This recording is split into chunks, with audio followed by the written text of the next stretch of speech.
Hello, everybody, and welcome to the TARDIS Zone Live, the enemy of the world discussion and watch along. I have sent out the links to everybody, the emails. So if you could check our emails, and then we will get straight into it. Well, obviously we'll be having a little chat, I suppose, about all the latest news. I suppose being a bit of a fallout, obviously, with the news that I've released. Some people out there have accused me of just doing it for a bit of attention, which is ridiculous, because if you've been following my channel the last 3 years, you'll see that is what exactly this source information thing is exactly what I do on the channel. So, you know, it's just a lot of you are new to the bullying of me. So you probably don't know all the details. So I might as well fill you all in. It's something that this channel has been doing for a long time. I got talking to a few people, and then before you know it, or before I knew it, I was getting information for the series and so on. And it has continued, and I have a very good relationship with my sources. Obviously, everything has been on the quiet for a while, obviously because of the beer bug. And if people could that come on today on the panel, especially not mention the bear bug by its real name, I'd appreciate that. As soon as it was mentioned on the other stream was demonetized. It's just the way they are. The guests are all still piling in. I haven't heard from Rabbi yet. I've sent them the link and everything. There seems to be a problem with the emails. We've got our first guest there.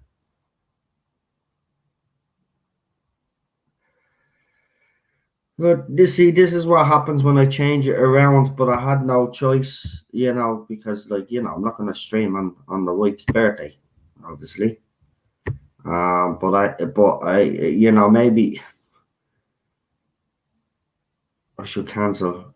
Not now. I mean, if it ever occurs that I have to change a day, I'll probably just cancel and do it the week after instead, because I don't know, I think a lot of people have forgotten.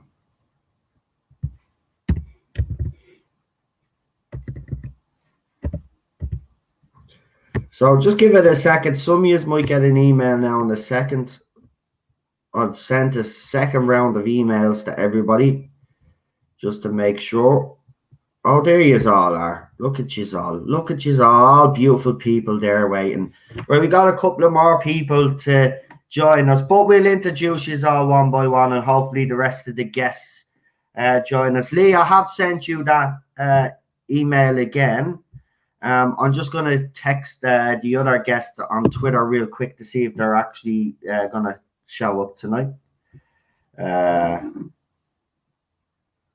Because they're back on YouTube, as you know.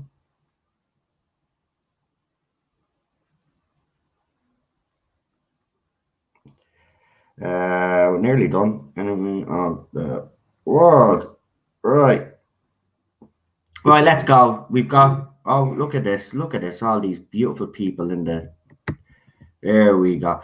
Right, Charlotte, it does actually say on your name there that the voices are not connected. So you might have to leave and come back again. So if you want to do that while I'm introducing all the other guests on, we'll have a little chat and then we'll bring you on as soon as you get that fixed. Oh, there you go. You seem to be fixed now. Right, let's start off. We will start off with ladies first.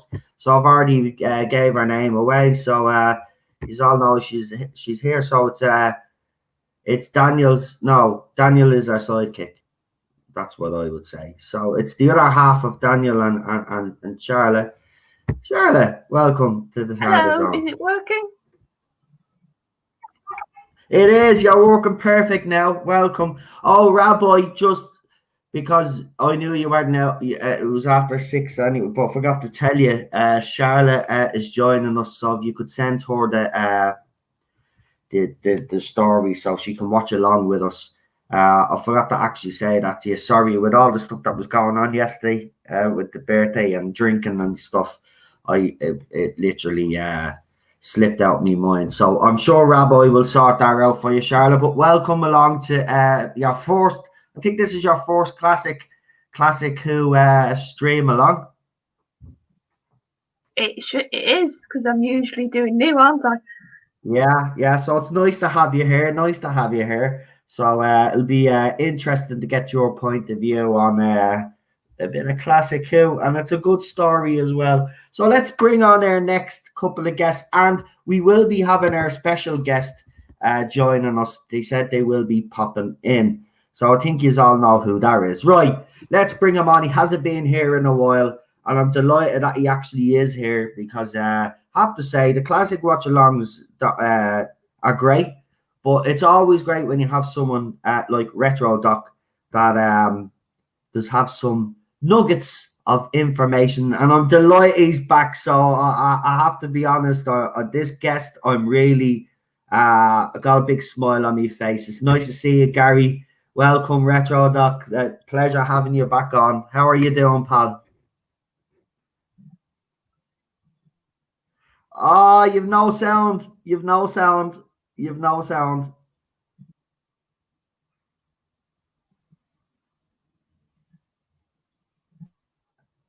You're cut. Yeah, no problem. We'll give you a second. Go ahead. Oh, please walk. Please walk.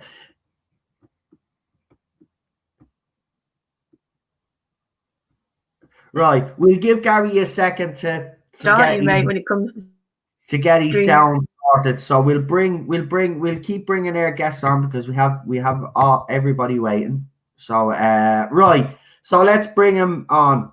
He's super, John. He's from Scotland as well, by the way, which makes him, to me, that little bit extra super. Us Scottish and Irish stick together. Hey Noel, how are you? Oh, not too bad. How are you, pal? I'm alright. Good, and I think we have Gary now as well, John. So that's good news. Gary, have we got you finally? Do you have me? Yay! It always helps when doing a live stream to actually plug in the mic. Oh, well, yeah, that does happen to me as well. Yes, so, but what I was saying before that you couldn't hear me, it's like, Noel, my dear friend, thank you so much for having me. It's always such a delight to be on with you. And for Charlotte, who I've known in the chat since the early days of the TARDIS Zone call-in show, it's great to be on a stream with you, and Super John as well. Yeah, it's fantastic. It is. I'm glad Charlotte is here actually for this one as well, because she hasn't done a classic watch along, so it's good when. And I'm here with your Troughton with you as well. I'm here with the Rabbi has a few Troughtons lined doctor too as well. But we'll bring on our next guest because he has a problem. We don't know why. We'll have to ask Rabbi, because Rabbi is very good judging card. We'll find out why Lee has a problem, but he's a human, and he's a human being, I should say, but he's also a problem being. Let's find out what the problem is with Lee. Hey, less of the human. Anything, you're gonna have a rant now in a few minutes. I could feel. I think Retro Doc is so retro. He's pre-talkies. Yeah. Nice to have you here, by the way. We have lost Charlotte. We'll get Charlotte back. Don't worry about that, guys. Because everybody, so that goes off. And where's Charlotte? She'll be back. She's probably just slipped out. Sometimes that happens. She'll be back in. But let's bring him on. He's came a long way, light years, in fact. Don't know why. Well, we do now, don't we? We do. By the way, when we do the movie vault with Rabbi, I've noticed a bit of a trend with these movies. They've all got boobies in them. So this is why he's here. He has told us openly He's only on this planet because of boobies. I don't know what makes his own planet so bad that he had to come to ours, but it is a rabbi from another planet, and he's here live. Hello, how are you, sir? How are you? Listen, I challenge you. How good? I mean, like, imagine a planet without any boobies, right? It's got to be pretty darn wonderful to want to stay there, and it's not. Okay, it's not. Yeah, I object. So I have several bits of news. Two of them bad. One of them good for problem being. The reason he's problem being is because he has problem being a human being. A problem being a human being. He doesn't like that. He wants to be saying after 2020, it's too embarrassing. Exactly. Well, I do understand. I am uploading The Mandalorian to my server for you right now. Hopefully I'll see Dynamite. Yeah, send it to me, man. For review purposes only. I can't get it on the Android. So listen, look, this is my third stream today, and I am not staying for the episode. I cannot do it. I am jiggered. I am super jiggered. I'm beyond jiggered. So yeah, that's where I am. This is my third stream. It was too much, and I my third stream, 2 videos, and I did a whole video editing job like for money today. So I'm knackered. That's basically where I am. Oh, and I got another piece of bad news. I don't have damn the episode. I have it on my iTunes. I was just gonna watch it on my phone. I didn't even think to upload it, so I'm sorry. Oh damn. Oh. Is there anywhere where people can watch The Enemy of the World, folks? I didn't even think about it. I'm so sorry. That's it's got to be on one of the streaming channels. It's on BritBox for me. Like BritBox, maybe? Yeah, I've got BritBox. That's what I'm watching. Well, I can get episode 1, episode 2, and episode 4 and 5. Well, from a source I can't mention on here. Well, you could put it in the private chat there for Charlotte. I managed to find one during the day, but that was on a website. Yeah, I think BritBox has everything. Yeah, Charlotte, have you ever had an account with BritBox? Charlotte. No, Charlotte, you can get a 90-day free trial on a certain time. Yeah, but don't you have to put in your credit card? That's how they get you. Yeah, but you can cancel it straight away.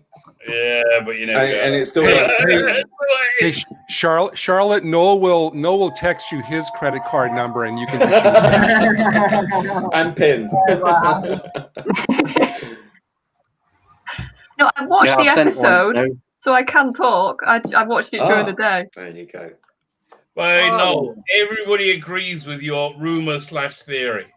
Everybody. Yeah, absolutely. The more I think about it, the more I'm more convinced. It fits in.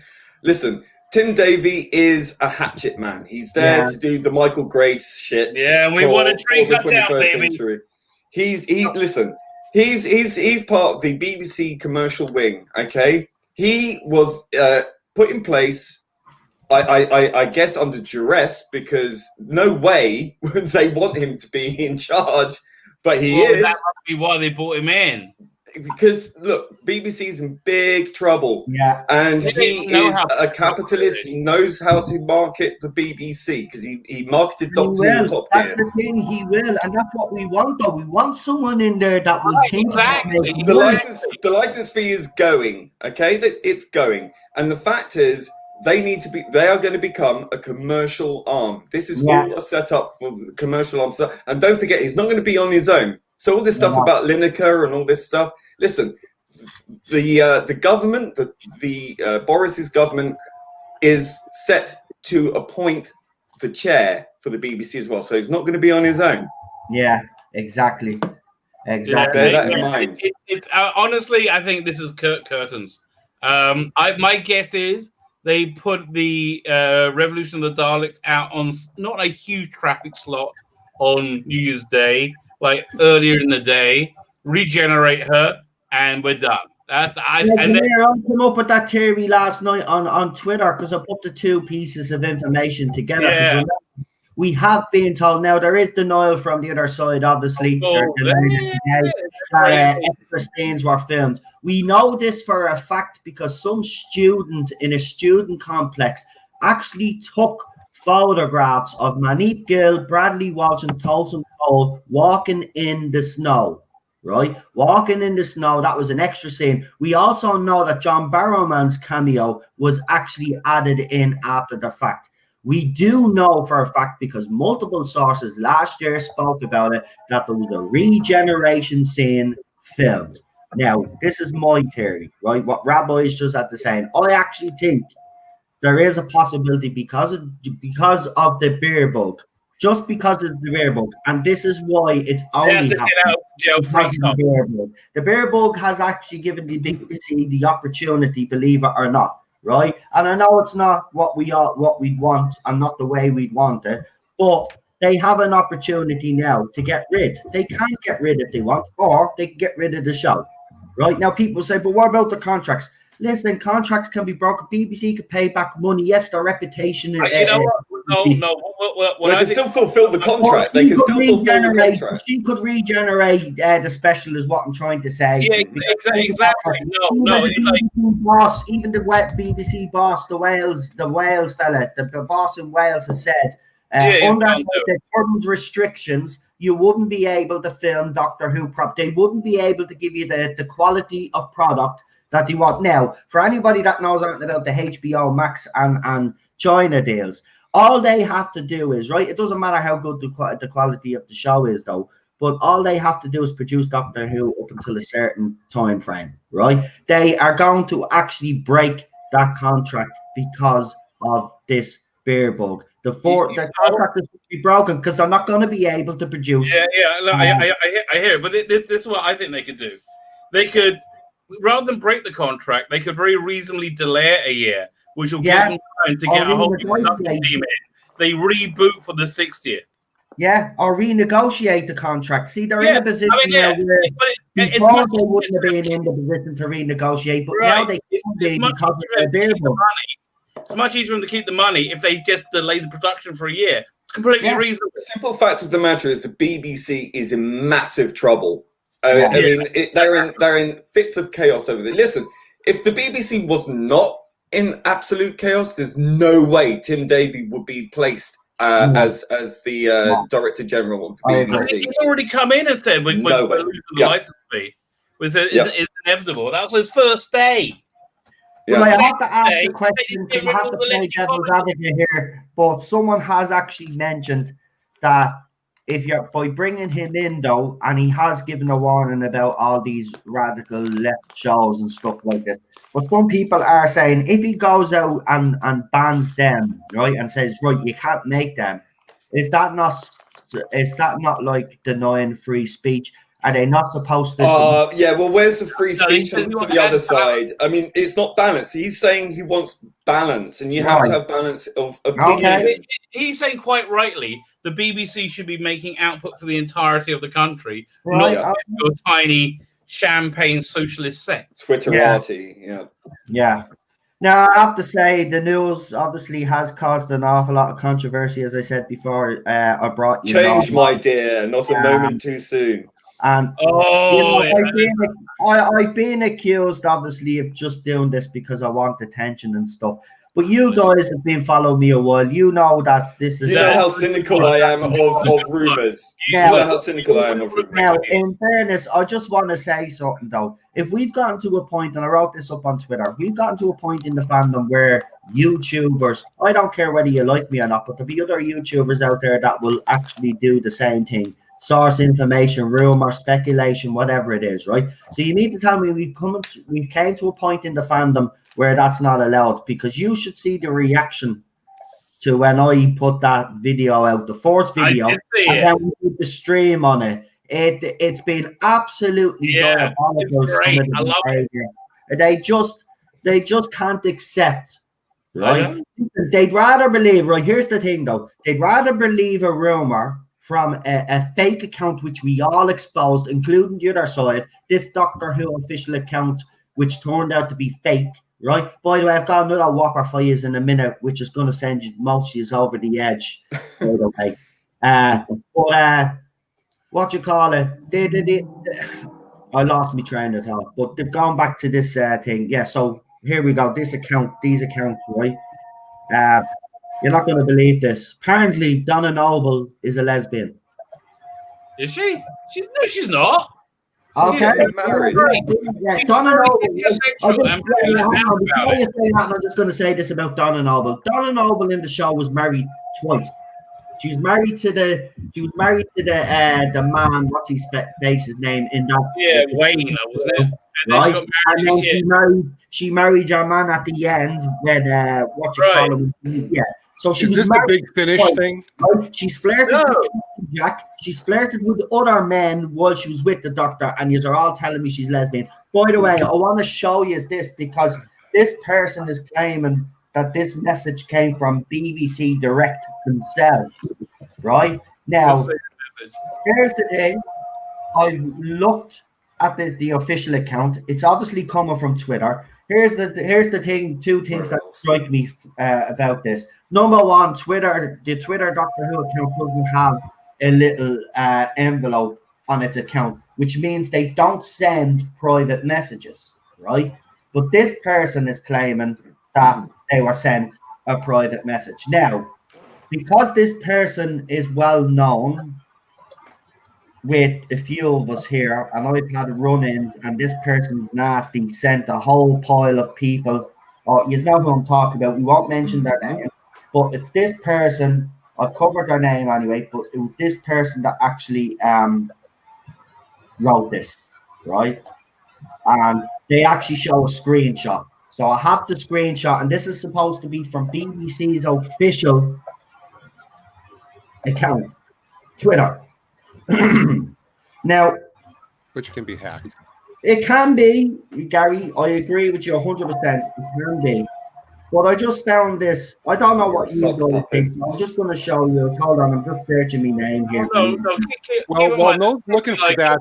Or the BBC. Well, those looking for that. The only thing I can say in light of this whole Donna Noble thing is, help us, Obi-Wan Davey. You're our only hope.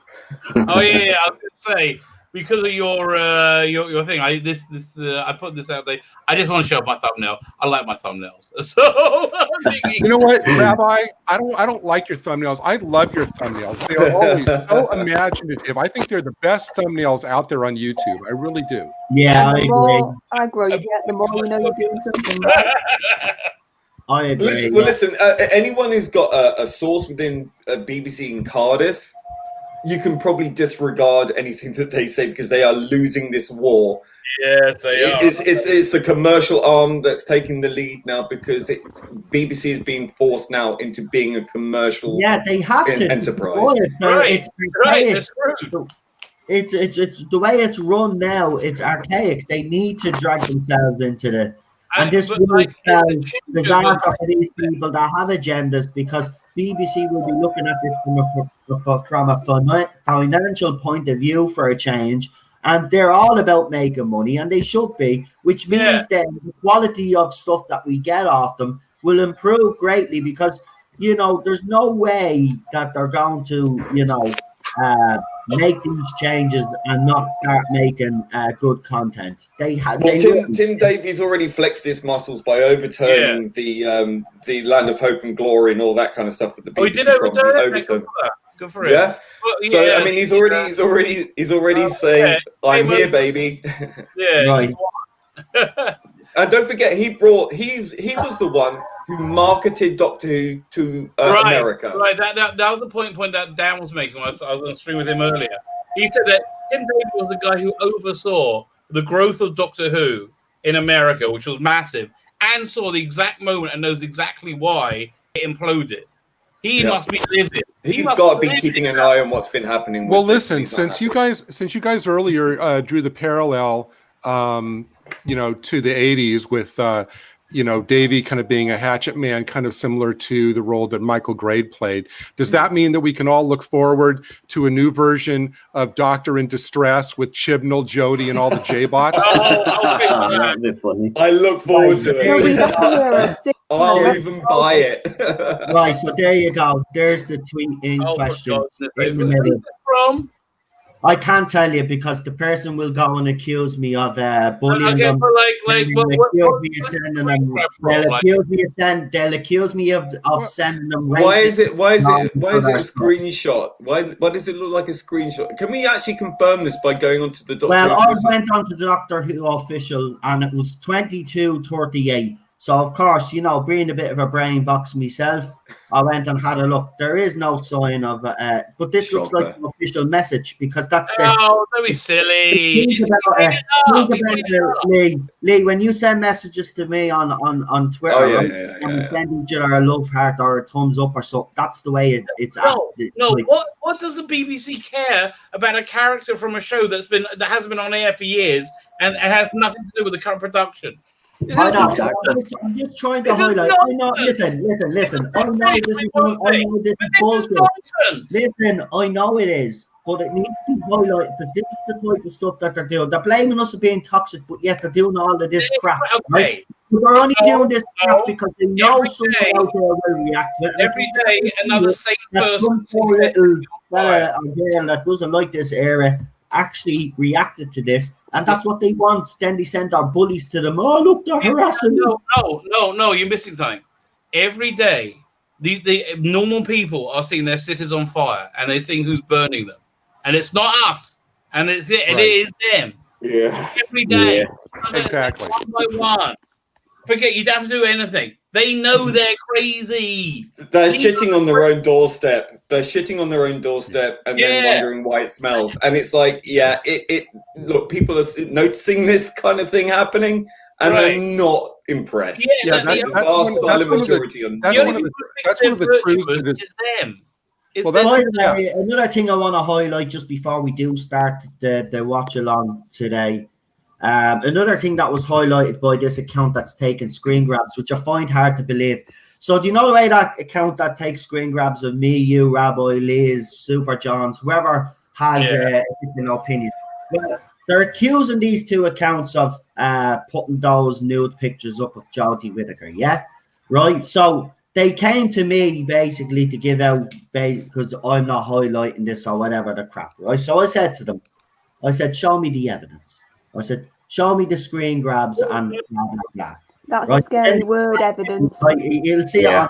It's funny, right? So no screen grabs.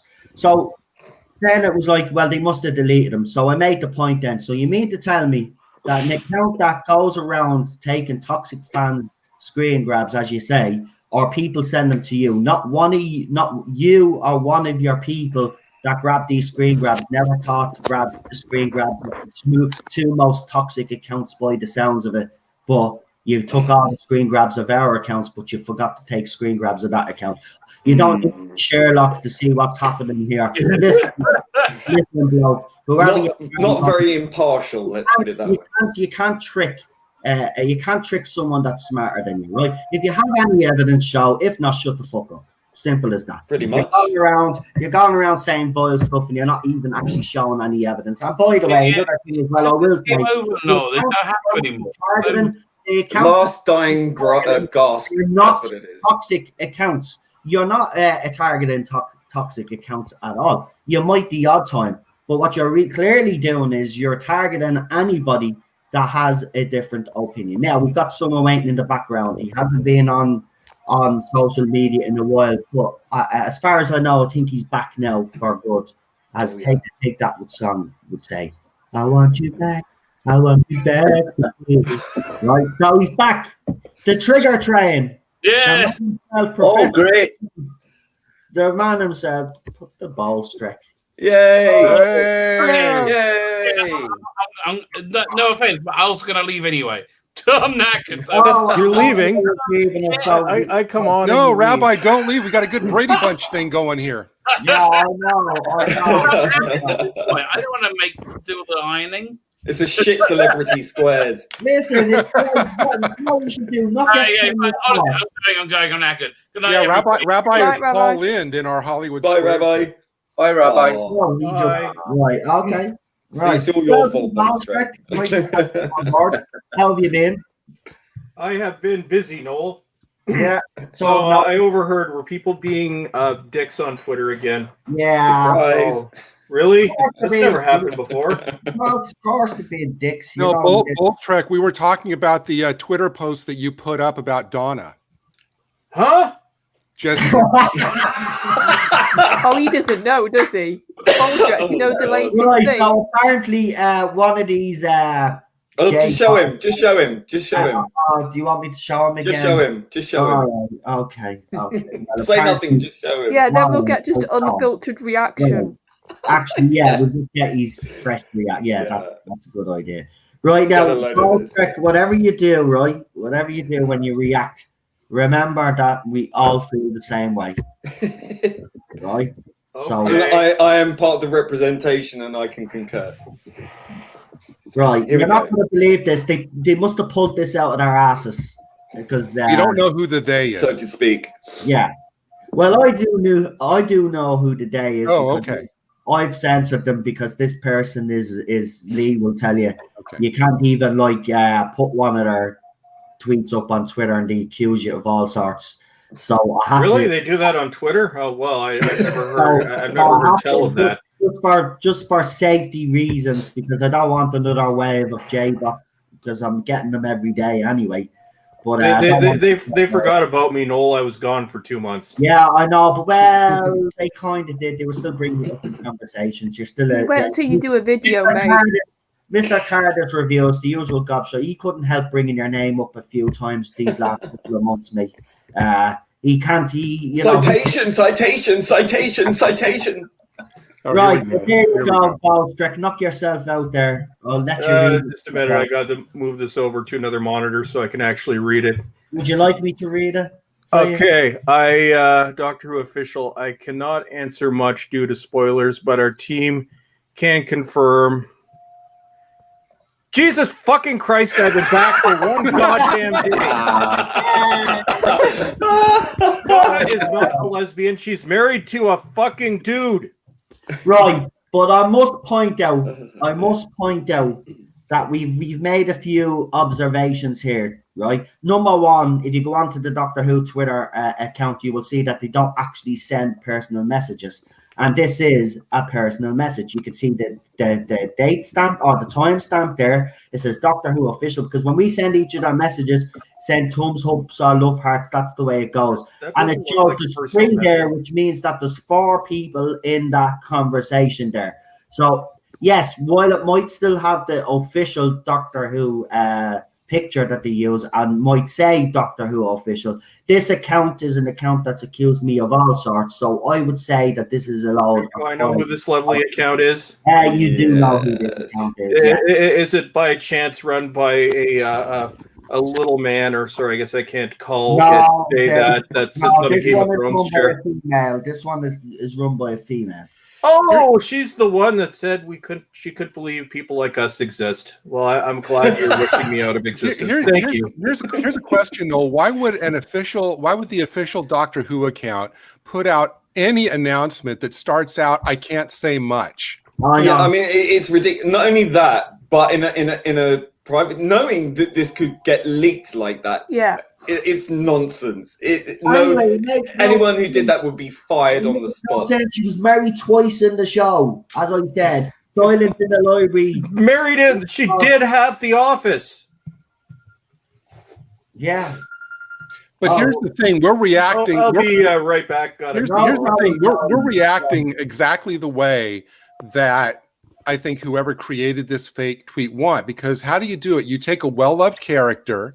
You link it to like one of these absurd woke concepts and mix thoroughly and put out on the net and get this exact kind of reaction. No, I mean it's just so ridiculous. I knew why it was done, but it must be highlighted because they say, right, because listen, okay, we're reacting to it, right, but we're reacting to it in a kind of a civil way. We know it's bullshit, right, but there'll be fans out there that are on our side, as they say, that will see this, that won't know that it's, you know what I mean? They'll see that for what it is and they'll react to it. But they don't realise it's they're only doing those accounts want, and then they expose us then as being toxic. Well, you keep poking the fans with these bloody posts. They're only doing harm. to it. This is what they don't understand. By putting stuff like that out, they're actually doing more harm because it's turning more people away. And the more you do that, you keep doing it, and your show is going to go bye-bye because you're driving everyone away. Well, that was one thing I wanted to ask. Sorry, Charlotte, go ahead. I was just going to say, for months and months, I kept seeing, oh, if you guys don't like it, don't watch, or get out the fandom and all this. And in my head, I was like, what happens when your precious era goes and you've told people multiple times to shove off?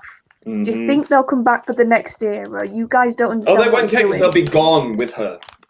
No, but that's my issue. They are pushing away. Exactly. This is going to be used because when Jodie Whittaker goes and the next Doctor comes along, they're obviously not going to like it, right? Unless it's a young lad and they turn the Doctor gay or something, right? But the BBC are not going to do that now. We know that because they're going to have to change, right? So what are they going to do? They're going to moan and bitch, but we're not going to say to them, like they have said to us, well, leave the fandom if you don't like it. We understand that you don't like a certain era, like we don't like this era.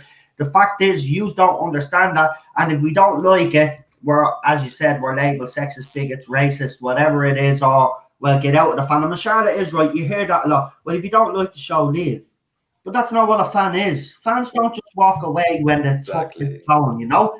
Yeah, we see a show through its good years and its bad years. Look at Game of Thrones, a perfect example. Okay, the last season did destroy the show and destroy the fans, but that's exactly what's going to happen to Doctor Who. Leading up the series, the season finale, there was a couple of seasons in between that weren't great, but fans still stuck by it, didn't they? They still came back and watched the next season because they were invested, because the stories were still interesting. This is the thing: BBC are now thinking, well, we've got to start making money. And this is what they have failed to do the last 2.5, 3 years. It's about time. It's about time. Listen, do I believe, I gave out the news myself, right? But do I honestly believe that they'll axe Doctor Who completely? I find it very highly unlikely, for the simple fact of the matter is that, yes, it's in trouble now. It's a threat. Doctor Who has the potential to make a shit ton of money for BBC again. It was a money maker for BBC. So some people out there that are still saying that it's a money maker for BBC still to this day. No, it's not. It's not. The only thing that's propping it up right now would be mostly all the classic merchandise. And I would have to say Time Lord Victorious and maybe the ninth Doctor audio will bring them in some cash. But other than that, look at the Doctor state of the Doctor Who. Oh no, Big Finish is Big Finish is done, Noel. Oh yeah, you were yeah. So Ballstrick was actually listening to an audio. So yeah, Ballstrick, because you were texting me about that. Do you want to tell them a little bit now? Because you were not impressed actually. Out of the last 5 audios that have come out, 4 are woke as hell, and the other was a Peter Davison story. So you have the 6th Doctor and Perry set. The first episode, I actually cut it off 5 minutes before it was done because I couldn't listen to it. It's feminist propaganda. That's all I could say. It's ridiculous. The second one is all about immigration and evil. And there are no male characters other than the Doctor. Right. But the one that was really bad was the second to most recent monthly release, The Lovecraft Invasion, which I finally got around to listening to this week. It came out in late July. So this focuses on H.P. Lovecraft. So I was actually looking forward to this. I'm like, okay, they might do something different with this. No, it is actually the most mean-spirited thing Big Finish has ever put up. Now, we know that Lovecraft was a racist, but he also died in 1930. So he also renounced his racism as well. Yep. Although that isn't mentioned, you could make a drinking game out of how many times the 6th Doctor says Lovecraft was a racist. There is a speech from the 6th Doctor in there, how for works of art fiction, if you don't agree with the author's political views, then you need to denounce that. So SJW mission to denounce our entire past. The doctor now, the Sixth Doctor now has 3 female companions. One is Flip, who's been there for 10 years, that I actually really like. The other 2 are kind of insufferable. But he has this other companion, which I'm not even sure where she came from. And at one point in the audio, when she's telling off Lovecraft, she says, "I'm a transgender, non-binary, mixed-raced, half alien from the future, and this is the way things are going. If you like it or not." Oh god! There are also attempts throughout the audio where you might get some backstory to Lovecraft. So there are points where he'll start talking about his childhood and his parents, and they literally tell him to shut up, like not even given a chance. Like, I'm like, okay, so they might get some clarification here. It's like, I don't know why I'm saying this, and then Helen, one of the Doctor's other assistants, says, I don't know why you're talking. Shut up. The trans non-binary person attempts to kill him without shame multiple times. At the end of the episode, the Sixth Doctor gives a speech that could put Jodie Whittaker to shame, where it's largely him. So the Doctor, well, until 2018 or so, always saw the good in people. Not in this case. We get a 5-minute speech of Colin Baker telling Lovecraft what a toxic piece of shit he is. Then they get back into the TARDIS, and the Doctor says, well, he's going to die in 2 months, and they're actually happy about it. Wow. Worst thing Big Finish has... I had to listen to it twice to believe. Can you get your money back? Hey, Bolster, who so wrote this? I'm kind of worried about the upcoming stories with the Ninth Doctor. I want to ask you, Bolster, because you listen to a lot of Big Finish, and if anybody else on the panel does listen to an awful lot of Big Finish, you can also answer this question. Is there a fear? Now, we do know Christopher Eccleston likes to think that he picks good scripts, or that's what he likes to think because he's got a big ego, but we've seen in the past that he actually has done crap, right? So no matter what people say, I can... But what I wanted to ask the both is this. Well, whoever watches or listens to Big Finish, is there a fear that this woke agenda could actually find its way into the Ninth Doctor's audience? Oh, sure. Yeah. Just you're asking. Well, he allow it? He was on board with the Extinction Rebellion lot, wasn't he? So I can imagine that will definitely get in there somewhere. No. Yeah. So, well, I wanted to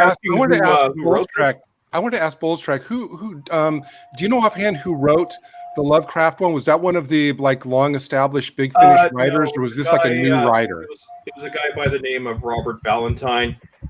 He's written one Fourth Doctor adventure and one for the Paternoster Gang. Oh, which Fourth Doctor one was directed by Scott Hancock, who's been there for years. Which Fourth Doctor story did he write? So I can avoid it. Just a sec. I'll go. Because I don't want Tom ruined. Shadow of the Sun. And you were saying, are they going to ruin the Ninth Doctor? Yes. In the past 2 months, they've ruined the Eighth Doctor. They've ruined the Eighth Doctor's companions. They've ruined Missy. They've ruined Master. They've ruined the meddling monk. They've ruined the Sixth Doctor. They've ruined the Sixth Doctor's companions. The only thing that they haven't ruined, the only decent thing Big Finish has put out in months, was a Fifth Doctor adventure, which it was the most recent one. There's 2 stories, but there's one called Thin Time, which was actually brilliant. It's one of the better things Big Finish has put out in probably the last 5 years. But I think there's a reason that the Fifth Doctor stories haven't gone well. He won't do it. Yeah, he won't allow it. Peter Davison, and I don't think Sylvester McCoy would do it either. Well, I don't know. He went all Black Lives Matter. Right, he did. Although he did denounce and then retract the. Although McCoy's stories, they haven't gone woke yet. Peter Davison will not go woke. Colin Baker is a fucking disaster. Listen, McGann is a disaster. The message that Sylvester McCoy was given, right? You can see that he's honest and sincere in it, right? And there's a lot of people that are honest and sincere that use Black Lives Matter, and they don't realize that, you know, a bunch of it's a neo-Marxist organization. Yeah, well, the message, not the organization. Well, at the end of the day, right? Fair enough. He wanted to make a point. That episode, that story was about racism, right? So, I mean, obviously, they were going to latch obviously the current state of events onto that. I don't blame him, but I would start getting worried. He's old. Trek has made a point. You know, it's Peter Davison's. If they start going woke, we've lost. Noel, they've lost. They turned the 8th Doctor into a whiny little simpering bitch. They did that to the 8th Doctor. Wow. Again. And the one that has Big Finish, isn't he? He's the stories that everybody like. Big Finish. He was the one that kind of kept Big Finish. I read the 8 Doctor stories. No, that's a shame. Listen, though, I knew that it was kind of curtains for Big Finish when a certain time lady started getting on Big Finish's back about how many female writers he had working for Big Finish, and then I knew it was over, because as soon as that woman opens her mouth, something seems to happen, and we all know who I'm talking about. Just don't want to mention her name on the channel, but you know who I'm talking about. She piped up last year, and I knew as soon as she mentioned, but she got a lot of backlash. She did. Well, who cares how many female writers? Once the stories are good, but as soon as that, then, and I've noticed, you go back through that time, right, to that point in time, and then watch what they've released ever since then it makes sense. I'm telling when they announced the more details about the 9th Doctor box set, when they announced the titles and the writers and the plots, pay special attention to who the writers are and go back and see what else they've written. That's how you're going to be able to tell early on what this is going to be like. Well, the adventuring nerd just asked, they ruined the monk? Yes, they did in the Missy set. They turned the monk into Missy's bitch while she went on about the patriarchy. I'm not making that up. Hey, come on, they need to stop this rubbish. This is there was one thing I wanted to ask you. Do you have the link to that article about the new BBC controller possibly getting rid of some of the wokeness? Yeah, it's a Daily Mail, isn't it? Lee sent it to me, actually. Could you do me a favor and drop that to me on Twitter and DMs, because I might make a video about it. Yeah.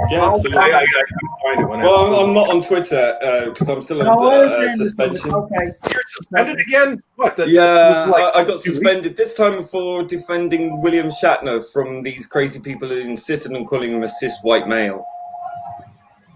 My God, man! I'm the one who got another Twitter account. I got suspended by showing how it was used as a slur against homosexual people as well, and that was the thing that got me banned. Yeah. Wow. So there we go. We know who's where Twitter's at. Can I just apologise on behalf of like half my gender who are in their 20s, because they're just insufferable. You apologise for no one, darling. Yeah. No, it's not your fault.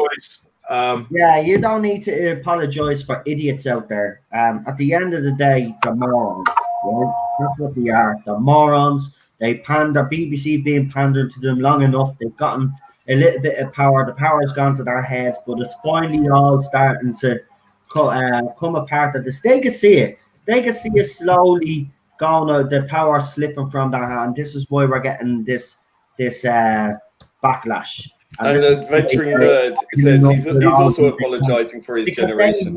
They know time is up now, and they're lashing out, and it's why are they asking me to sign in when I'm clearly already signed in? Well, listen, I actually just thought of something I wanted to ask all of you, see what all of you think. At the top of the screen, we were talking about the festive special. Boy, do I hate that term. I hate Christmas. No, I like this other festive special. It's like, come on, just call it a Christmas special. Because they probably don't know when they're going to. We have 3 months now. We have 3 months now to go, and a lot can happen. Obviously, now between now and then, depending on how quickly Davey moves and how much latitude he's given.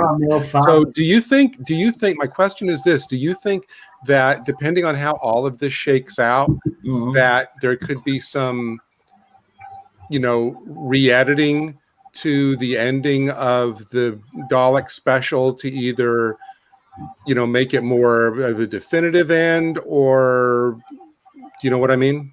Well, my theory is this. I think that if they can't film Series 13 because of the situation that they're in, and they feel with the social distancing rules that they can't, then I think there could be a possibility. We do know that there was a regeneration scene filmed, so they could leave it on a clip. This is the way I see it going, if they were going to do it, and give Doctor Who a break for a couple years till this all blows over. I reckon what will happen is she will regenerate at the end of the festive special, but we won't see who she regenerates into, and they'll leave it as a cliffhanger like that until it's safe for them to come back then and refilm then. That's what I believe if this continues. They've done that before. Yeah. They did that with the second Doctor. Yeah. So they can do that. Do I think they will? No. I think they will try everything in their power to try get Series 13 out there, to be honest with you. But I don't see how they can with the social distancing rules in Wales. They won't be able to film in certain places abroad either, which will hinder them. So they'd have to. Well, they're filming the new series of War of the Worlds, not the BBC version, the other. Version. But they're doing that. I think they're filming in Wales as well, and they've started filming in July. So, but they're doing the social distancing thing there. But they're filming in Wales now. Well, so. Actually, if you think about it, that's kind of tailor-made. A new War of the Worlds is kind of tailor-made for this environment. Just have the Martians killed by the COVID. Well, it's a very sparse troupe of actors. So you've got loads of open space and a handful of actors basically. Right. Well, you know what? I was just thinking maybe for Doctor Who they'll do kind of like the way Quantum Leap ended. You know how they just went to black and had that title card which said he never returned home? Something like that, where they just put up a card that says, and the Doctor regenerated. Oh my God. I was having a great day, man. I was having a great day. Then you had to bring up the ending to Quantum Leap. I'm sorry. Hey, Bull's Track. I loved Quantum Leap, and I hated that ending. So I didn't mean to do that. But more just I remember that ending. I was 15. It was 1993. I was devastated. It was absolutely devastated. I can't watch to this day. I've owned Quantum Leap on DVD. I have it on Blu-ray. I have never rewatched that. No, I hear you. I hear you. I'll send you that link. Sorry, Charlotte, just give us 2 seconds. I'll send you that link to that article, Ballstrek. Check this out. We're about to start in 2 minutes, guys. So everybody in the chat, get your copies ready. Go ahead there, Charlotte. Sorry. I honestly think COVID is going to be the excuse they're going to use. Should have said bear bug. Yeah. Sorry, the beer bug. That's okay. Noel's in trouble all the time anyway. It's all good. I honestly think Beerbug then is going to be a blessing for Davey and for any higher ups that want to use it as a nice little excuse. Yeah, you're right. They can go, oh, you can't film anyway, so that gives us an extra year or two. And if they want, that's how that is because we've always said it takes so long to set up a new showrunner. This is perfect timing if they want to do that now. And you need to look at the contract. I mean, I've never seen any copy of this contract that was signed with China and HBO. I would love to know if there's an act of God clause in there which would cover that.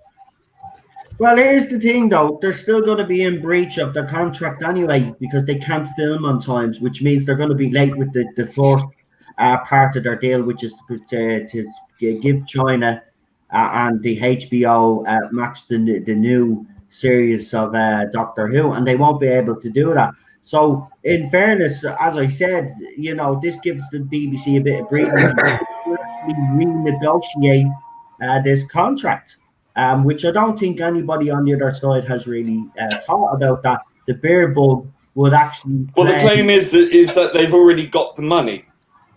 Yeah, even if they do, though, it doesn't matter. But my contention is, what do these companies get in return? Because you don't give money away, you make an investment, and you get your return on that investment. Yeah, and if BBC can't Obviously. And if you're not pulling, if they're not going to pull in an audience with these episodes, well, well, there's almost certainly some kind of performance clause in there where it has to perform at a certain level. And people keep going on about HBO Max. Netflix had it in the good days and dropped it.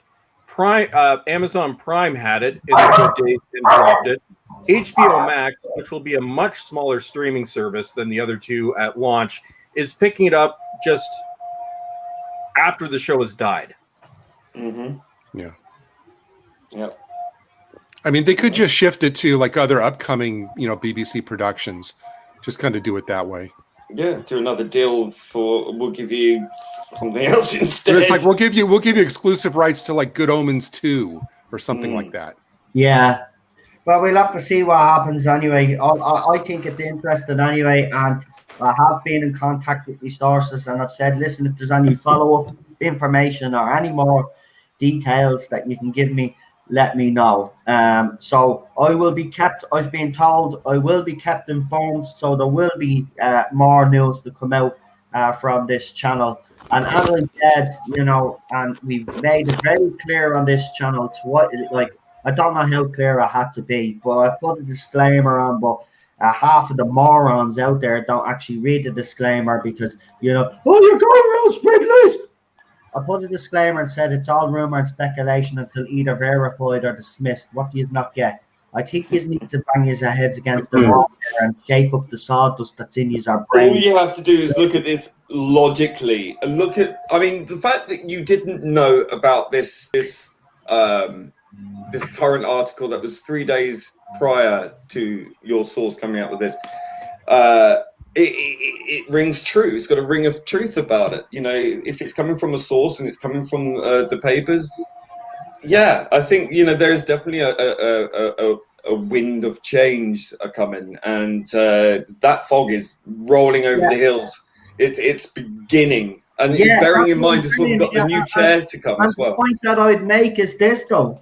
Right, BBC's in trouble. Brought up by Cheryl yesterday, and you know what? It's a very good point to make about a point here. The fact that it's even being discussed, or it's even a rumor or speculation that's out there, that's floating out there, people should stand up and sit up and take notice. These rumors don't come out of nowhere, right? And I know lately there has been a lot of so-called rumor being spread on Twitter. And this is why I was so against people that were trying to wind up the other side.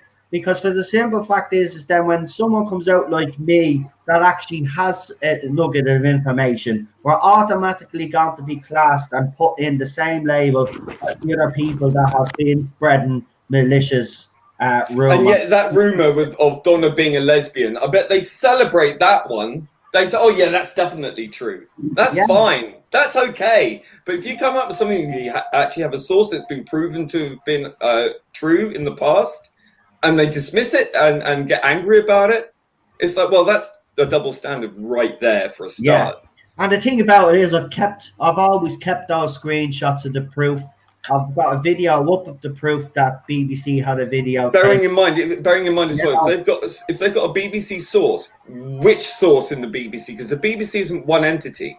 If they're a BBC Cardiff source compared to a source of BBC Studio, then the two different things completely. Exactly. And right now is BBC Studio that are in the bank, right? Exactly. They're the ones in charge now. And I want to say as well, as I said, I know there's other YouTubers out there, in particular Matrix Lord is another one that does source information. And if I'm correct in saying Dr. Freedom also does some source information as well. I don't see people going to their channels when they do news and accusing them. They have to understand the way things work in this country. How things work here. Isn't it weird all of a sudden that it's become a hazard to actually do news like this? Listen, this has been going on in the fandom for decades. There's always been people out there that have had nuggets of information that have put it out there. I've even had Mr. Carter's reviews right up, and I know it's directed at me, but he doesn't mention my name because he's always that clever on Twitter. But he's talking about people that give. Well, why would someone go to a small YouTube channel like mine? Is basically what he's trying to say. Why wouldn't they go to the newspapers and sell their story? Well, have you not thought that maybe one of me sources could be a journalist? You fucking idiot. Or just to protect Or themselves. maybe one of me sources could be, inside the production team. I'm just saying hypothetically. I'm not actually saying that they are. Look, fandoms always do this. Sources go to newspapers and leak it because it's not about money. Some are genuine fans and are actually worried about the show and the TARDIS reviews. So we're not all like you. Gary said this best. He said, this is what fandoms do. We have rumors, we have sources, we like discussion. This has happened throughout the entirety of the history of all fandoms. Exactly. This is what we do. We discuss these things. It's fun. It's interesting. Whether or not it's true doesn't matter. What matters is we're engaged in the subject. Always speculate. Sure, even when a new Doctor, we always speculate about what his costume would look like or what he act like. Yeah, there's always been that speculate, and it's the same with rumor. We always did. Listen, we got rumors last year that I was right about. I mean, I was right about the Cyber. I said the Cybermen were going to return. I said the Jadoon were going to return. I was spot on about that as well. I said the Daleks were going to return. I was spot on about that. You had a video taken down because no, I just wanted to. As much as I'm loving the conversation, I'm getting the feeling that some of the people in the chat are kind of getting antsy for I think we should do enemy. Yes, a 6-parter. Right, well, let's do it anyway. And if enemies need to bail out in the meantime, I understand. Anyway. Moving from one enemy of the world to another. So what we'll do is for the first 3 episodes, we'll just watch straight through, and then we'll take a 5-minute break, and then we'll continue straight through again. We'll get everybody's opinion on the episode rating, and then we'll leave it at that. Well, unless you want to talk about what we've been talking about, then we could talk about it for an extra few more minutes, and then we'll leave it at that. Right, I'm going to get the episode ready. Guys, get the episode ready. As Rabbi is gone, the countdown obviously goes to our great friend, Bowley. Bowley gets to do the... Bowley? Yeah, that's what I call you now, Bowley. Oh, he likes hats. Do you not like Bowley? My haters like that name too. Noel is now a hater. No, I'm actually I'm Bowel Streak. Oh, you're Bell Streak. Oh, yeah, Bell. that's I've been dubbed that for a while. Bell. I've seen Bell Steak. Yeah, I'm also known as the human skid mark, so you can use that too. The human skid mark? Jeez. Yeah. Okay, who's ready? Alors, Noel, est-ce qu'on va faire ça en français? Oui, alors, aujourd'hui, on présente l'ennemi de le monde. Can we, you know what? Can we do this entire watch along in French? That would be great. Je ne veux pas faire ça. Only one person would be talking then. Tout le monde va me tuer. I can sound French, je ne sais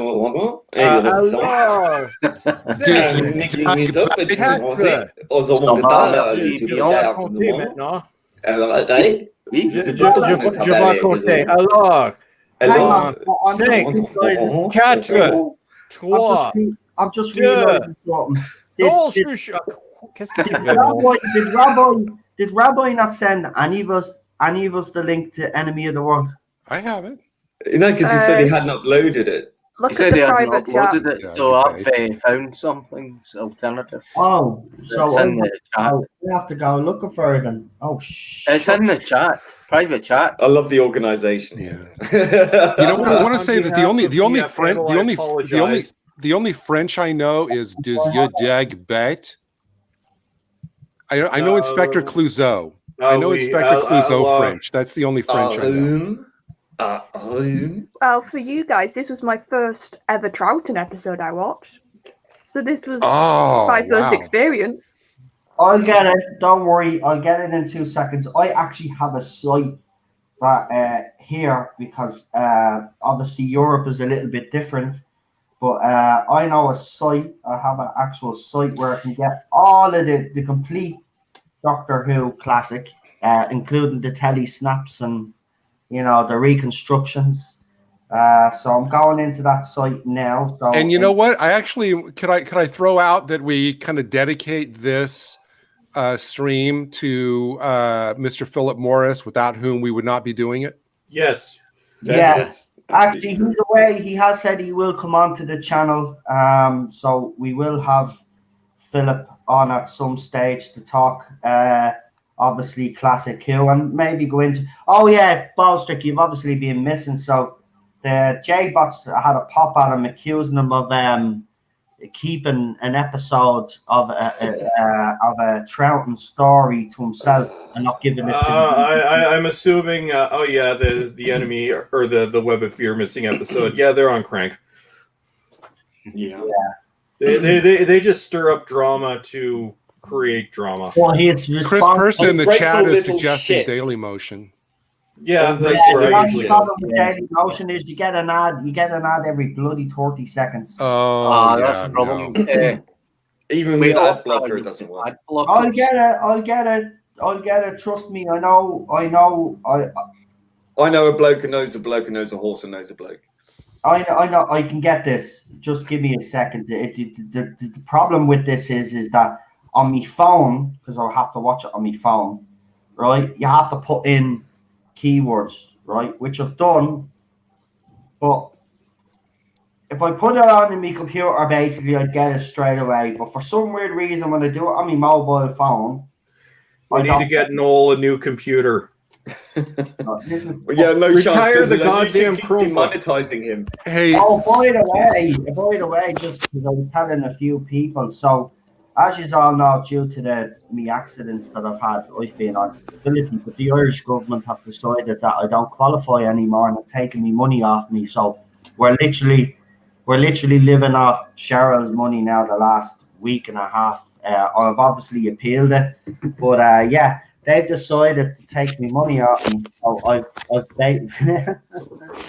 Yeah, it hasn't been a great week, but we ended it well with Cheryl's birthday. Well, yes, happy birthday, Cheryl. Happy birthday, Cheryl. Yes. Happy birthday, love.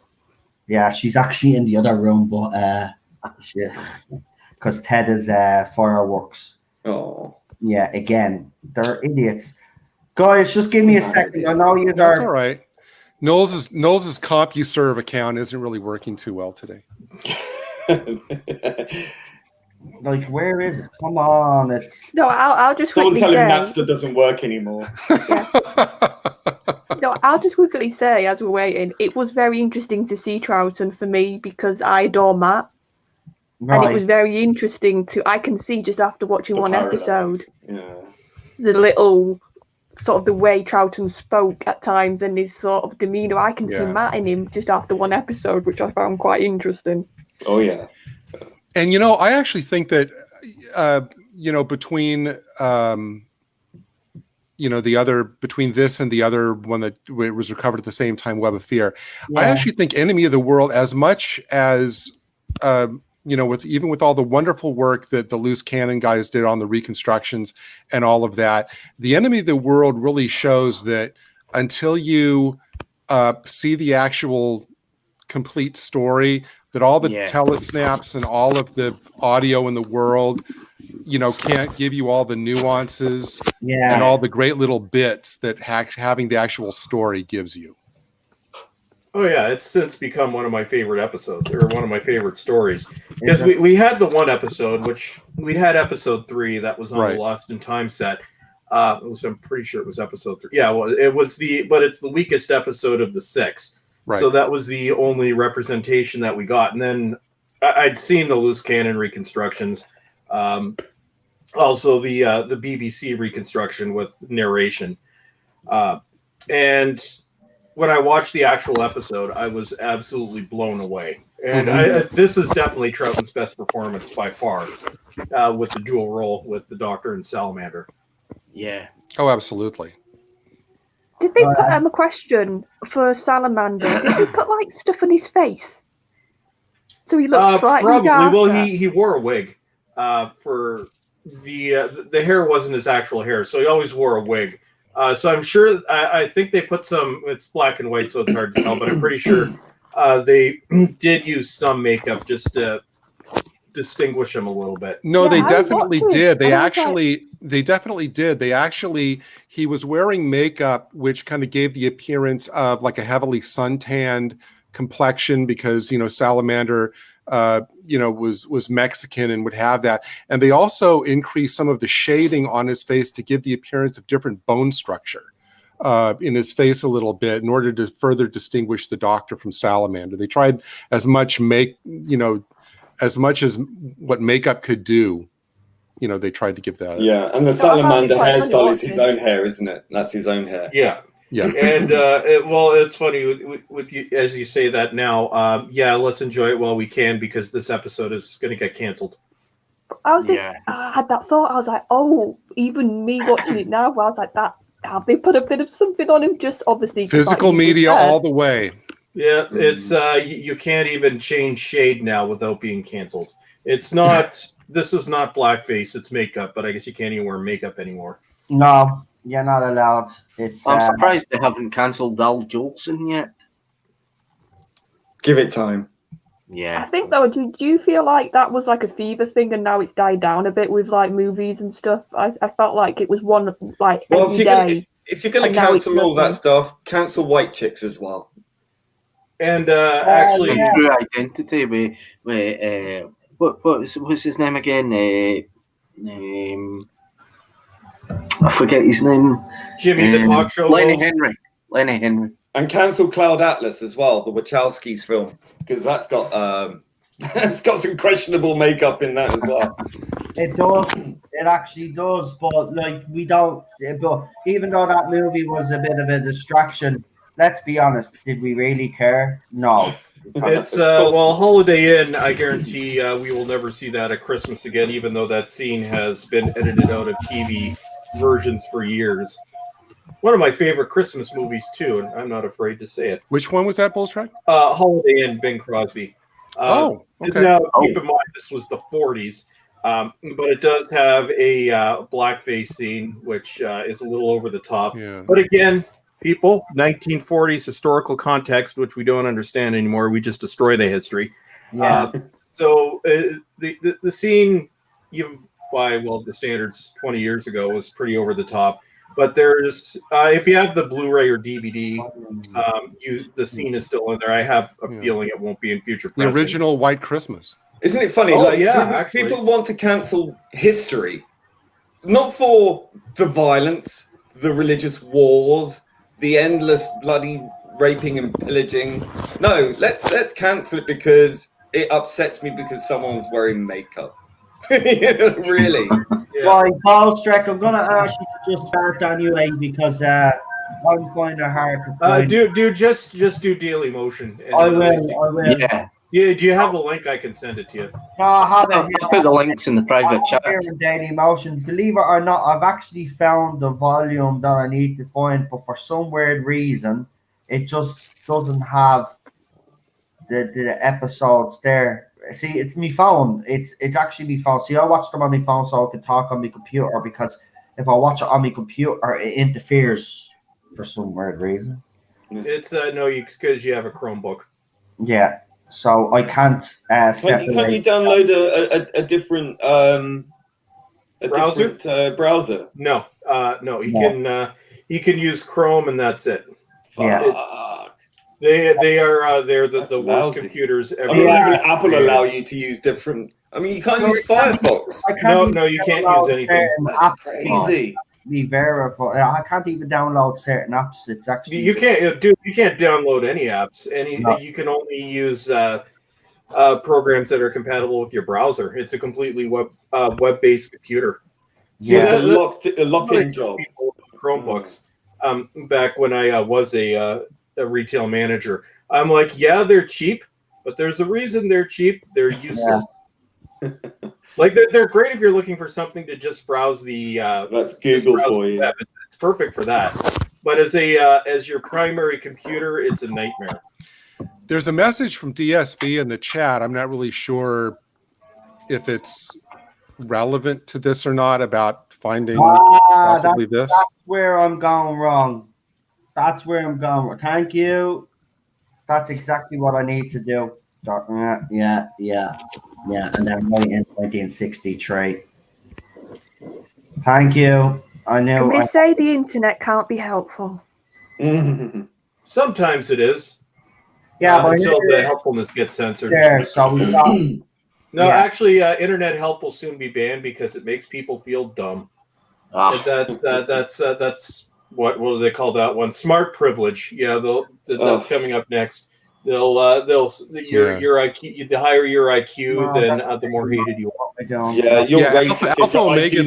Alpha Omega in the chat is right. He says it's simple. You just have to have the entire history of Doctor Who on physical media. You know what? Which I do. I mean, I have all the DVDs and stuff, and I still get the Blu-rays and stuff. I don't think I have anything streaming. Yeah. No, well, except for when my computer was, or when I had my collection boxed up a few weeks ago, there was one story that I had to stream. But no, I have everything on DVD. I have the entire Doctor Who history, some representation of every episode on physical media from 1963 to 2017. And there's nothing of relevance after that. Even Dimensions in Time he has. Yep. Although I've got to, I had that on VHS and I captured it to my computer years ago, though my copy is crap. But that's all over the internet.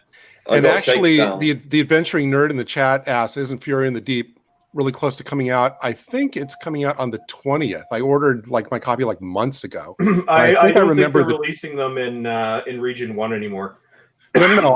I get region. Yeah, no, you get the region 2s. Yeah, I mean, and I know that some people don't like to watch any of the animations, and I do understand why. I totally get it, but I got to admit, I really, really, really enjoyed the animations for Macra Terror and Faceless Ones, especially Macra Terror. I wanted to see Faceless Ones, but I think we're definitely not getting it in Region 1. The Macra Terror, I think, was the last DVD release, which fucking sucks. Sign of success, BBC? Well, no, it's well, I think I said this before about Warner handles DVD and Blu-ray distribution in North America, and by contract, they make a lot of money off the classic series and an insane amount off the Blu-rays, but they're contractually obligated to carry New Who, and they have the reason why certain things are getting cut off is they have no choice but to release a Blu-ray and a DVD of every 13th Doctor shitfest that comes out there. So that would be 6 between DVD and Blu-ray now. And God knows how much money they've lost because they cannot sell these things. I've seen them in bargain bins for 75% off and nobody wants to buy them. Apparently it's just The adventuring nerd in the chat, he says Fury from the Deep is available on eBay. Pete just checked, maybe it's a UK. I think probably if you click on those listings, my guess would be that it's like an advanced thing. It's like buy it, and then when it's ready, I'll send it to you. Actually, or you have to be careful with those because it might also be counterfeit. That's true. Yeah, absolutely. I will not buy Blu-rays. Is a little bit different because it's harder to counterfeit a Blu-ray. But and I think most of you guys saw my video from 10 years ago. But I will never buy a DVD, no matter what it is, off eBay again, because there's a better than 50% chance it's counterfeit. Just look up my video, How to Spot a Counterfeit DVD from 2010, and I show you what to look for. And I guarantee, especially expensive Region 1 content, like anything from the BBC, most of it is counterfeit, which sucks. Unless I'm the one posting it, in which case bid with confidence. Cool. Early and often. So we'll accept Retro Doc is cool, so buy from Retro Doc. But thank you very much.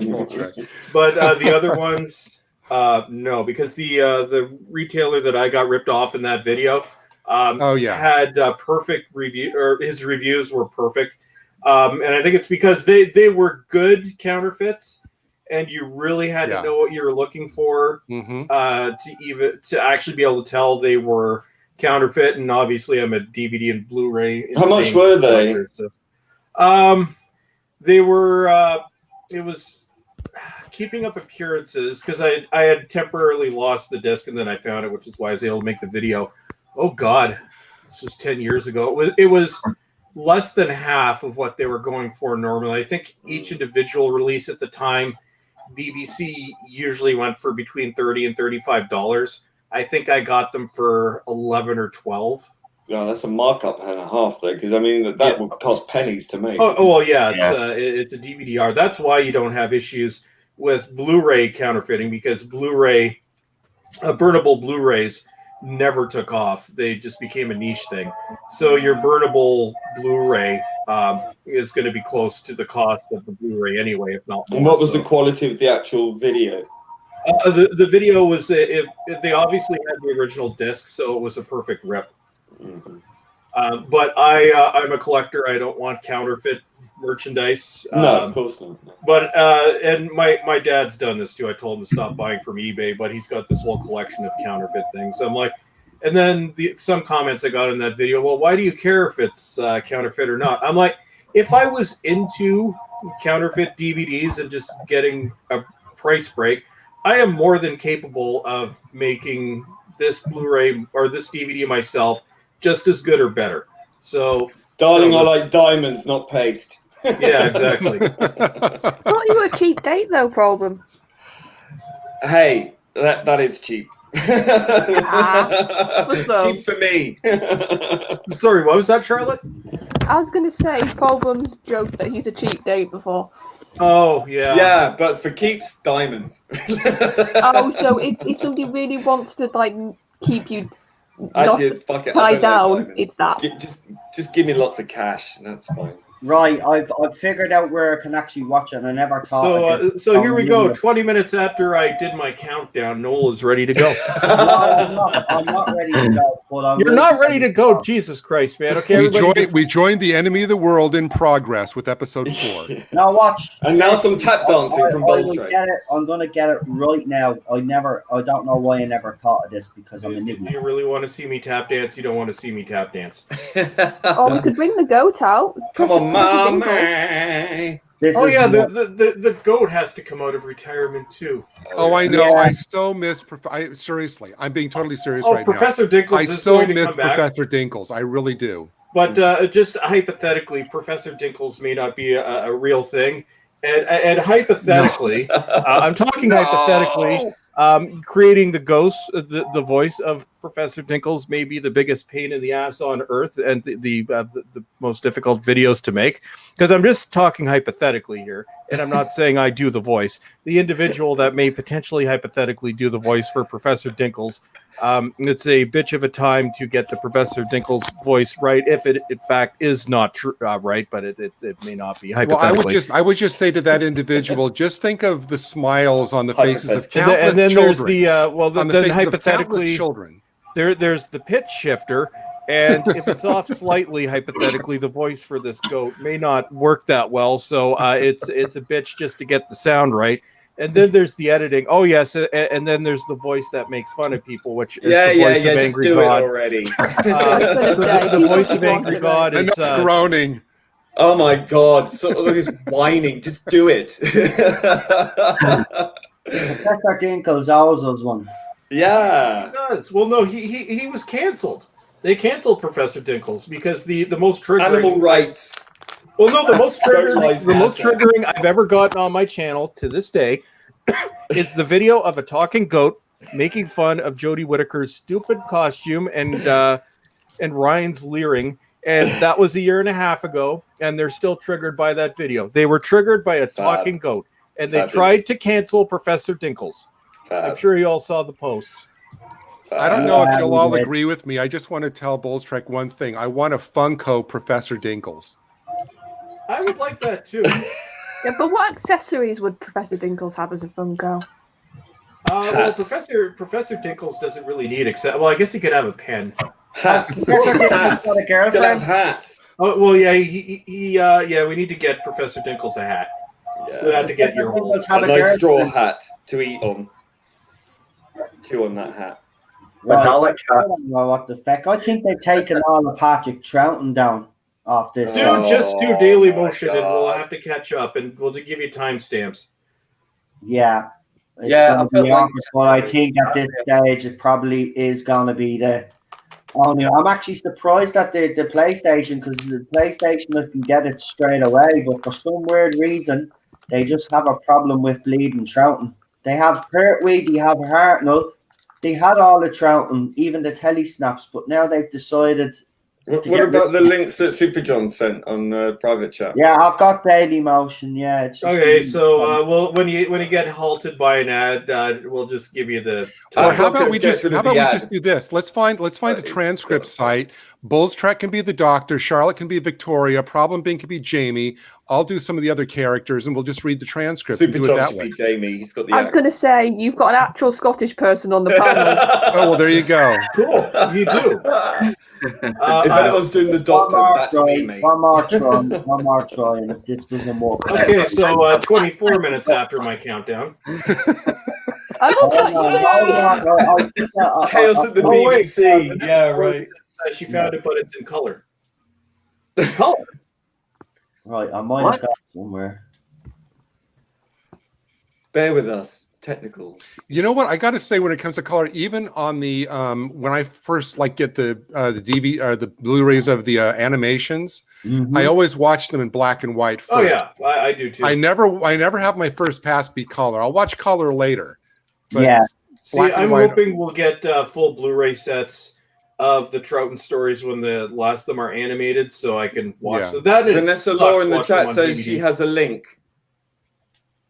Vanessa Law says she has a link in the chat, so I don't know if she's got your messenger. Complete. Oh. But I am on Twitter, and I think she's on Twitter. I think she's on Twitter. Yeah. Complete. You may have, depending on your security settings, you may have to follow each other to make sure you're following each other. You should be anyway. Right. This is the kind of Doctor Who equivalent of an Indiana Jones quest. No, this is it's like Krypton Factor. If you won't know what Krypton Factor is, but anyone in the UK who's like my age will know what I'm talking about. I think for us, it's more of a generation game. No, that's fun. Okay, the countdown dude will be right back. Excellent. We need some music now. I just can't believe this happened, though. Anyway, I mean, we have to be on top of all of this. Well, it doesn't happen all the time. It just happens occasionally. Well, Noel, it just happens to be a six-parter this time. Noel had the foresight to assemble, a really interesting, compelling panel that we can kind of vamp while he's looking for his lamp. That's right. So 26 minutes after my countdown. How you doing, Noel? I think I'm just going to get you to just go ahead, because at this stage I can't be arsed. I'm actually getting annoyed here, because normally just do Daily Motion. I know after we finish this and I go into this later on, I'll find it no problem. It just always seems to happen. So it's always when you're up against it, because you got all the stress of the live thing going on as well. Yeah, right. And you're worrying about expectations. It looks like it's going to be Daily Motion. That's okay. We can just make this stream part 1 of 6. Yeah. We can just do 1 episode a week. Oh, no. We have a way of doing it. If anybody needs to leave, it's fine. No. We're going to see this one through. That's right. Even if I've been up for 24 hours. Right, problem. How do you function, mate? You 48 hours. Sorry. How do you? I don't know. I go 2 days awake, half a day of sleep. 2 days awake, half a day of sleep. 2 days awake. Right. Are you sure you're not secretly the Doctor? Because can't you not sleep? No, I think I do believe I come from a different planet that's sort of slightly different orbit and slightly further out from its star. Because that's definitely. I'm sure the Doctor had a line that he can sleep once a week off the ridiculous. Oh, well, who knows? Right, Bob. I haven't received any links or anything like that, so I'm just going to start on Daily Motion. From Kip Ellis, Philip Morris can find missing episodes quicker than this.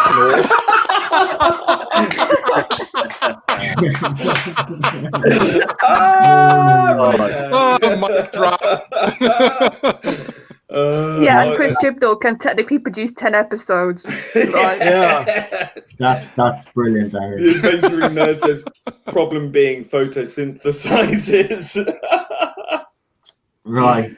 You need to get regular sleep, otherwise you're putting yourself at risk of stroke. I think I've probably already several already.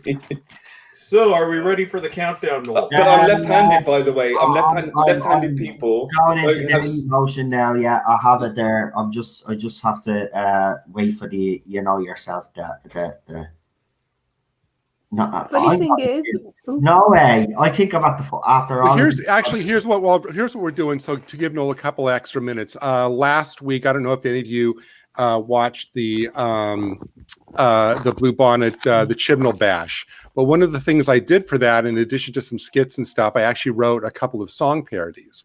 Yeah. And one of the parodies that I did was a short one to the tune of the theme song from Gilligan's Island. And so I actually call it the Ballad of Chinball's Isle. And so here it goes. So it'll only be about 30 seconds. Just sit right back and you'll hear the tale of an unskilled hack who managed to take Doctor Who and run it off the track. Young Chibs was a Weasley teenager with 0 good ideas. The BBC said, come on in, your job is secure. Now spread your manure. The ratings started falling fast. The cannon all got tossed. Because of the damage from a woke-filled crew, the show itself was lost. The show itself was lost. Now we're aground in the wreckage of Chib's brainless, childish scripts with dinosaurs and Yaz the Plank, those stupid cubes and the Pating, the Cyber Gal, Dr. Karen and Benny too, here on Chinball's Isle. There you go. I love it. Awesome, You're man. missing a calling. You're so missing a calling, Gary. That was awesome, Retro man. Doc for showrunner. That's the new theme tune. Well, yeah, the graphics write themselves too for that. They do. So there you go. That was Christmas #1. Yeah, I see that as a Christmas #1. Let's do it. Cool. Well, I'll add some guitar. Yeah, and Sadaka24 says this song has definitely got some pating. Oh, thank you, Thomas. There you go. So Noel, Vanessa Law says I sent Noel the link on Facebook. Noel, how's it going, man? You sent the link on Facebook. Yeah. You're gonna kill me. I think I found it. Oh lordy. We've been hearing that for the past 30 minutes. I've got Doctor Who Enemy. I found it. I actually found it because I'm a legend. We've heard this before, Noel. It's now dark. It wasn't this dark. Oh no, I definitely found it. We are ready to go. You could do your. I'm gonna start the countdown. In my French, God. English, Japanese, whatever you want. Okay. Go away, buddy. Are we ready? I am. I've Is been ready for a everyone while. Yeah. Noel. We were born ready. I am ready. Okay, Noel's a ready. long time ago. And even if Noel's not ready, we're ready. We're doing this. 5, 4, 3, 2, 1, play. Yeah. And we've got the title sequence in. And I'll be right back. I knew I'd find it. I knew. Alpha Omega said my DVD has been paused for an hour. Oh, God love him. Will it be each episode with breaks or watch in one go? Well, I think we're going to have one break in the middle, aren't we? We did all the breaks for the last hour. Yeah, we're just warming up, weren't we? Episode 1.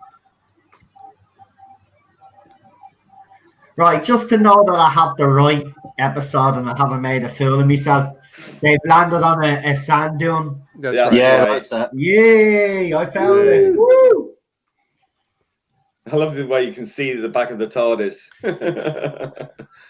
Yeah. You can see the TARDIS door panels not on right. I love Victoria's outfit in this.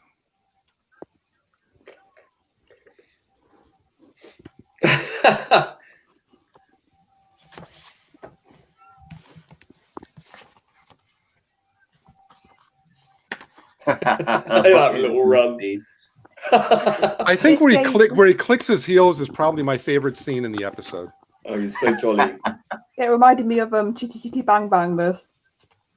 When Dick Van Dyke does the whole running into the sea. Yeah. Now, this beach is apparently called Climping Beach in Littlehampton, West Sussex. Has anybody been there? No. No. I know that Bowls Trek probably hasn't.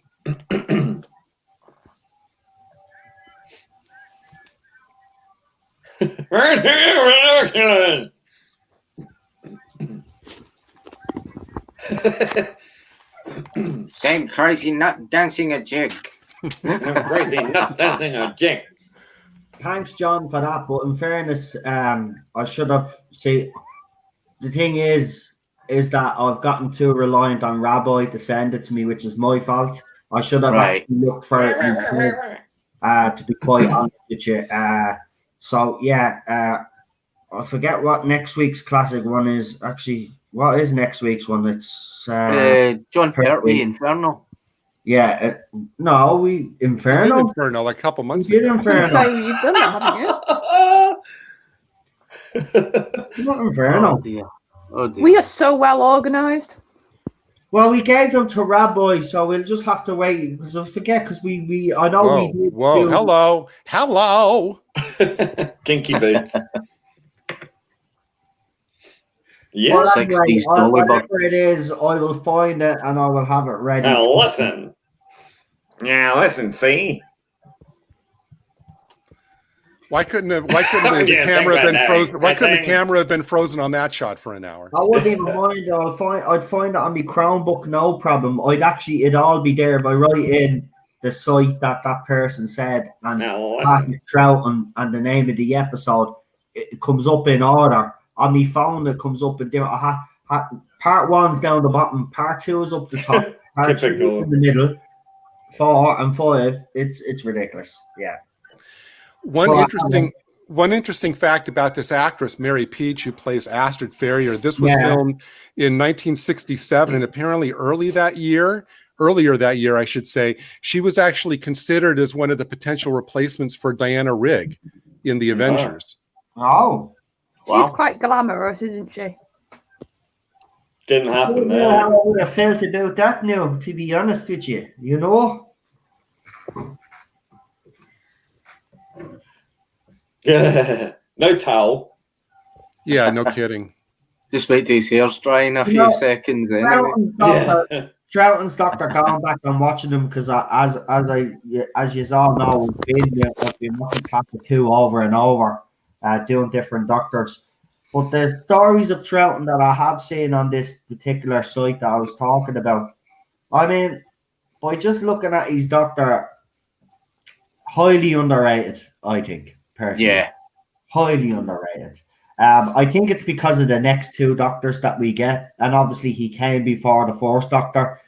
Troughton kind of, I'm not saying he'd just be under the radar, but they well, I think the black and white era does suffer because of that. Not only that, because most of these stories are either missing or needed to be reanimated, he doesn't get the credit I think he deserves.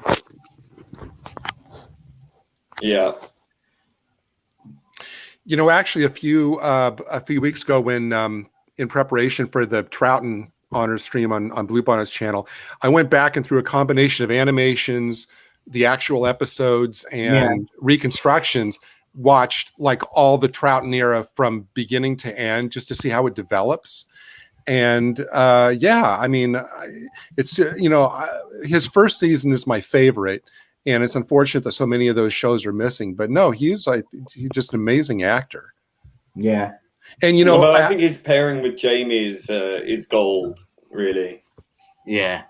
I was going to say, do you think in a weird way Jamie gets more recognition than Troughton? Because I knew of Jamie even without knowing Classic. That's interesting. Yeah, that's an interesting. I would actually have to say, I'd probably agree with you on that. I mean, everybody talks about Jamie. Let's be honest, on Twitter and social media, it always seems to be the focus. And anybody says, well, if they ever do bring back Troughton as the doctor, let him do it because he does a very good Troughton. So Yeah. I think because he is still alive and he's connected to that era, he is linked to that era, you know, that sort of way. Because we don't does here, unfortunately, anymore, and that's the sad thing about it. Well, I've listened to on Big Finish a companion chronicle with Fraser, and he does obviously Troughton in it because he's voicing all him, Jamie, and Troughton in it, and they've got a few other actors.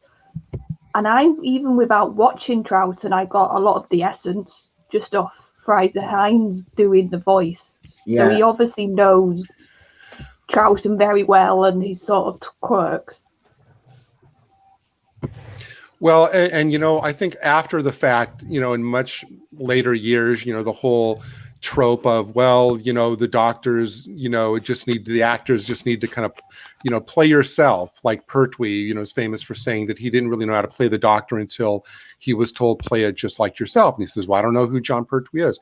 And Tom Baker was kind of like that. But with Troughton, I honestly think that, I mean, if you see him in other roles, I think that his whole second Doctor was like a tour de force acting thing. I don't think he was channeling Patrick Troughton. I think he was just, you know, I think it's the best acted. I think it's all acted. It's not like, oh, I'm just being myself. It's there's only three Doctors that haven't played themselves: Patrick Troughton, Peter Capaldi, and the one which shall not be mentioned. But it's because Capaldi and Troughton were the two best actors that ever played the Doctor, which is why they were able to create a character, whereas everyone else, they were great actors, excluding one, but they were able to channel their own personality into the role, and I think both ways worked. Present Dr. Nasty excluded. But you only have to look at the fact that the golden era was Pertwee and Baker, Tom Baker, obviously. Yeah. And they played it straight. You know, they played it as themselves. And you know, there's no one more aliens than Tom Baker in real life anyway. Oh, yeah. You know that clip we just with them in the helicopter that we just passed. That was actually a big kind of like a wow moment when I first watched this, because the Ian Marter target novelization of this actually set the story in 2030. So when I saw that little sign there which says that the story takes place in 2018, it's like, wow, okay, that was right there, December 2018. Oh crap, that's a bad omen. What happened in December 2018? See, with Troughton, when he was doing Doctor Who, he started off playing the character like a kind of clown, to make it more serious at the end. Oh, like Sylvester McCoy. Yeah, I was about to say Sylvester McCoy did the same thing. Yeah. Well, and you know, Troughton had for about the first 4 stories, I think it was like the Moonbase was the last story where you saw the stovepipe hat. They were trying different things to try to nail down and in his first 3 stories, he does a lot of disguises. He does little voices like that Dr. Von Ware in the Highlanders and all the disguises he does, like in the Underwater Menace. So they were trying a lot of different things on to see what worked. Well, I think it makes sense though, because this was the regeneration experiment. It had never been done before, so even at the time they weren't sure entirely what to do with it and whether changing the Doctor's personality made sense. So you could see that where they played with it. Although most Doctors are out of character for what they would eventually be in their first stories, at least from the classic series. You can see them adjusting, except for maybe Tom Baker. But even Peter Davison, it's subtle, but he plays the Doctor very differently by the end than he did in the beginning. Colin Baker does, but that was intentional because his Doctor was supposed to go on a 7-year journey where he would be transformed. Yeah. And when you start off with strangling somebody, I suppose anything's a bit calmer. Yeah. Well, no, but that was the purpose of the Doctor. They wanted to do something different, so they wanted to give the Doctor actual character development. And it was, in retrospect, it was a mistake, especially tacking on the twin dilemma at the end of Peter Davison's final season, because that's what people were left with for a year. But it was an interesting idea where you actually have the Doctor himself having character development.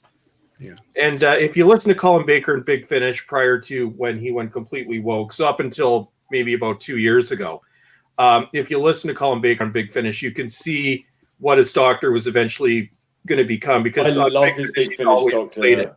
You know, the ones that I've heard anyway. So it's a shame, but I could see it happening with him. Yeah, I'm going to go ahead and say it. I think Astrid should have gone with them and been a companion. I'm going to say it, but she has to wear that outfit for every story. Okay, well, that's I really like Melanie Bush in the Big Finish, in the Big Finish audios. I mean, I hated her. Oh no! Actually, she said and she was one of the first companions to come on, and she refused to do Big Finish unless they wrote her character completely differently, and she played the character completely differently. Oh yeah, it's so much better. Fires of Vulcan is a great story. I think wasn't that her first story? I believe it was. That was terrific. And it's I was listening to the Wrong Doctor. Is it? Or the One Doctor? No, not the One Doctor. It's another one with which one was it? It's one with Colin Baker, the one with the 2 6 doctors, one from the future, one from just after the trial. No, yeah, that's not Flip Flop. That's the other. Yeah, I know which one it is. I think it is the Wrong Doctor. Yeah, the Wrong Doctor. Yeah. But you notice with Colin Baker, the chemistry he's had with the companions that were created for audio up until the current one were brilliant. Like the best chemistry was Smythe and Colin Baker, but also, unfortunately, she's been roped into this too. But Flip, who's been with him for about 10 years now, I think it's close to the best chemistry I've ever heard between doctor and assistant. She's, the young 20-year-old snarky girl, but she, until the last episode or the last story where they virtue signaled to each other for an hour. And what's the old companion he had? Evelyn Smythe, played by Smythe. the late great Maggie Stables, who passed away sadly back in 2014. They were great fun together. Now I have a question on this scene. Unless you're totally blind and you're the henchman outside, how do you mistake that one guy standing by the window for Astrid? Well, I saw a figure by the window. I thought it was her. Well, really? Okay. He's got to be the only guy in the world who would have mistaken that guy for Astrid. Because plot had to happen, Gary. I bet they paid a lot for that helicopter. Oh, yeah. Because Barry Letts got in trouble for using a helicopter. Oh, right. My God, and that was a stock shot, that helicopter exploding. Yeah. And this was Barry Letts' first directing job, I think, too. Yep.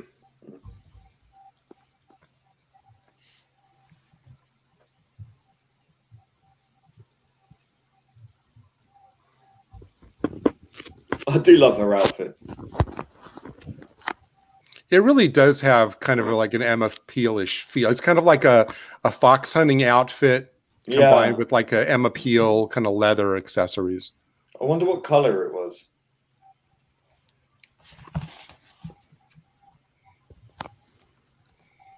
Well, let's see. Last night when I was dreaming about her, I think it was red and black. Don't tell us any more details. The night before, it was blue and purple. Well, there's AI that can actually work out now what grade, what color it is, and what grayscale it is. I love the news stories. Now, I've got to say, there were several times when it mostly happens every time, no matter how often I watch this story, where I have a hard time watching Salamander and realizing, hey, that's Patrick Troughton, because it's such a diametrically opposite character. I forget that it's Patrick Troughton playing that. Have you ever watched The Box of Delights? Yeah, I've seen it years ago. It was a BBC Christmas TV serial, and it had. I think it may have been one of the last things that he did. Actually, it was released about 1985, 80. I think it was 85. Then that would have been he died in 86, didn't he? And he plays an old tramp there with like a magic box, and it's amazing. I mean, it's really creepy and really Christmassy at the same time. It's fabulous. You should check it out. It's a wonderful performance, very nuanced. Didn't Troughton, I heard somebody say he had a radio background, so it would make sense he'd be good with accents. Did I hear? Is that right, or am I thinking of another Doctor? No, I think they all did. I know. I believe the first three definitely did. Yeah, would make sense because the scene when you can see he, as the Doctor, he's trying to find the accent. I found that quite fascinating just to watch because you can see he's really using the skill of the voice to do that scene. No, back then, pretty much everybody would have had radio and theater experience because the BBC was known for radio dramas before it was known for television, so their repertoire just switched to TV. Some worked, some didn't. And no, Alpha Omega, Box of Delights is not an adult film. It was a kids TV series. It's really charming, and the music is incredible in it as well, I have to say. It's very like Doctor Who, the Box of Delights, in a way. The music. It's like Doctor Who in a way. No, it's got like a Christmassy theme to it, but it's actually got a Christmas Carol, but it's really like it's got this really long dark intro, and it's really dark, and the opening titles look really good for the time they were made in. But the music starts off really creepy, and then it goes into this really Christmassy carol song. Da, da, da, da, da, da, da, da, da. You know, it's like, but it starts off really dark. It's really it's a beautifully made TV show from the 80s. It cost a lot of money back then. I was going to say, problem was it like well-known actors in it then, or was it just a few well-known? It had like a kids child actors, but it had Patrick Troughton as this mysterious kind of Santa Clausy type figure, really. And you had like people playing like mice and like all kinds of things. I can't remember who else was in it actually, but I think there are some sort of well-known English BBC type actors in there as well. I'm trying to remember who else was in it. I have to look it up. Hold on. But I highly recommend Retro Doc and Balls Track. Go and watch. No, I love Troughton. I haven't seen that yet. I'll have to go check it out. I will check it out too. I think it's on YouTube. It's on YouTube. And the final episode was December the 24th, 1984. Yeah, there you go. And Roger Lim was the composer. Yeah. So that's where I was getting the Doctor Who vibe from the music. We should do a watch along of The Omen. Robert Stevens, Devin Stanfield. I don't know who that is. And thank you, Atom, if I've said that name, for the super chat. I've just seen that whiz past.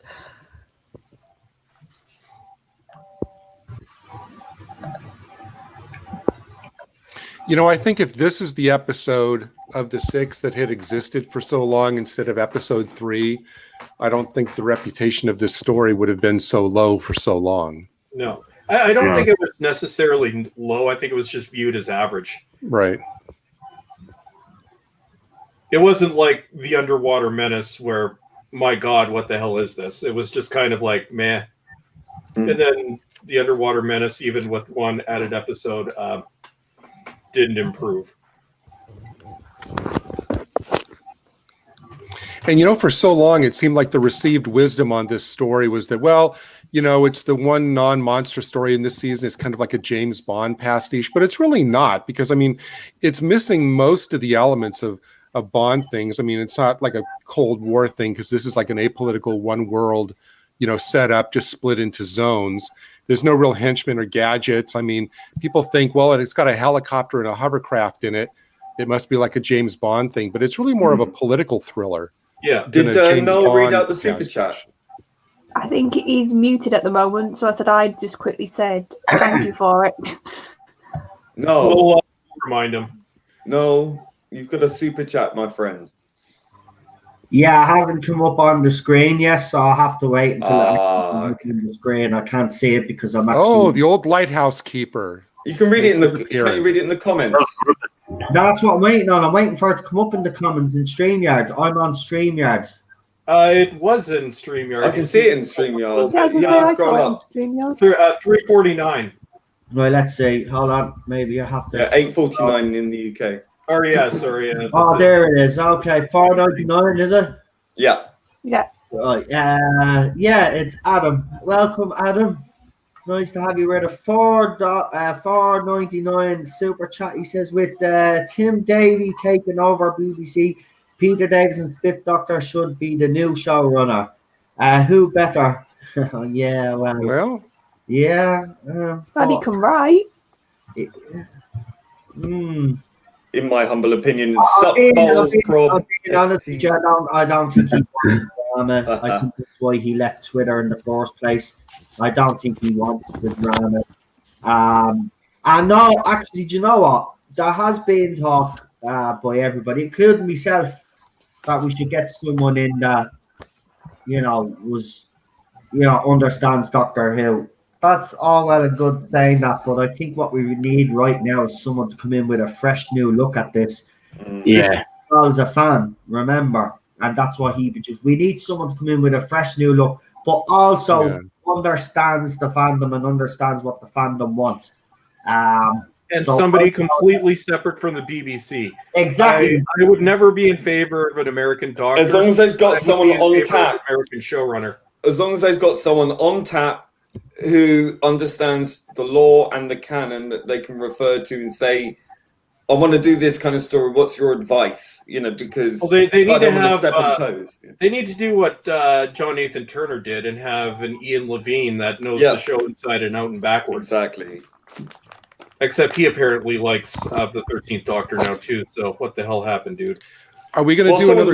Are we going to do another countdown before the start of episode 2? Yeah. Yeah, people will keep track then, probably better. Yeah, a lot of people don't just watch them with the one episode menu selection too, which is how I do them. So everybody get ready for episode 2. I am substitute rabbi for the day.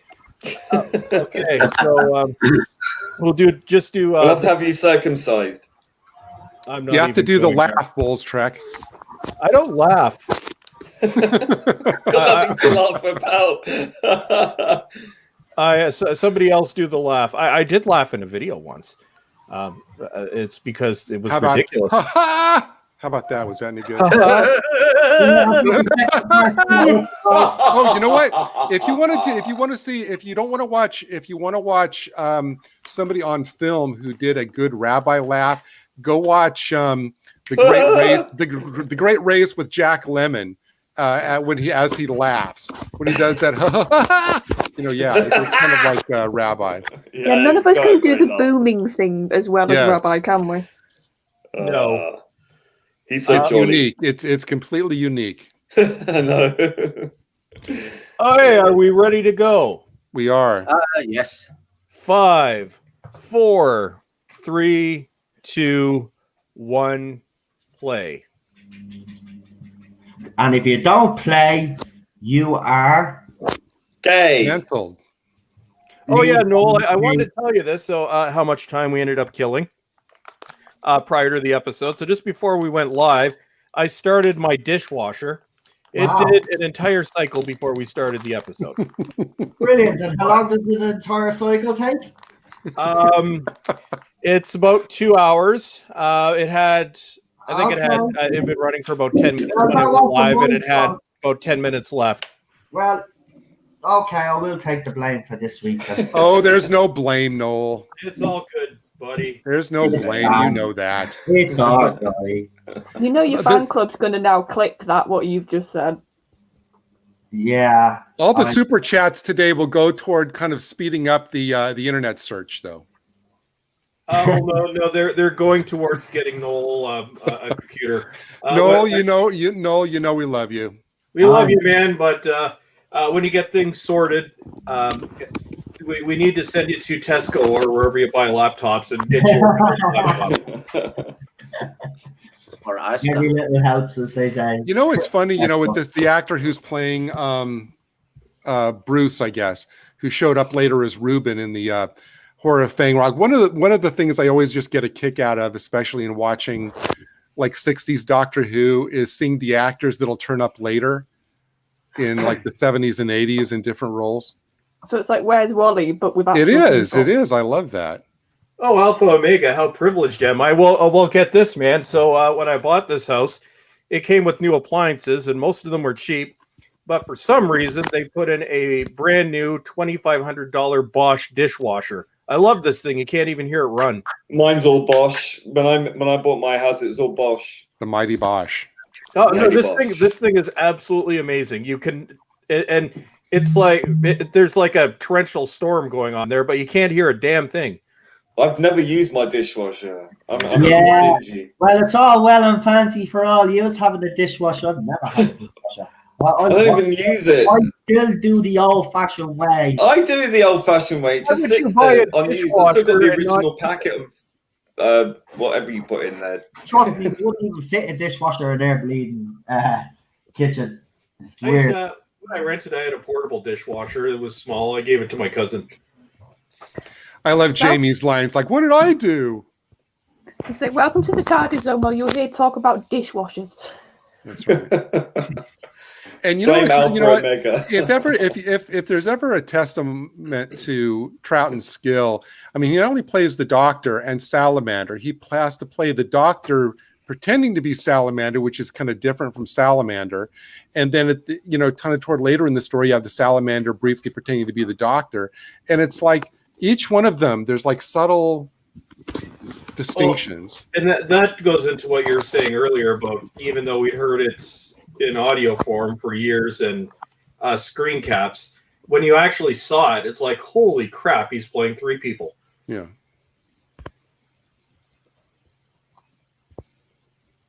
Is your dishwasher bigger on the inside? Actually, it's huge inside. There's no way I could possibly fill this thing up. Okay, if anybody in the chat, if you want to see Bulls Trek make a video where he shows off his dishwasher, say that in the chat, and the dishwasher review. Get Professor Dinkles to do a global. Yeah, we want a tour of the dishwasher. Anyway, wouldn't it? Say what, dude? I said a dishwasher review would be more interesting than anything Jodie Whittaker's done 2 years ago. Dude, man, this was essentially a free $2,500 Bosch dishwasher. No, we're all very impressed. We want to see it now. I believe it's the most expensive thing in this house. Right, but we want to see it. Actually, my ROG's more expensive. The polarity of the dishwasher. And says this. Hell yes, shows the dishwasher. There you go. Oh yeah, I have to show the woke Batman shit. The public has spoken. Come back video for Professor Dinkles. Professor Dinkles could actually do a review of your dishwasher. Where's Super John gone? I was going to say, we are gone. Oh, now you know what? Let's applaud for the quintessential obsequious toady, Milton Johns. Oh yes. I dropped out. Yes. Who I first saw as what was his role in Invasion of Time? It was the what? Mr. Slimy. Oh God, it's the Castellan Slimy. By the way, don't forget to subscribe to all our panelists. Daniel except for Noel, he's in the dunce box right now. Well, I'm in free fall anyway. All my subs are running away. Dude, you think you're in free fall? I could show you what's happening to mine. YouTube does a monthly purge. They do a daily purge. Noel's in a timeout. Yeah, Noel's in a timeout. That's all right. I'll go in a timeout. But yeah, I keep getting over a certain point, and then when I get to the point, then it goes back down to they stuck the same algorithm. I can't even talk algorithm on you that they did to me. Oh, and for long term, Castellan. He was the Castellan. Oh yeah, Castellan. Castellan Kellner. That's right.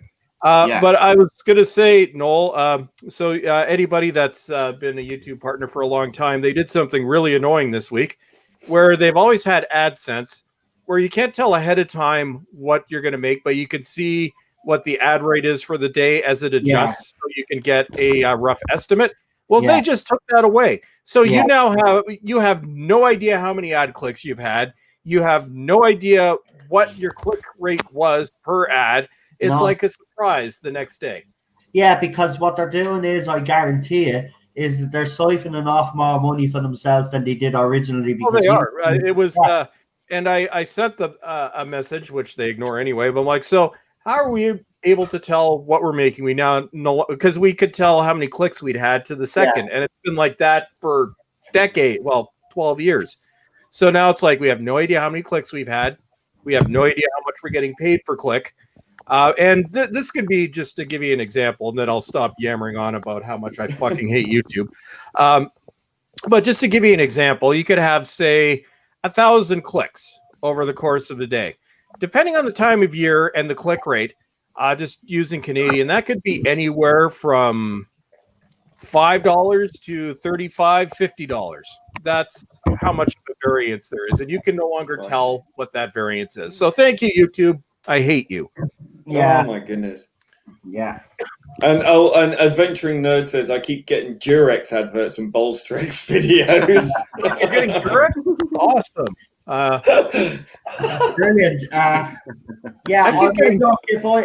I'm being honest, if I was in this for making money, it would definitely be the wrong thing to get into. I'd actually love to hear that somebody clicks onto one of Bolstrex videos and sees an ad for dishwashing liquid. That would be absolutely that would be freaking. It would be Bosch adverts. Well, it is kind of funny because when I'm ripping apart Star Trek Discovery, you typically get ads for Star Trek Discovery. Yeah. Apparently, there were a lot of ads for Doctor Who during my Whittaker reviews this year. Yeah, you know what they're doing? We're criticising it, and they know we're criticising it, so they're whacking up the trailers and the ads. That's right. So they get more clicks. They're desperate, BBC are. They do it with my channel as well. They've even by the way, this stream is limited for no reason whatsoever. They've limited this stream again. So as I said, if I was in this for money, I'm not making any. So for people out there, because when I did the rumor video, people saying, he's only doing it for clicks and he's only doing it to make money. I'm not making any money off any video. No, nobody makes money off YouTube anymore. Without giving exact numbers, I used to make an absolute killing just off ads. And now, roughly, when I'm doing videos on a regular basis with the same watch time, it's a fraction of what it was. I think if I'm lucky, it's a fifth. Oh, and the Adventuring Nerd? Don't forget, YouTube is Google, and if you've got specialized adverts, well, I don't know what you've been looking at. There's nothing wrong with wanting to be safe. That's true. That's very true. I get pissy when a Justin Trudeau ad shows up on my videos. There should be some sort of two-way thing on that where you can say no, I don't agree with that. Actually, I don't think. Well, you can place your own ads. I think you can put the ads on that you want to show up on your actually, I used to do that. I think I had no political ads and no religious ads. But then YouTube actually punishes you for that, so you get no ads. Hey, there's a phone from the village that he's using. You got another super chat? Yeah, I seen it there. I'm just about to read it out now. That one came in, no problem there. Alpha Omega with a $20 super chat says, well, here's some money to counteract YouTube shenanigans. Sure, they'll take about, I don't know how much they take. They say they take a certain percentage, but they're definitely taking more because I did have here's the thing. This is how I know they're taking money. I had a certain amount in my bank account, obviously from the last year of making money on the channel, and I had a certain amount, which I won't say. But when I went in to check it again a week or two later, it was down €200. So Wow. they're taking money off us, extra money that they shouldn't be taking, but they are. It's got to do with this bear bug. That's what it is. And I wouldn't even mind if YouTube was running properly, but we all know it's not, because everybody is having problems during their life. It's what happens when you let algorithms take control of everything. Yeah. This is Google and that alphabet thing where they're trying to. This is what Google. Sorry, Bolster. This is what Google does with. They've got an algorithm called Alphabet, and this is where they want to go. They've got this idea in their head that Google is going to become the mind of God. Okay, that's how crazy this is. This is where they want to go. They want to create a catch-all net of everything that's done through Google and through all their applications, through the internet, through all the filters, that they can collate all the information that goes through it and turn that into an algorithm in its own.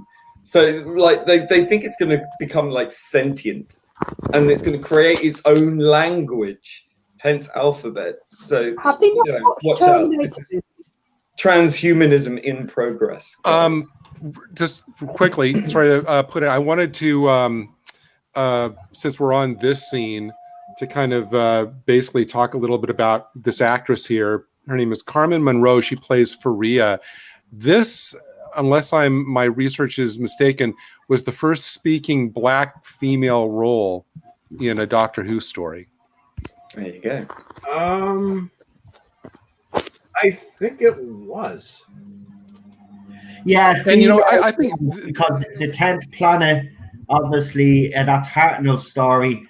They actually had a black guy in that episode. Well, that's why I said female. Yeah, so you're right. You are absolutely 100%. Are you assuming his gender? But you know what? I actually think that backing up, Gary, the last speaking role for a person of color, as they say, was in William Hartnell's era, and that was a bloke. So he is right. I think. Well, are we forgetting? What was it? 3 stories before this, which was in Tomb of the Cybermen. Yeah. What was that? Who was that character? Bullstrike? I'm blanking now. So, see now that you have me thinking of it, I can't remember it either. It was Solo's something. Tomb of the. So bearing in mind as well that this is after Star Trek and Lieutenant Uhura. Yeah, but bear in mind, Star Trek didn't air in Britain until 1970. No, that's true. That's true.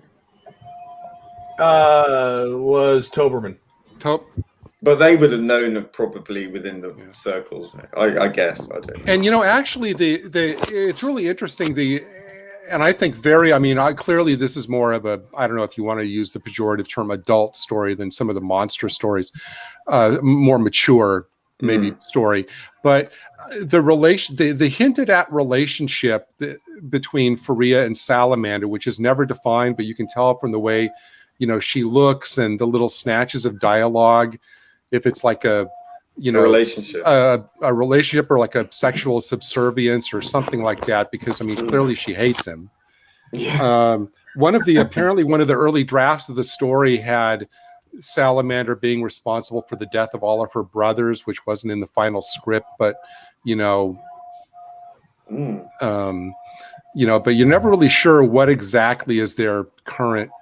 Is it master servant? Is there some kind of dominance thing going on? Or interesting. Yeah, because what you were saying. I suppose you can make that kind of subcontext yourself, or maybe it is implicit somewhere. The BBC back then were a lot more subtle with the subtext in things, weren't they? Right. Yeah, because what you were saying about this being a more adult, me watching it, I think they're trying to explore how fascist leaders can look like he's beloved. I can't. Very good. Yes, absolutely. Like these hero of the people types, but they use every dirty method, and this is what I think the story from my reading is talking about. It's sometimes the most person of the people type actually are the most scummy. Well, this scene especially where, he's all, smiles and, smooth talking, as he's basically kind of like blackmailing this guy to ruin his future if he doesn't like kowtow to him. Look at that back screen projection.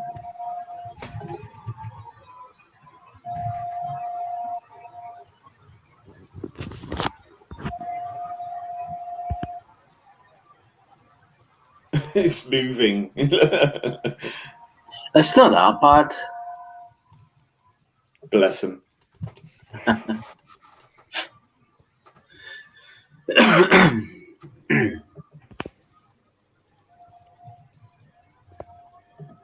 You can tell Jamie's kind of playing up to Astrid. He's into her.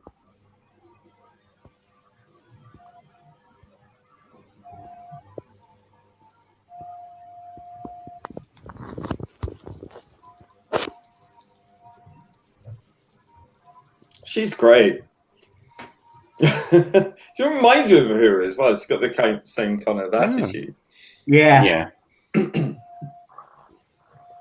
It's like it's easy to tell that, it's not that hard to construct kind of a backstory where, she came in all, idealistic and everything, and then being exposed to Salamander wore her down to be like bitter and cynical.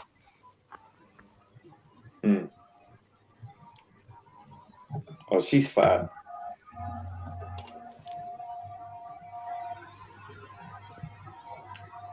There you go, guys. And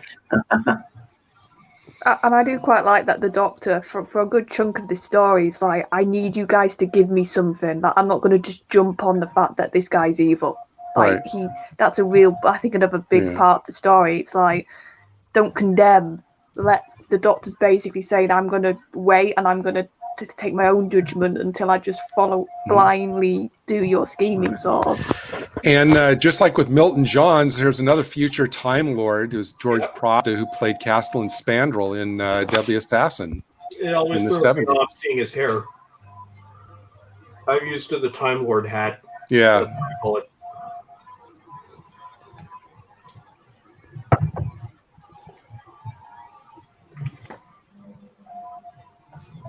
So one thing about Doctor Who, they recycle a lot of actors, but because it was only meant to be seen once, for the most part, you'd never notice.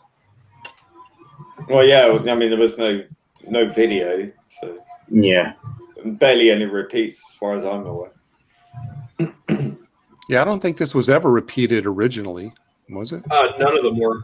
Not in the UK. Well, no, this one was lost, so this one is never repeated. But just imagine, folks, the BBC torched this show, and it was gone for, it was discovered in 2013. It was torched in the sometime nice leather trees. So 40 probably years. Early 70s, maybe. Late 60s. I think they were torching. Most of the torching happened, I think, between 74 and 77.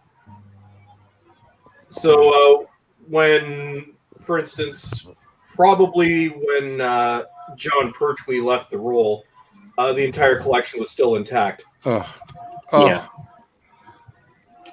So as they were filming Tom Baker's first season, they were torching old episodes. That's what I'm going to do if I ever get a DeLorean. I'm not going back to 1955. I'm going like to 1973, and I'm saving all these things. Yeah. Or go back with the VCR or something. However many film canisters can fit in the trunk. Well, a lot of them are still out there. We'll just never see them because a lot of them are owned by private collectors who will never. Yeah, there's definitely some missing episodes. I bet you they probably all exist, but in someone's private collection. So like someone who's so fanatical that they've got something that no one else has, and it'll go to their grave with them. Yeah. Well, we know that the original masters, most of them were destroyed by the BBC, but these went out all over the world. Yeah. Well, not in North America during this time, but all over Europe, Africa, Asia. So they were sent out, and the other ones were not destroyed. Mm-hmm. So somebody has them. And just a note for all of you wonderful people listening, Noel will accept original film canisters of missing episodes in lieu of super chats. Yeah. As will we all. So yeah. Well, maybe somebody found them and dug and buried them behind a church or something like that. See, if I say, highly unlikely in Canada, although possible. If I found, say, I was digging out a relative's basement, and say I found all the missing episodes, I wouldn't even profit off them. I would not give them to the BBC because they're bastards. But I would give them to, the current equivalent of the Doctor Who restoration team. Absolutely. Or somebody who's competent to restore them. All I ask is just free copies of the Blu-rays and a credit. Actually, that's what I probably wouldn't give them to the BBC. I'd give them to a restoration house. I'd actually probably give them to Shout Factory or Arrow Video. And say, you guys are brilliant at restoring things, restore these. Patrick Troughton is just so uncannily amazing in this story. He just really he's hypnotic. I mean, you can't take your eyes off him. He's so serious. I mean, he's very earnest in his portrayal here. You know, he's I love in how the role. Half of his performance was his facial expressions. His eyes. He's got those sparkling eyes, really deep. Except the first time I saw him as a kid, he scared the crap out of me. I'm like, who's this scary man playing the Doctor? Because he does have a villainous look. Well, I read that in preparing for this role, once they realized it was going to be a doppelganger, supposedly he went through old albums that he had of like theater photographs from the 1950s of old roles that he did, and he settled on an American production of Hamlet that he had done for the look, and he gave it, I guess, to the makeup department and told them to kind of modify his look. That's what he wanted for Salamander. He's got a bit of an Iggy Pop look, isn't he? And I think it's not too much of an over-the-top look. Like, it's quite a simple look if you think about it, and it's so effective. Like I said, it doesn't pull you out of the role. It basically makes you forget that you're even watching Patrick Troughton, which is, I think, probably what you wanted. Right, so I'm going to get part 3 set up. We'll take a break after part 3. Or 3, sorry. I know people slag me the way I say 3. There you go. Can't be helped. Actually, I discovered the perfect place to give my discovered Doctor Who canisters. I would give it to Warner Archive and say, Warner, here you go. BBC has been fucking over by making you release 13th Doctor sets that nobody wants. So here, you get these. Good idea. Nice bit of karma. Are we ready to go straight into part 3? We are. So it's going to be 5, 4, 3. What's wrong, Noel? No, that's not me. I didn't say, oh shit. That was someone else. Okay. I was just yawning. Sorry. I thought Noel broke something again. You were at 2. 5, 4, 3, 2, 1, play. And we are off. We are off. Here's a question. Do you think they'll ever do the face thing again in the titles? Oh God, can you imagine that now? That's what I mean. It would be bad, wouldn't it? No, because they don't want people to tune off before the show starts. Go ahead, Charlotte. No, I didn't mean with current. I meant in like a far future, possibly.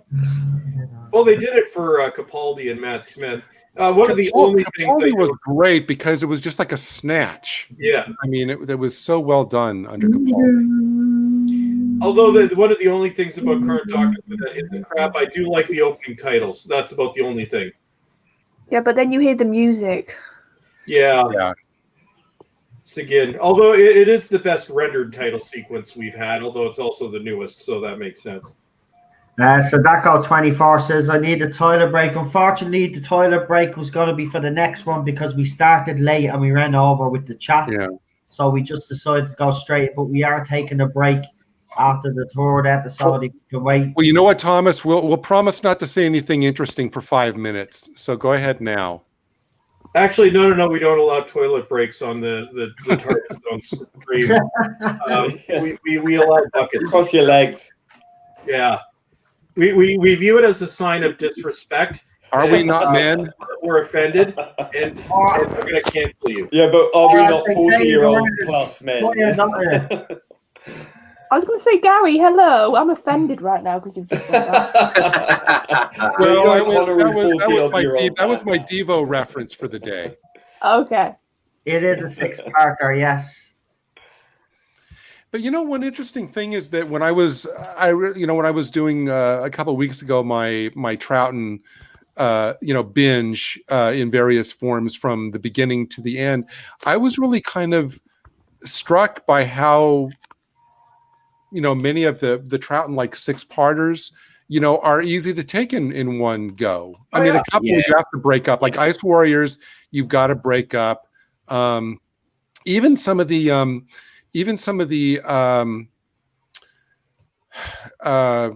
blanking, the reconstructions are kind of easy to do in one go.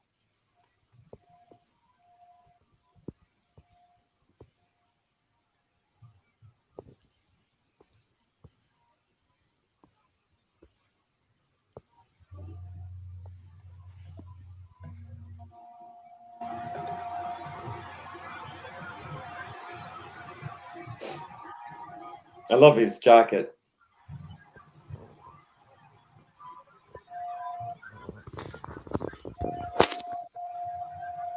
Because I think if Paul of them could go back, he wouldn't save episodes, he'd save clothes from the classic era so he could nick them.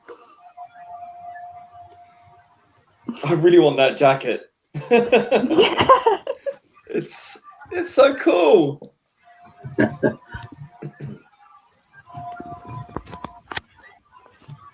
I always wonder whether this scene kind of speaks to maybe kind of a budget shortfall where they don't even have him in a holding cell or whatever. They're holding him in the corridor on a couch with the painted floor paving stones and the flock wallpaper. Love the flock.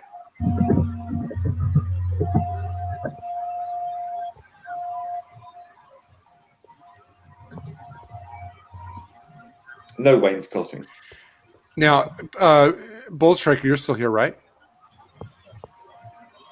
Is Bull Trek? Did Bull Trek go to out for a moment? His image is here, but I don't know. I'll wait till he comes back. Yeah, Adventuring Nerd says he could happily watch all the war games in one go. Really? No, really. I mean, a lot of the Troughton six-parters that. I mean, Ice Warriors was kind of a stretch, but I mean, Web of Fear, this one, the Faceless Ones, animation, I mean, are easy to power through in one go. I don't know. War games for me is a bit of a chore. I mean, particularly in the middle section, I think I understand why they did it, but I think it's another reason why they really never did it again. Because it lost so many views. Yeah. Really did. It's one of the lowest rated serials. I think with war games, you could do like 4, 4, and 2. That's kind of a good way to chop it up. You think with the Warlord, you'd think it would be the Master? They had the hypnotism and that in it. If it had been this, well, yeah, I mean, if it had been the same production team, doing, if it had been Barry, I think if it had been Barry Letts, well, but wait a minute, Terrence Dix wrote War Games. Yeah, he could have brought back the Warlord in Terror of the Autons. Well, I think because of the low viewership, I think maybe they just thought best not, especially after an epic 10 episode serial. I think it wasn't well received at the time.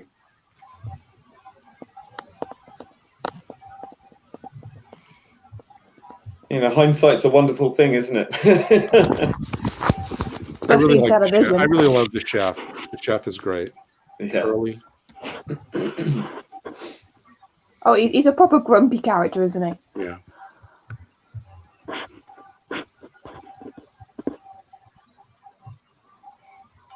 I want that jacket. Never know, it might come up in auction and an eBay or something like that. I always think this seems funny, for Salamander, which probably has like the super tight security and everything. Jamie just wanders in. Oh, I just came by to see my girlfriend. Oh, okay, sit down. What do you want to eat? Yeah, it's like, okay. Yeah, and he offers a job to a woman he's never met. He's like, yeah, of course, your girlfriend can have a job as well.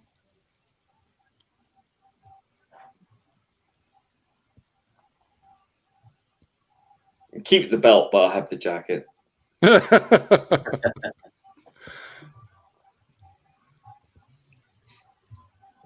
I wonder if Fraser Hines still has it. God, I would have nicked the shit out of that jacket.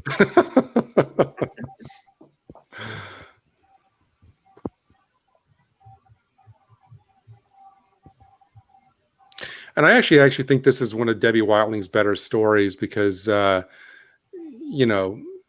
stories where she has where she's not the, kind of the Bambi deer in headlights character, kind of like in Tomb, but where she has a little bit more strength and agency like she does in this story. I think she's always good.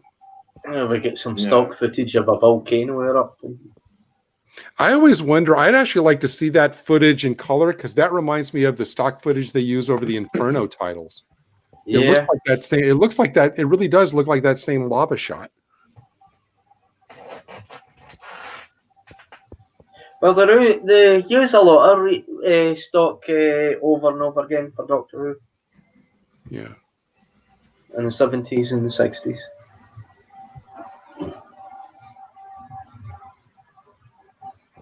No, you want to see me in the leather jacket. That's what you want. I want that frock coat that Troughton's wearing. I've got my Tom Baker 4th Doctor brown velvet frock coat, and I'm super happy with it. I do love a frock coat. They're so smart. That's more of a morning coat.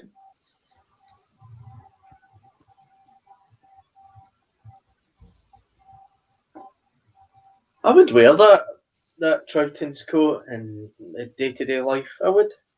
Like, put a t-shirt under it and you can pick those up in charity shops. I had one from a charity shop ages Quick, ago. get in the ice cooler. End up frozen.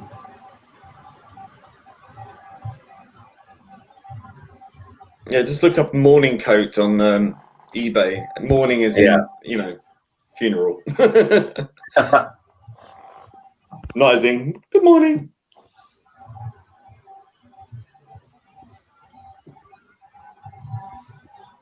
It's very difficult to get a Hartnell jacket because the way I think Hartnell's was designer. It was designed for him. No, I mean, you find a lot of those sort of. It's Edwardian. You just look up Edwardian frock coats, and there's shed loads. I mean, lots of them are just basically wedding coats, aren't they? Guard, shoot him. He just destroyed a picture of me. But you won't find. Yeah, I mean, the Hartnell one's got the nice rounded collar, hasn't it? The lapel collar. So that's when they made the mistake in the Five Doctors because the lapels are different for Hartnell's Doctor. He's got a few different frock coats, actually. Yeah. You see the actor when he fell, he nearly did a crotch grab there. It was like, oh. Okay. And he definitely dresses to the left. Not all my 99-cent plates. Oh, no. Can you get any tighter trousers, please? God, he's so smarmy. Oh, he did this. This character is a proper one you want to punch, isn't he? Yeah, it's smarmy, beady-eyed. Like Alpha Omega says in the chat, he plays the slimy characters very good. Yeah. He can snivel for England. Oh yeah, in another life, he was in a private school, being like head honcho. Although, I really do I sincerely love Troughton's line where he says, "Isn't it, too bad that people have nice things and then other people come along and break them." I don't know why I love that line so much. That's like just such a great Second Doctor line. And it's so relevant to today. Truth. Yes, it is very relevant. Yeah, because we're living through it. It's a perfect metaphor for Doctor Who and Star Trek and Star Wars and the Terminator franchise and anything else I could name. Yeah. Pirates of the Caribbean now, apparently. Hey, people love this stuff. Let's break it. Yay! That'll teach them. Yay! Let's make everything female. So I just want to let Bulls Trek know that a couple of comments in the chat that I think you might have missed. One was to show that now this has become a thing. One says Bulls Trek dishwasher has Dalek bumps from Matthew Pounder. And another one says, John Steed says, I've got to wash the dishes. I don't have a dishwasher type 40 like Bulls Trek. So your dishwasher's become a real thing now. So you're going to have to do something with it. Yeah. It's all right. I'll have a Twitter account soon. It's now sentient. We'll call it Bulls Trek's dishwasher. It's better than the washer and dryer I got, which weren't actually connected and are sitting downstairs on planks of wood. So they've actually cost me more in plumbing and venting than they're actually worth. And they're still not connected. Bloody hell. Look, no wainscoting. Look, terrible. And you can see the wallpaper's torn at the bottom. BBC skirting board. Although, if you ever watch any of those montages where they show how quickly they put up these sets, it's amazing what they do, because the set would have been put up that morning and then torn down again and then put up again the week later. And most of the stuff had been carved out of polystyrene as well. Yep. It was actually quite the production they had back then. I think it's The Hand of Fear. No, which one was it? It was Talons of Wang Chang. They had carved a huge polystyrene dragon. Although there's no, it's one of the early Pertwee DVDs. I can't remember which one, but there's a documentary on the BBC filmed in the 70s, and they actually show because they switched the sets overnight, and they actually had a time lapse video. I believe they were tearing down Z cars and then putting it up for some historical drama. But they actually show you time lapse over the course of like 8 hours, completely disassembling a set, repainting the floor, and putting up the other set. And they did that every night. Although this wasn't at Television Center. This season, they shunted them back to Lime Grove again. So this was shot in the crappy studio. I believe the footage you're referring to is from Carnival of Monsters. They show them switching around the sets and dismantling sets. It might be. I don't know if I have a feeling, because Lime Grove is like where if they hated you, they sent you to Lime Grove. I don't know if they tore down these sets, because I don't know who else other than Doctor Who would have been using it. I guess it was their punishment. And then they alternated between this and Riverside Studios, which was a much better studio, but still not Television Center. So for the end of Hartnell, I think his second and third series, they went to Riverside. And then when Troughton came in, they shunted them back to Lime Grove. Riverside Studios, as far as I know, still exists. I think it's an archive now. But Lime Grove, I believe it was condemned and torn down decades ago. Here's another good quote from The Adventuring Nerd. So Troughton had loads of great lines. Here's one quote: "There are some corners of the universe which have bred the most terrible things that act against everything that we believe in. They must be fought." Yeah, that's actually, I think that was like one of his, like from the moon base or something. That's basically was like the mission statement for the morality of Doctor Who going forward, was statements like that. And again, relevant so much to today. Yeah, it is. Well, did anybody notice what I did right before I went on hiatus? I was putting up Doctor Who quotes, and the J-bots had a they were crazy. But they couldn't figure out, and I didn't tell anybody why I was actually doing it, but I kept putting up these brilliant quotes from all the previous doctors, and then right before I went on hiatus, I put up Jodie Whittaker's "I'm socially awkward" quote. I'm like, "This is your contrast. See you in 2 months." Yeah, exactly. And then they shut Jodie up. could never do speeches like that. Yeah, good luck finding all the great quotes there, guys. Yeah. Here's the thing, though, guys. We all know when her actual final regeneration, it's going to be like half the episode is going to be a speech before she actually does. Oh, please. The whole episode will be weeping, and there'll be like a mass of people going, "Oh," wailing and crying. You know what? I don't want to dwell too much on Jodie, but here's my ideal thing for the Christmas special: wrap up the story, and then fade to black. And then you just hear Yaz yell something like, "Doctor, look out for that truck." And then you hear like, "Yeah." And then you see a "to be continued." That's all I want. Actually, what I want is a Sylvester McCoy regeneration. No, I want to where see they the just truck. Tack it on at the beginning. And then the first thing that the first doctor or the next doctor says is, "My God, I used to be insert word beginning with C." Just do a time in the Ronnie thing where somebody just wears like a Jodie wig, and then gets Lawrence Fox in a blonde wig, dressed in that awful bloody costume. Yeah, I'm sure they'll regenerate her, and that's the orange spacesuit. They'll try and do something like that. If I'm right. That costume looks very uncomfortable. Must be sweating buckets under it.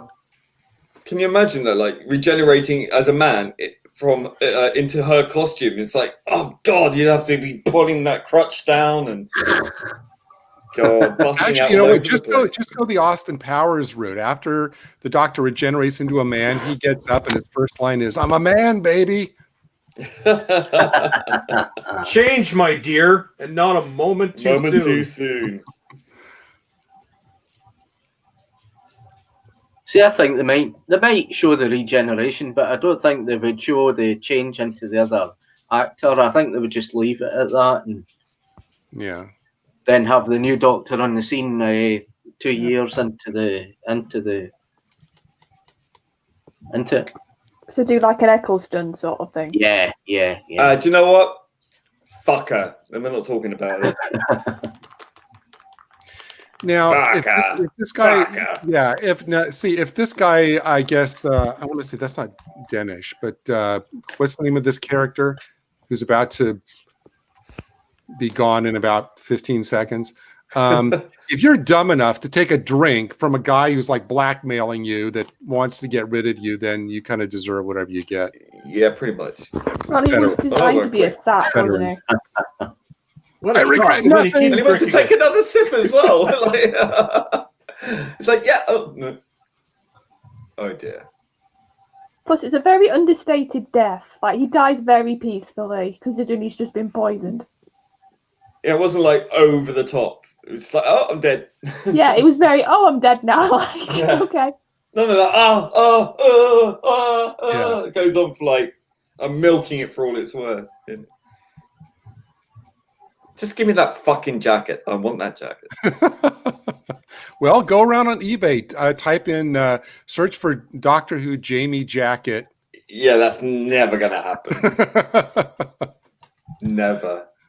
That's going to be a custom job. That's going to cost $1,000 at least.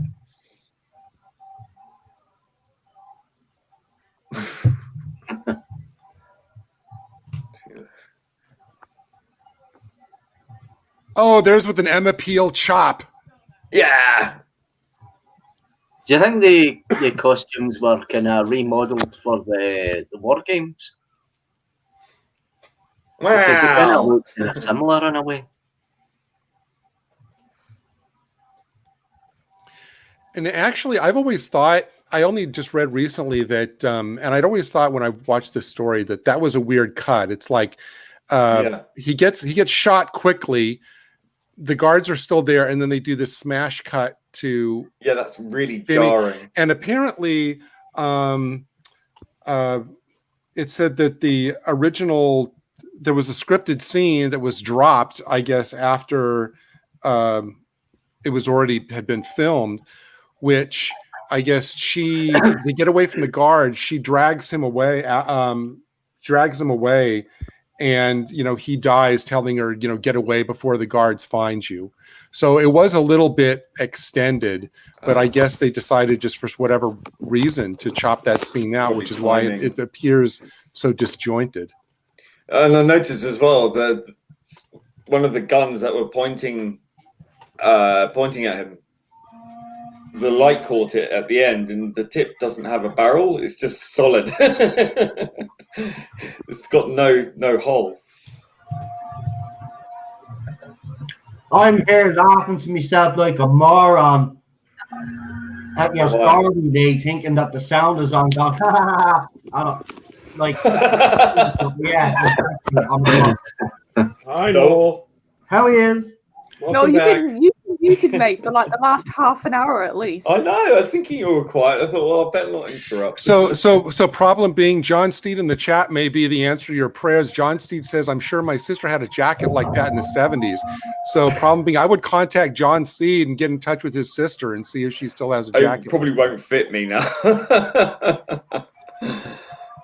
Yeah, that will be a fun message. Hiya, you don't know me, but I think you've got. You don't know me, but I want to talk to your sister. And like women's cut thing, they always have those. The way that they sew it is to make room for breasticles. All right, so are we doing a short? Yeah, short little break for everybody that needs to take a pee break. Statico needs to go to the restroom, I think, still maybe. I was going to say, I'll need to bounce in like 5-10 minutes, lads. So this is good timing for me to. Yeah. Getting near 10. No problem, Charlotte. And thanks for joining us. Thank you for letting me jump on for this week. No problem. It's been an honor. We'll have you on again, Phil. And I think this is the first time we've talked on the stream, Charlotte, so it was great hanging out with you. Yes, absolutely. Yeah. Yes, no, it's lovely to actually speak, considering I've watched so many of your videos, mate. So it's nice to actually be on a stream with you.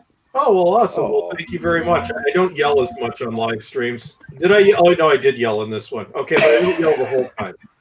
Yeah, but it's not constant yelling. That's the difference. Yeah. Maybe the goat will make an appearance. We'll see. Yes. Yeah, so I'll do you want me to give a score now? Yeah, go ahead. Well, I'll give this an 8 because this is my first time watching Troughton, so it was quite interesting for that. And I did find him quite impressive, like you guys are saying, doing the double role and how you did by the end you were very like, oh, is it Troughton? Or so you were really guessing whether it was the Doctor or Salamander. Yeah.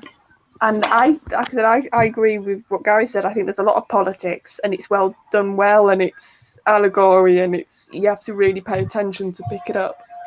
No, but Charlie, you had a spectacular point about how it's making a subtle point about how, just because somebody looks a certain way doesn't mean they are a certain way, and that what you look like outside masks what's really going on. I mean, no, that was very good. I try. No, serious. I'm being serious. No, that was I had never thought about it in those terms before. Well, it's the idea of, like I said, I think they were almost talking about media before media was a thing. That you can have a public persona, and underneath that, it can be very different. It's a metaphor for Twitter before Twitter. Yeah, Twitter. Very apt. Right, so I'll say see you to everybody in the chat. All right, well, thanks so much, Charlotte. Not everybody, like I said, else see me about and everywhere, because I think I'm doing something with Geek during the week, so I'm doing a Harry Potter stream with Geek. So that's, if you want to listen. I was an extra in the last film, if you want to. Lee can't go straight. I'm actually one of the last people you see in the very last film. Like, you got all the main actors lined up, and there's my face, but as it fades to black, right, there you go. I'm sure if you go on to that stream, Lee will also feature as well. Nah. Well, we need something to name drop, don't we? Well, I can tell you, like, some of the backstage gossip. No, I would be sued. No, you can't, because you won't tell us the backstage gossip with Star Wars. So yeah, but Disney's a whole other beast. Disney's a whole other beast. Right, so night, everybody. Like I said, All right, thank you. good night, Charlotte. Good night. Good night. And Alpha Omega with a $10 super chat says break time donation. That's right. Thank you very much. Let's all go to the lobby. Let's all go to the lobby. So go and have yourself a cup of tea, or bring yours, or make yourself a cup of tea, cup of coffee, whatever yourself poison is. Well, we can't really because we're stuck. Yeah. Because we're on the final run now. Last episodes, one after the other, and then we'll give our ratings, and then I think we will call it a night because we're over 2 hours and 49 minutes in 50 minutes. And why is that? Oh, yeah.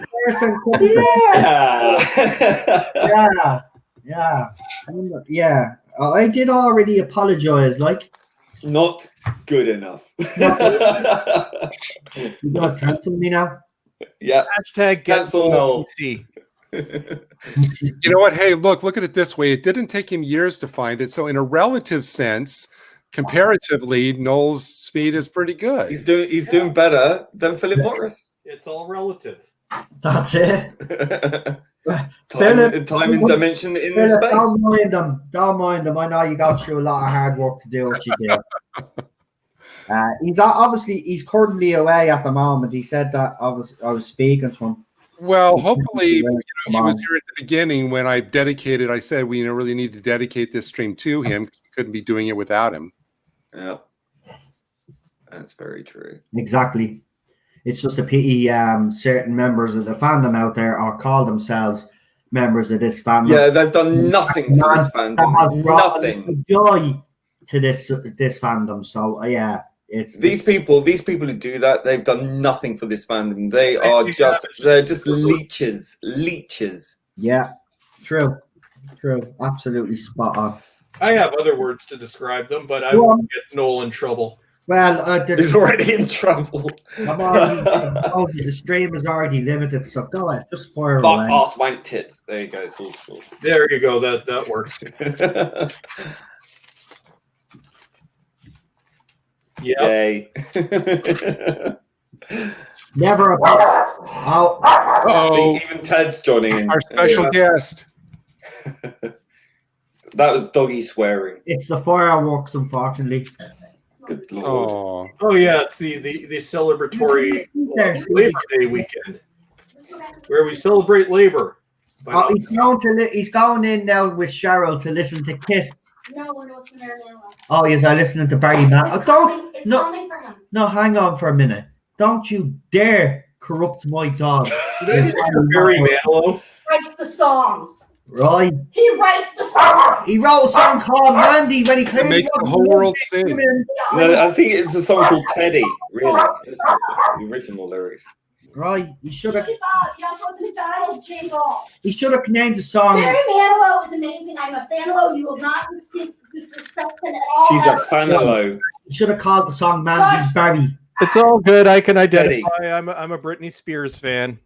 Good Lord. I saw a post on Facebook earlier this week. I guess Nicolas Cage is coming out with a thing called Mandy. I never heard of that. I think you're saying he's coming out. I didn't know they were doing a movie version of that song. I guess Nicolas Cage. For what? It's a shit song. It's probably not. You gave it, I'll take it. Oh, there you go. We're going to stream now, everyone. Take care. I want to see if we get a super chat for that. Keep singing, Noel. Pay him to stop. Probably want to tell me to shut up. But yeah, Ballstruck is not the only Britney Spears fan on this. I don't understand this. I really don't. Well, I don't care. Spears. Great. She's like Minnie Mouse on steroids. Not even wrong thing.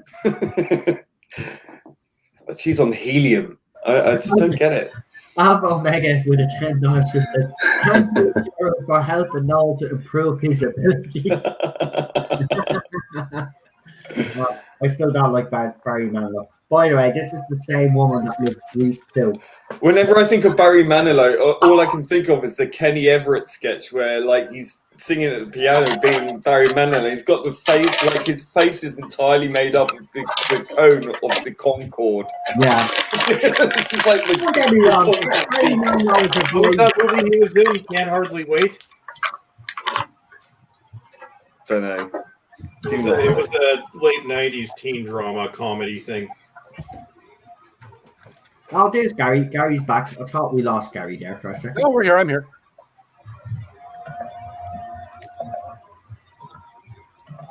Maybe that's why I lost subs. They saw my Britney Spears posts. Who cares? Britney Spears is a legend. What that woman came through and come out the other side. I don't know. Yeah, all the songs are written by Kathy Dennis anyway. He does it better. But Lee, I mean, look at she's been pushed into the limelight since she was a kid. She had a very public breakdown, right?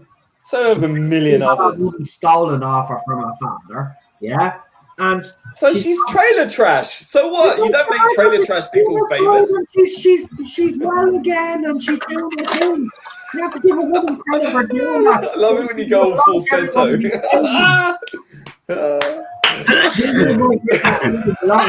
You go all Michael Jackson is great. I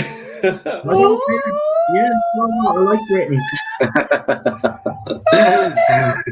Come here. Britney had an impact on my life because there's only a few years between me and Britney. Well, not that, far apart in age. When she first appeared on TV. Listen, I grew up with Janet Jackson. That's how you do pop music. Oh God, don't talk. Everything Britney Spears did is only because Janet did it first. Sorry.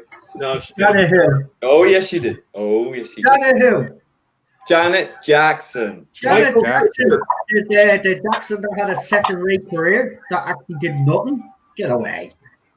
What, the one who invented the whole dance troupe thing? Like, did it better than anyone else? Or something. 2 hits. She's a 2-hit wonder. She had the Jackson name. No, Rhythm Nation is one of the best-selling albums. I in the must top call this 20. out. Martika rules. Oh God, I've had a thing for Martika for 30 years. Oh yeah. Is that Bull Strike? You are talking about Toy Soldiers, Martika? Yeah, and her second album, Martika's Kitchen. I will also admit I like Martika.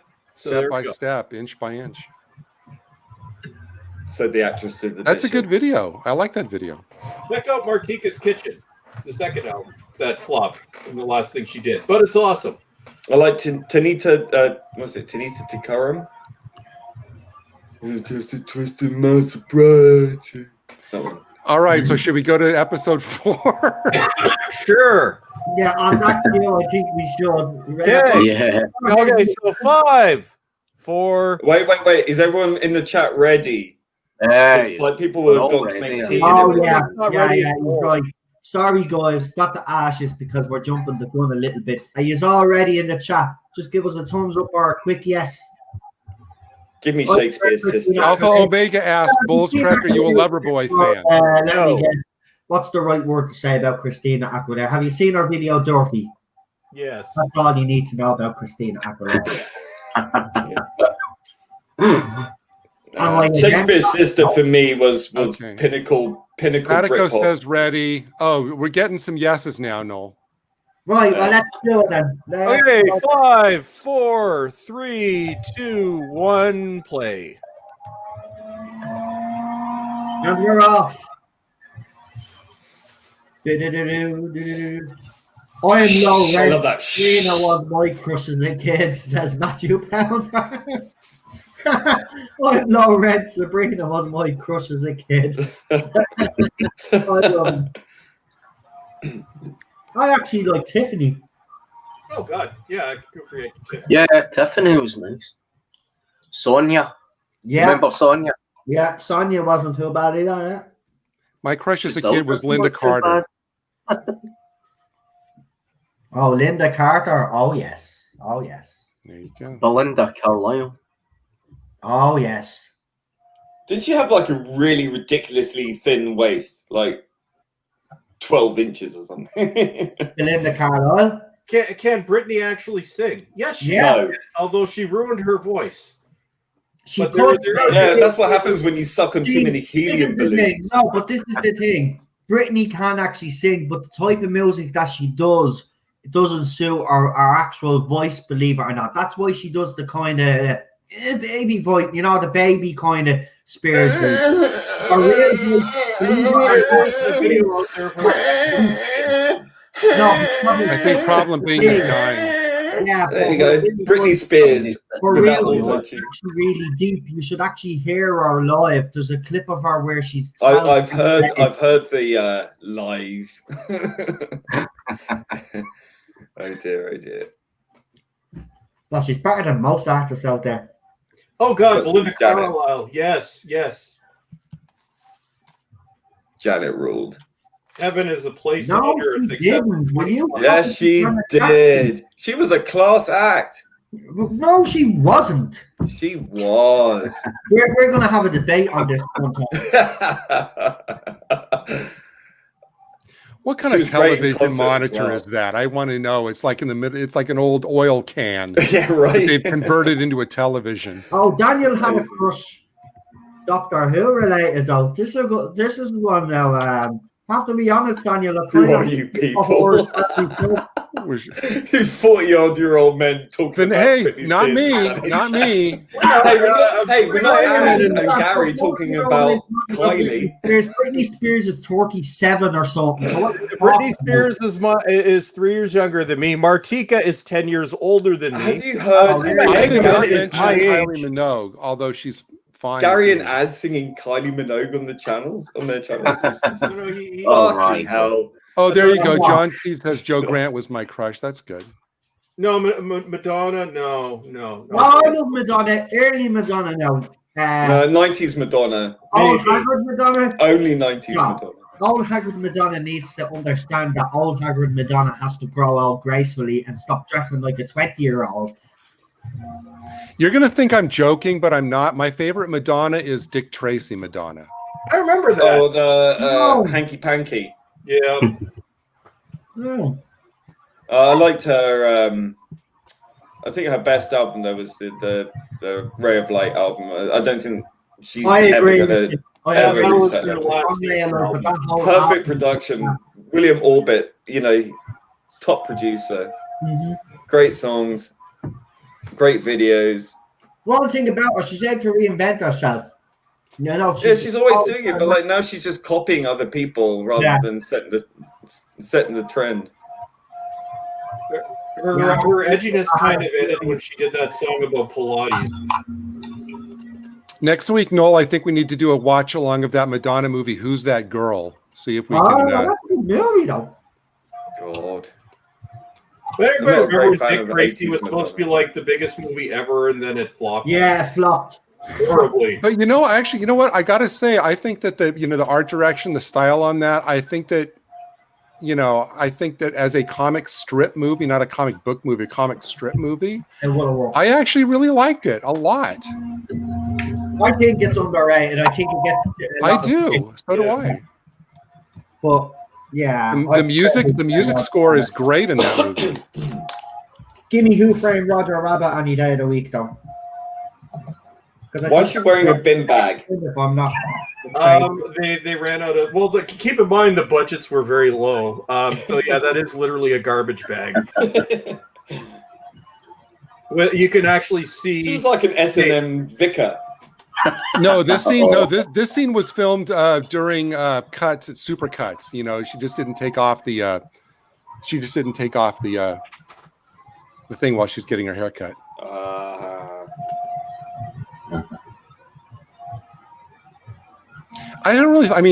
Great character. I think she did a great job as a really fascinating character.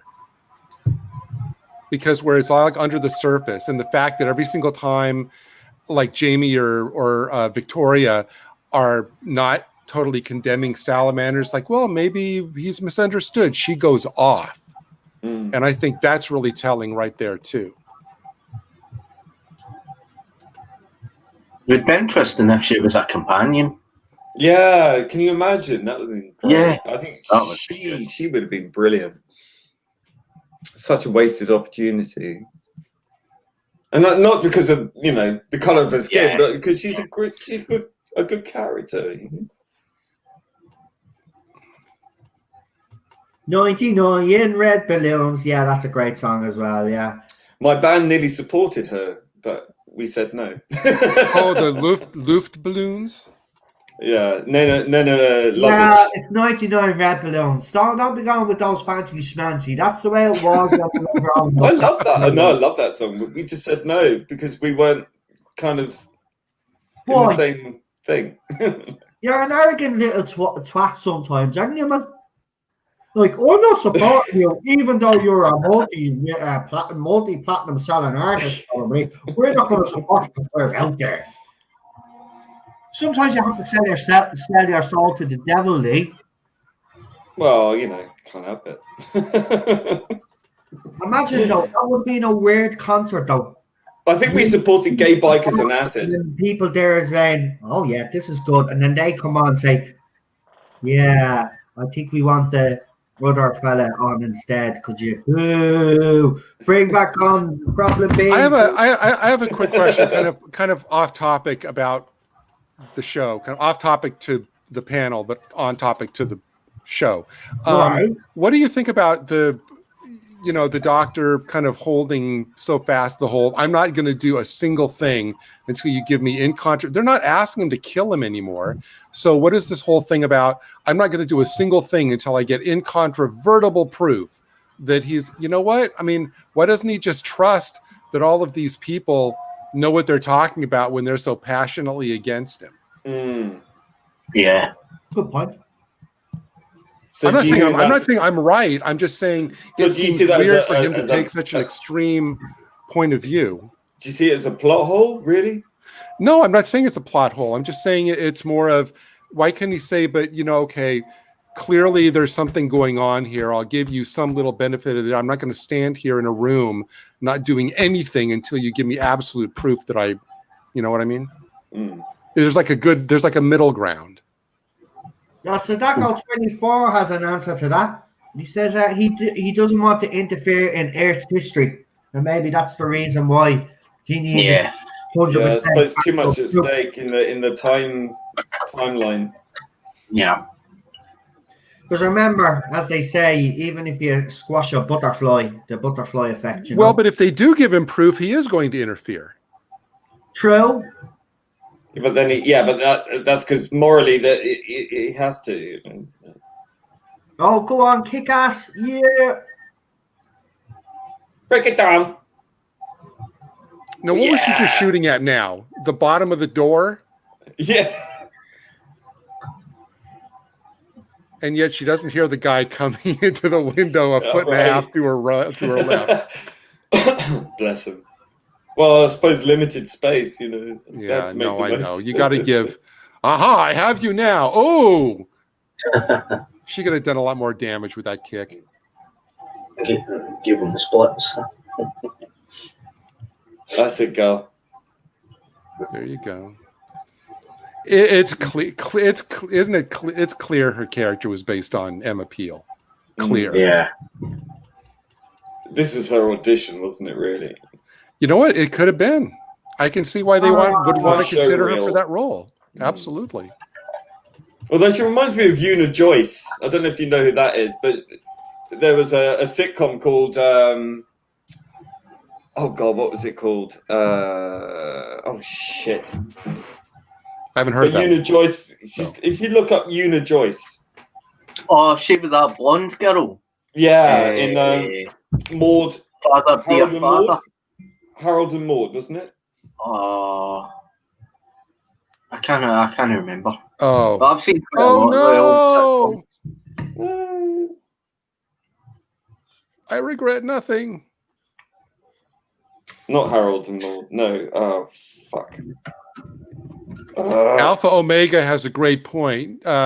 Yet there weren't strong female characters in Classic Who. Thank you, Alpha Omega. There you go. Well, that's evidence of it. Strong female characters in the show.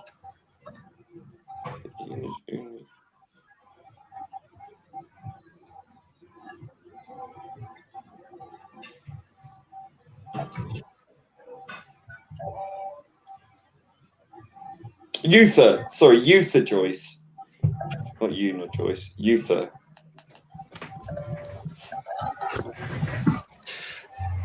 Uther Joyce from George and Mildred. Oh, yeah. Ooh.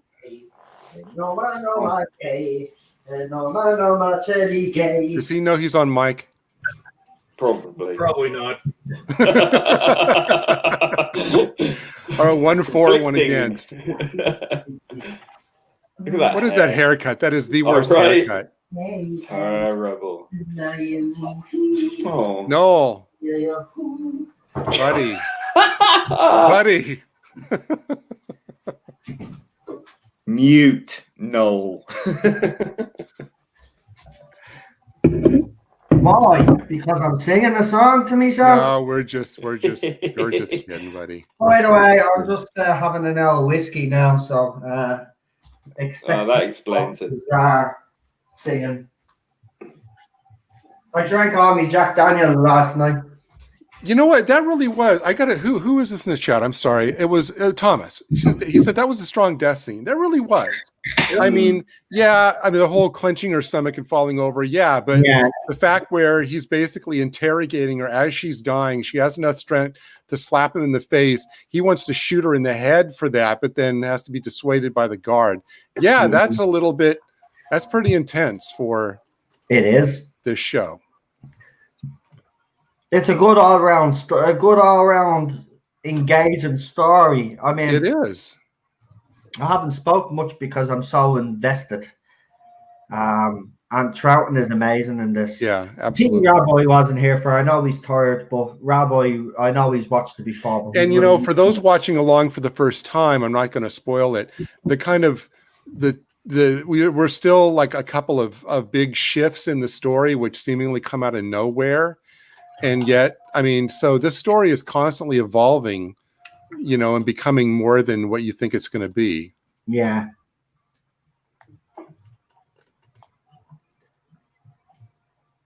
God, that would drive me nuts, that noise. Why is that? I love how it has the little prisoner phone there on top of the thing right next to a regular phone. It's like, okay, they've got all kinds of phones. That was futuristic. Yeah. I'm actually having whiskey with ginger and lime. When you first see this, you're going, what the what? Yeah. That is driving me nuts now. Sounds like one of these buzzers from the door entries. Yeah, or like a buzzer from a game show from the same period. Ooh. Oh, there we go. Now that's how you exit a scene. Yeah. It looks like a futuristic sex device. Well, you know what? Hey, they were filming Barbarella right about this time, so you know, you never know. Duran.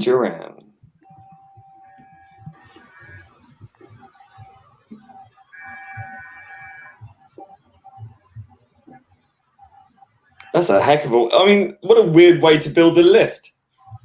Yeah. True. You wouldn't want to be stuck in that lift. No fucking way.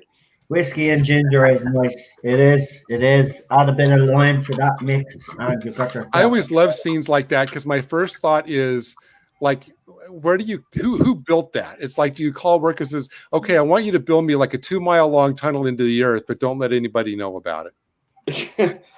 I guess you do compartmentalize it. That's how I think Batman's cave is built, you know, by contractors different contractors only do a certain amount.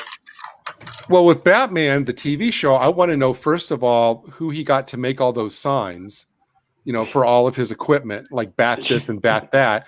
And second, I want to know how he was able to have a functioning nuclear reactor under a residential home, you know, without having permits up the wazoo. Well, he's a multi-billionaire, isn't he?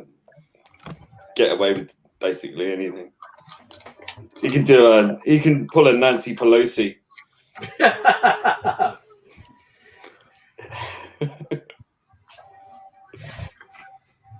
Matthew Pounder. Thank you, Matthew. That can you imagine Jodie attempting a dual role, can't even play one. Very good, Matthew. Excellent. I agree. She can't even manage. She could do the 13th Doctor meets grieving mother or something. No, you could have one version trying to imitate Matt Smith and the other version trying to imitate David Tennant. David Tennant. That's it. And the grieving mother. There you go. 3 roles. Badly done. The biggest issue, again, we don't want to get into her, but get into this nonsense with her, but thing about it is, if she actually put her own bit of personality into the role, you know, instead of trying to copy, and she is trying to copy, but her doctor, she's not putting her own personality, her own stamp on the role. The others cannot say that, well, she is, but she's challenging David. Do you think Fan was her idea?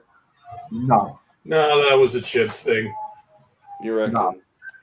No. That's depressing. So. That is so depressing. Well, in fairness, she did have a hand in her costume design, so I wouldn't put it past her. They probably gave her more leeway than most in the role before. Anybody remember how we felt when we saw that costume reveal? Oh, realized, oh shit.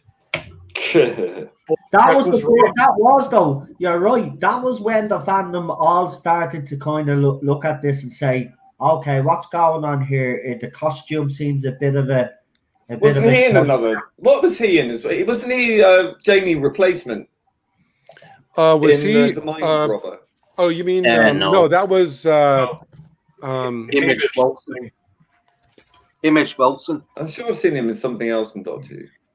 Oh, probably. I don't think that's the same.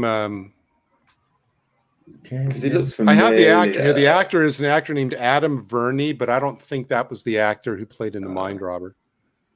No. So basically, no, I want to ask what all you guys think about this as a reasonable narrative turning point to where now we have this whole society that he's kind of ensconced under the ground to kind of unwittingly do his work for them. Do you think this is like one step too far? You know what I mean? It's like you go, oh, come on.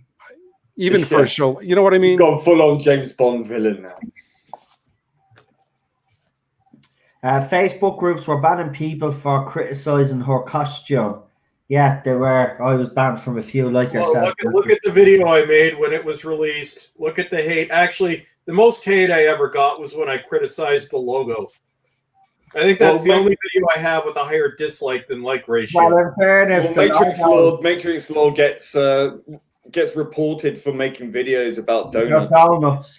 Yeah, he gets flagged for donut consumption. And hey, you know what? I wanted to say, hey, Bullstrike, does this count as an actual 5th character for Troughton now, playing Salamander, playing a good guy? Damn, yeah. Meta. So we have the Doctor, we have Salamander, we have the Doctor playing Salamander, we have Salamander playing the Doctor at the end, and now we have Salamander playing this character.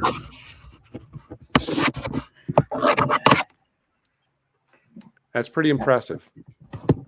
Mind blown. Beat that, Whittaker. Oh wait, you can't. Well, she can't even do one bloody role. I know, right? She's not a talented, charismatic actor. And didn't they did they bulk up his eyebrows for Salamander? Yeah. Or maybe it's just his facial expression.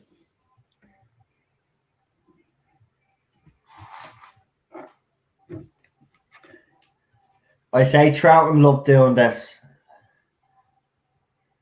You can tell he loves playing a villain. Yeah.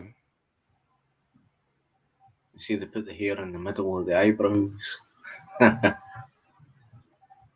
I mean, he had to know that narratively, the way the show is constructed, they're not going to have an identical duplicate of the Doctor as a villain again. So you might as well go for it on the one shot you're going to have. Yeah.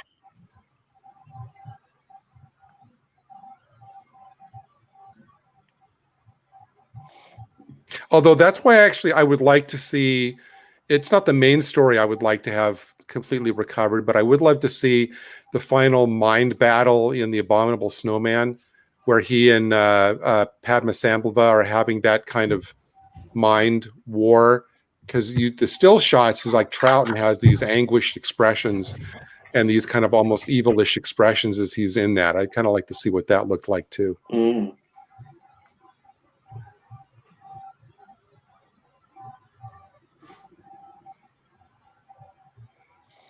Oh, well, we live in hope. Can you imagine the filming schedule back then? It would have been hell. Absolutely. Yeah, I mean, they had to do it as if it was live. They had like a week's rehearsal, then they had to film it in a day. And 48 weeks a year. If you didn't get it right the first time, you maybe had one more chance, and that was it, if you were lucky. And they did it 48 weeks a year. Yeah, and if you didn't get it done by, what was it, 10, midnight or something? 10 o'clock. Yeah, 10 o'clock. Then they had to turn the lights, electricity, everything off.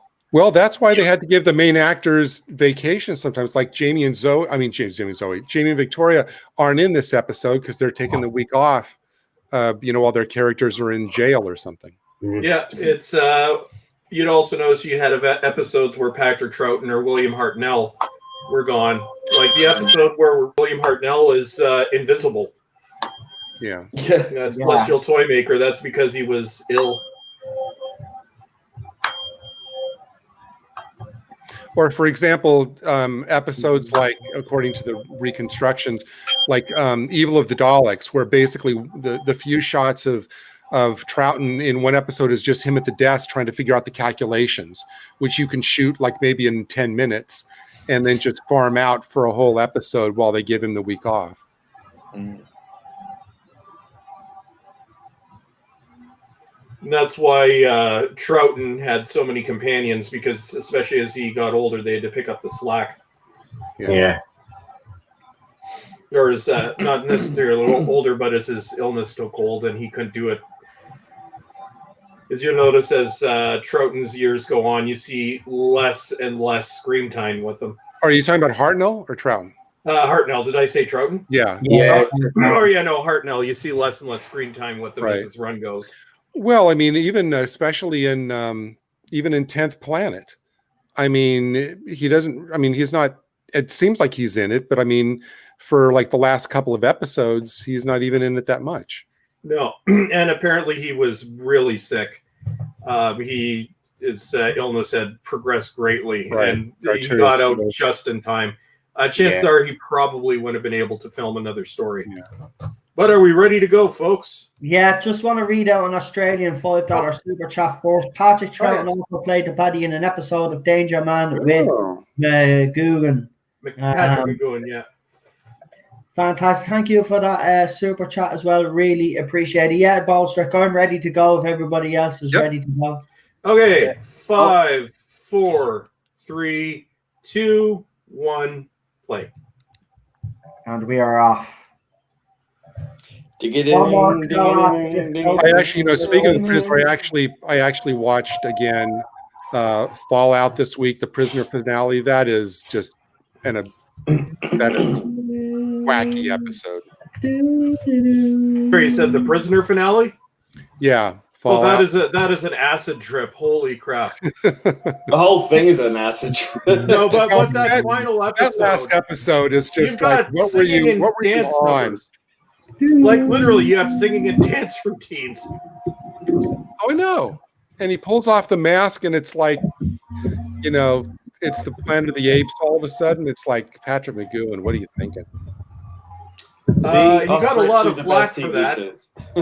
Well, he had to go into hiding after that episode. Yeah, I know. And yet, to this day, what's great about The Prisoner is you still have no answers. Yeah.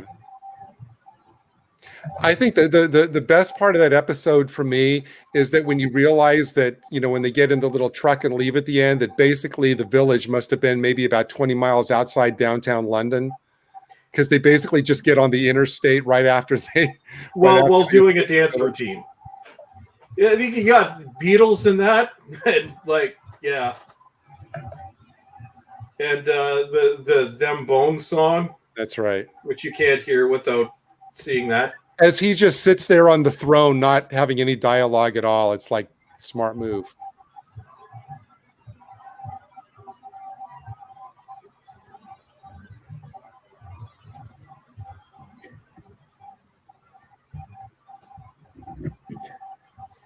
Now, initially, I also read that Astrid was basically, they were going to kind of not use her after the 4th episode, which led the actress to say, well, no, I just kind of vanish off the face of the earth after the face. I don't really want to do the part. And so basically to keep the actress in the role, they basically extended her character out through the rest of the story in order to give her more to do. Good. Yeah, sometimes the BBC could just be real dicks. Yeah. Well, it's not so much that. It's more of like, I would think David Whittaker, who wrote it, may not even have realized he was doing that, but once his attention... Yeah, no, but that's the thing, they don't think these things through, and it's a case of, we just got to get this production done and dusted, and that's it, But don't really think about the nuance. Very aloof.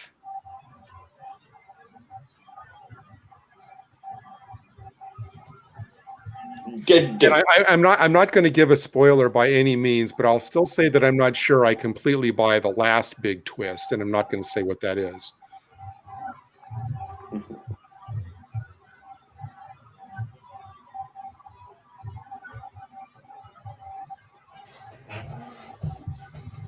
Pack of lies.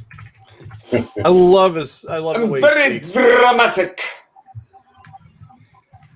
You can tell I'm a serious actor by the way I roll my R's. Just some news there. Definitely a stage actor. Sorry, just some news popped up on there. I just got an alert. Gary obviously has done a video. So apparently, who shows The Boys? Yep. Well, apparently they're not doing the whole release it all at once model anymore. They're going to start releasing it weekly like they do on the TV. Of what? The Boys. Oh. Yeah, well, I guess that was quite obvious from the fact they only released the first 3 episodes. Well, Nerdrotic pushes for that on every show. The way they've done it, but in fairness, and I do agree with them, this whole releasing this series all in one go is going to be unsustainable. I mean, well, yeah, because people forget about it, and then the wait for the next series takes longer. It feels forever, right? I mean, as much as I love to binge these things, you kind of get so used to doing that, and then you forget, how precious it is to wait and have that anticipation. I know. I just gotta say, who thought that? Who is about to drop because you forget because you've watched it all in one go, so you find yourself going back watching it again. But I do agree. I always thought it was a bit stupid releasing this series all in one go. Why not release half of it one week and another half the week later? That's what my thinking was around it. Can I just say, I want to know who thought that gun was a workable design. Yeah, right. Yeah. It actually looks like one of those. Do you ever see the lads that do the road works and they have the flamethrowers with the big end? You're right. It does look like, I was just thinking that. It looks like a flamethrower. Yeah. Yeah, I thought that. Or a fire extinguisher. Yeah. Looks like a pipe cover on it, a foam pipe cover.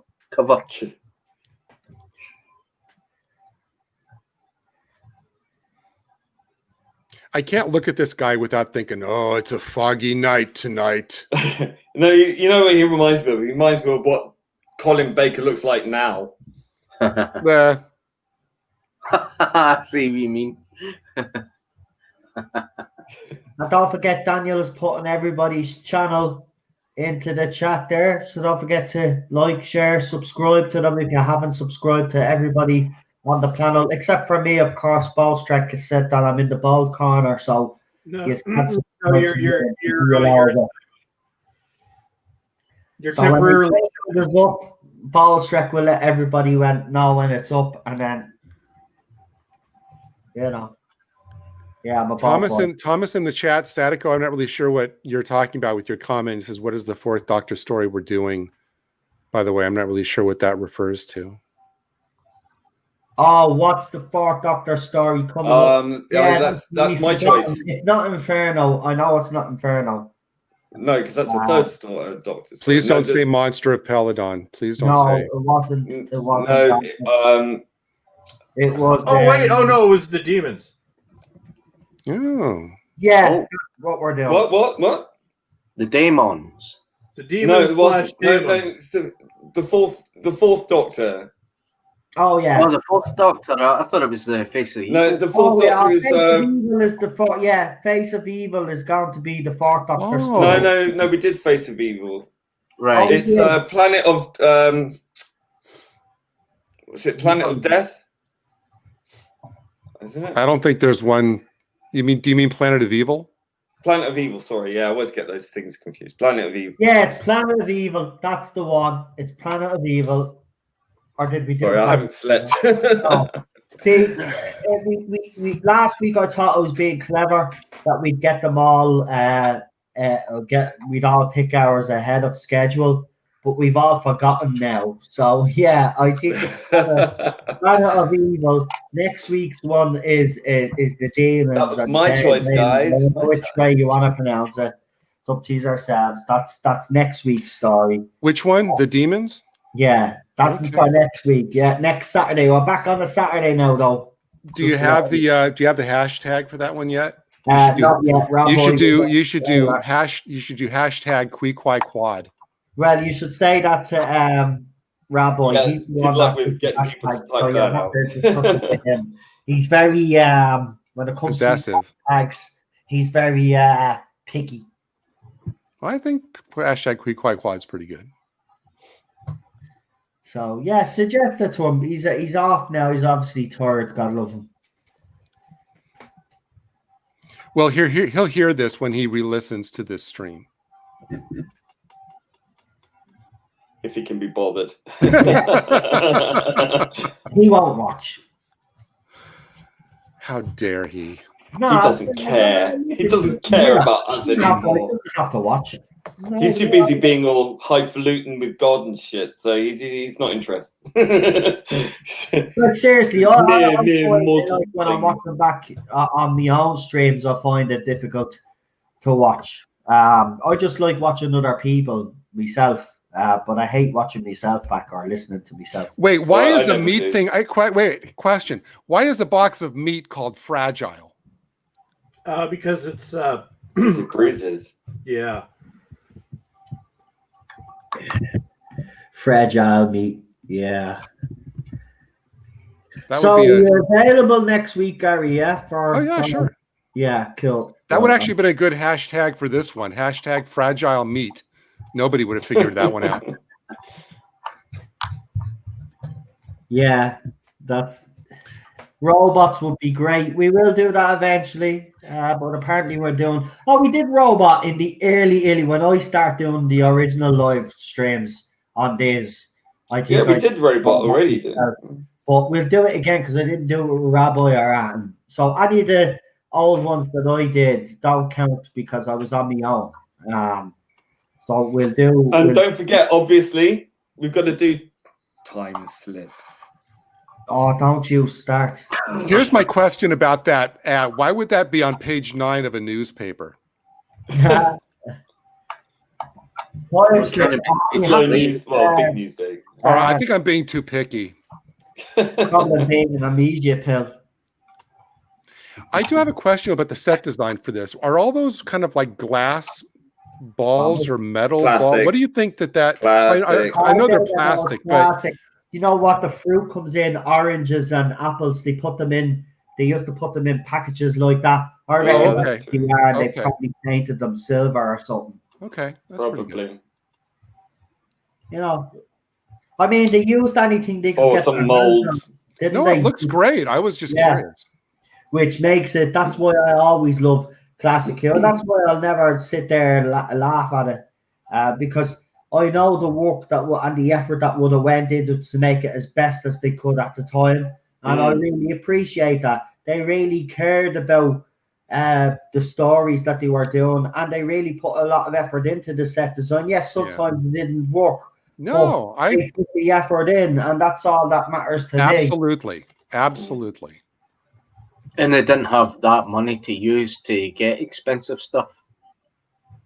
And look, I mean, that's one reason. We'll love it for this reason anyway. You know, that's one reason why that's the charm of it. Yeah. I like the outset. I like the Daleks sometimes slipping up and rocking and the lights not shining properly and all this when they talk in sequence when they're talking.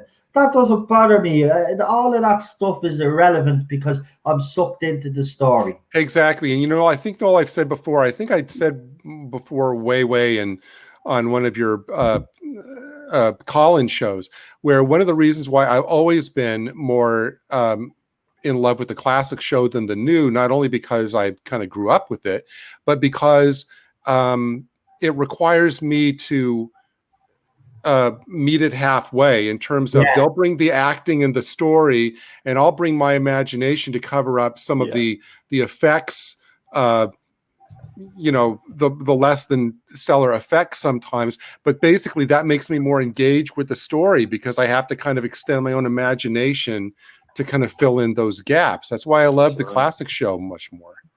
Yeah, Classic Who's is my jam. I would happily sacrifice New Who on the altar if I had to protect it from this timeless child nonsense. I would just sacrifice the entire lot to save Classic. That's what we're trying to do, and we will protect the legacy no matter what. No matter what hate I get on Twitter, YouTube, Facebook, or any social media, they're not going to stop me from highlighting the issues that need to be highlighted. Not with the fandom, but with the TV show and the direction of the show. They're not going to stop us, right? They can do all their little tactics with their organising all these accounts and coming after people. Right. They're not going to stop us from complaining. Yeah, you know what?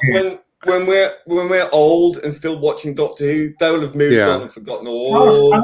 That's what I mean. I will still watch Doctor Who. This is the thing. If Doctor Who continues for another 20 years, right, and it's decent, I will be watching Doctor Who for the next 20 years. Yeah. I'm not going to stop being a fan. I know the show moves on, and we all know that. The show has to move on with the times, yes, to a certain extent. We all know that. But when you just start, putting it... Look, I mean, for example, we've already seen in this story, right, they had a lady in it that wasn't white, okay? Yeah. But they didn't just have her in for the sake of having her in. They actually gave her a decent dialogue. Exactly. Character. She was the right person for the role. Now, this scene right here, I think, is really, really interesting. He and Jamie are kind of trading barbs, but there will come a moment where he threatens, basically kind of implicitly threatens Victoria. And Jamie says in such a way that he absolutely means it. He says, you lay one hand on her, I will kill you. Mm. And I thought, you know what? He means it. Good night. Yeah. So DSP, I'll put his comment up because obviously they're leaving. He says, got a dash, but all right, rate this Jack Daniels 10. Love it. They all came through.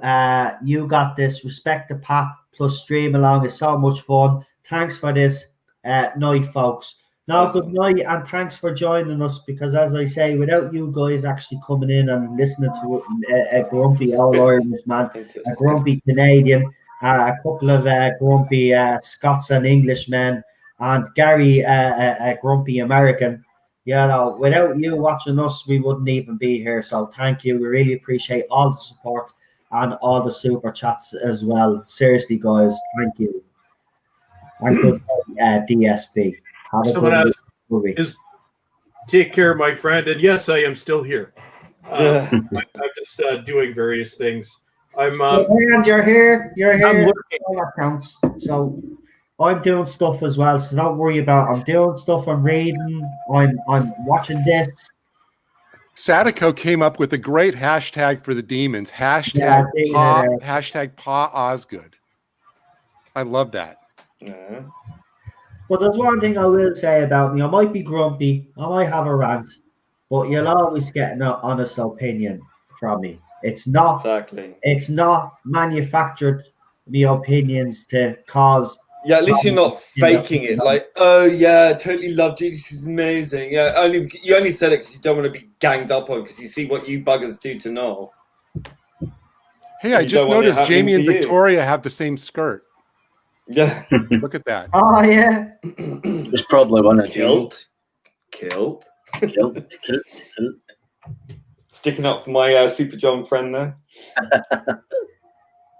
Yeah, do you know? I keep calling out that account because for the simple fact is they say that they take screen grabs of all the toxic things that are being said in the fandom, but then when you go onto the account and you actually see the stuff that they're actually screen grabbing, all I see is people giving different opinions. Now, they are the definition of will toxic. Actually show something that is toxic and it does deserve to be highlighted.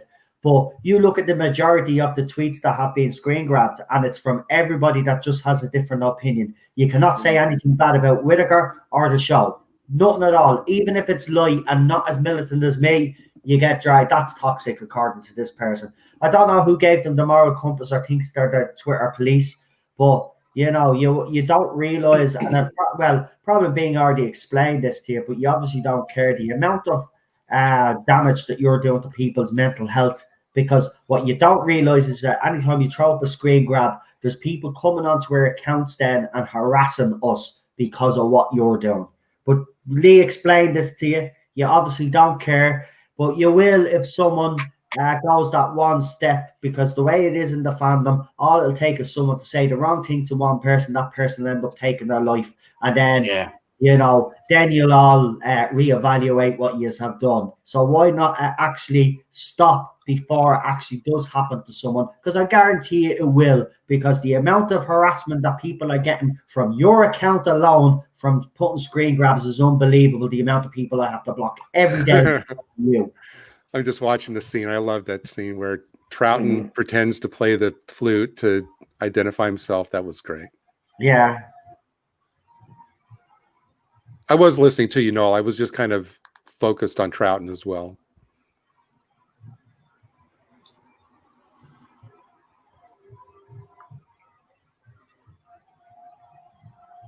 And you know, the thing about what you were saying, Noel, is like, I've always wondered, and it's like the question, probably one of the many questions that can't be asked, if about, you know, they don't want to hear anything, you know, negative, and you can't have one kind of criticism.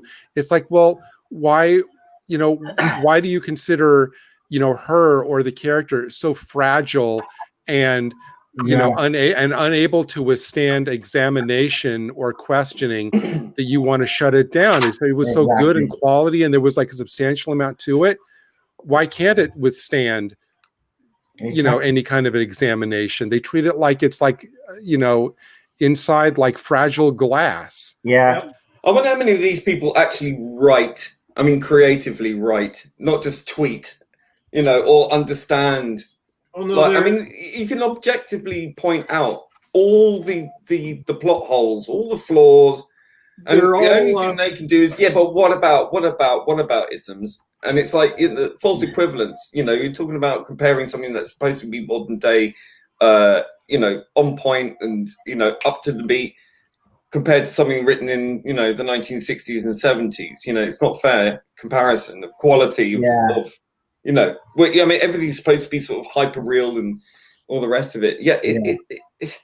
I mean, it's objectively badly written. Yeah, and I can't understand how you can defend that. Exactly. We got the you can actually on a chalkboard, you know, show with graphs, show.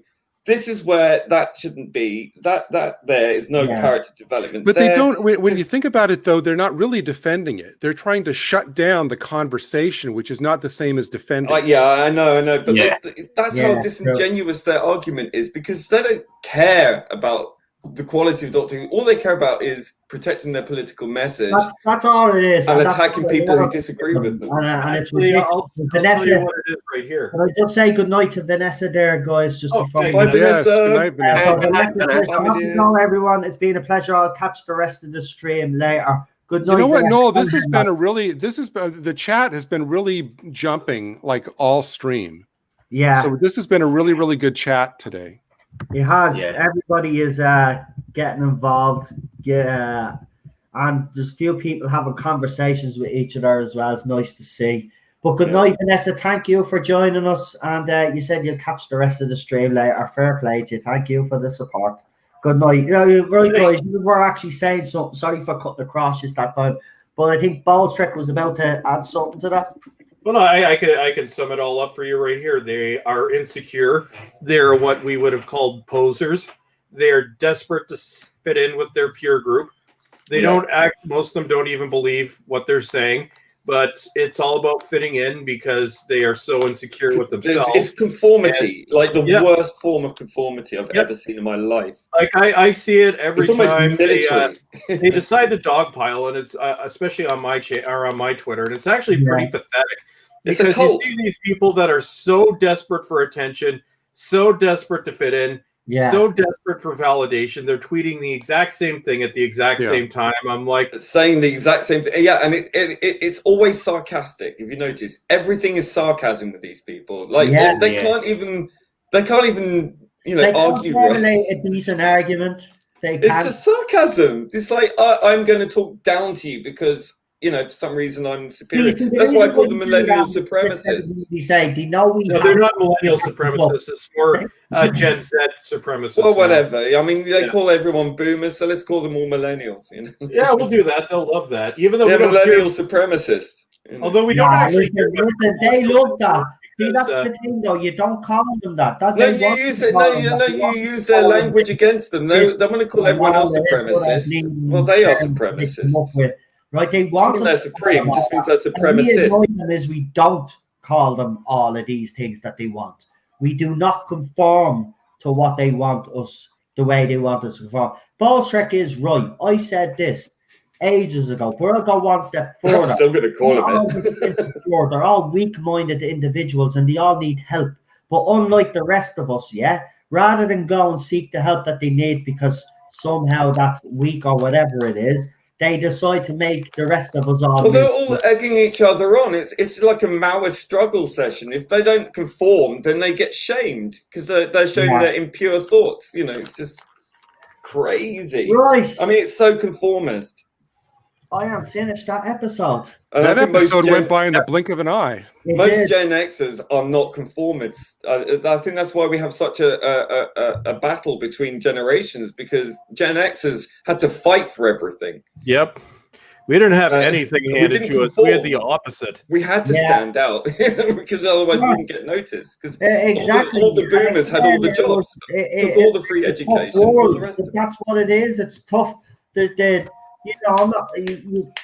I'm not saying that anybody is out there is genuinely a weak person. You can, of course not. You can become a stronger person, but the attitude of these people is well, I've got all my own insecurities, I've got my own flaws, but I'm going to make sure that everybody knows, and I'm going to make a difference. This is what they want to change. You even see with the English language, they're trying to change certain words that we use or change the meaning of those words. They're trying to change, especially young lads, trying to change their behavior, trying to tell them, well, this is not how you treat women. And then on the other token, they're telling women, well, all men are dangerous. All men are potential rapists, murderers, or whatever it is. That's not the way we should be doing it. Our young men and women in the future are going to be messed in the head. We're already seeing it now. And if we think this is bad, wait till you see when we hit the ages of 70, 80, if we're still around, God help us, because we are in a shitstorm.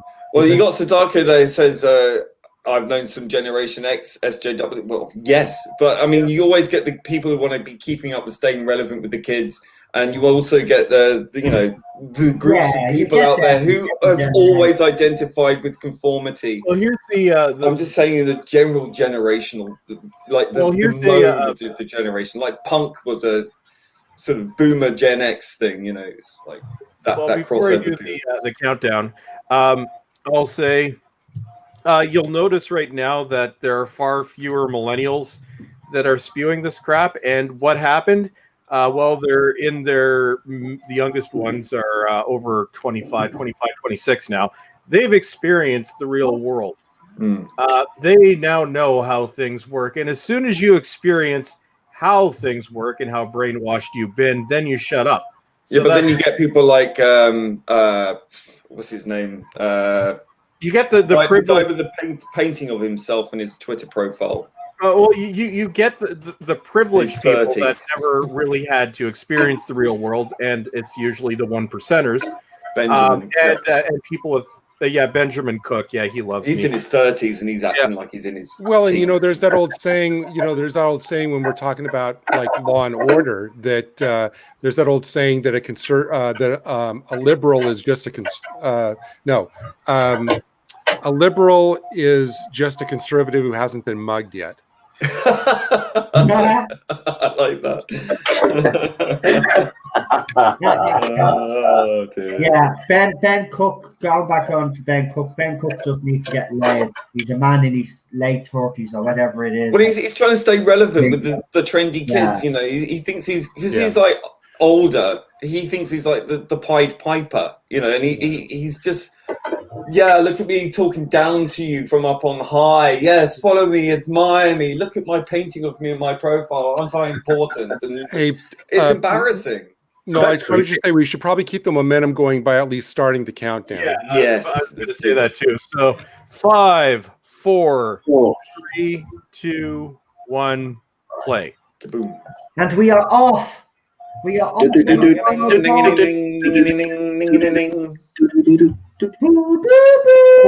For us, this is not a spoiler, but for a story that technically doesn't end until the opening few minutes of the next story. Well, there you are. Which we will do at some stage. We might do that Troughton when we come back around. We might. Didn't we do that one? The one that followed this one. Did I think we already did do that one. Yeah. Which one was it again? Okay. See, we do so many now. I forget. It's the Web of Fear. Oh, we did do the Web of Fear.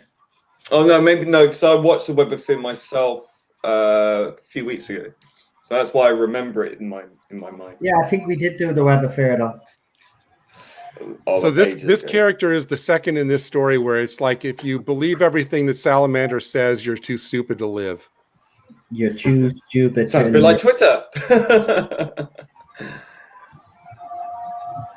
They do that on Twitter all the time. They don't have a shred of evidence, but they spew a lot of crap.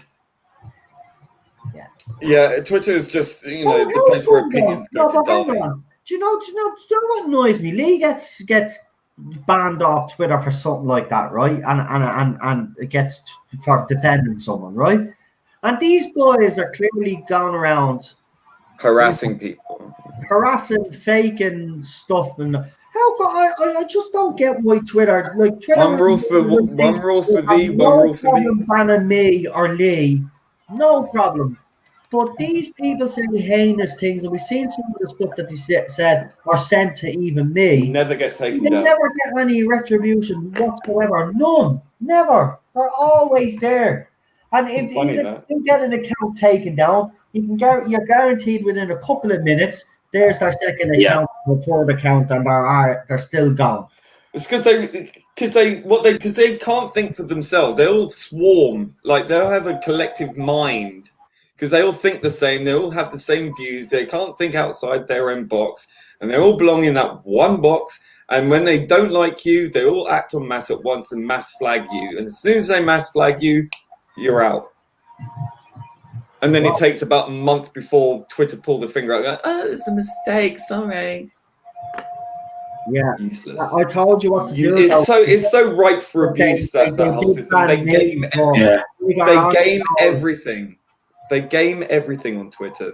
People who are the mass pain in the ass on Twitter, they know how to work and game that whole Twitter platform.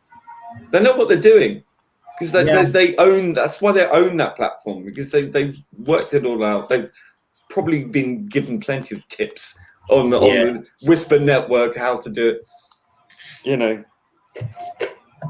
That's how fanatical they are. I honestly think Twitter is vile. It's poison. I'm not on Twitter. It poisons the brain. It really does. It's sad. It's really sad. I mean, they allow porn on Twitter.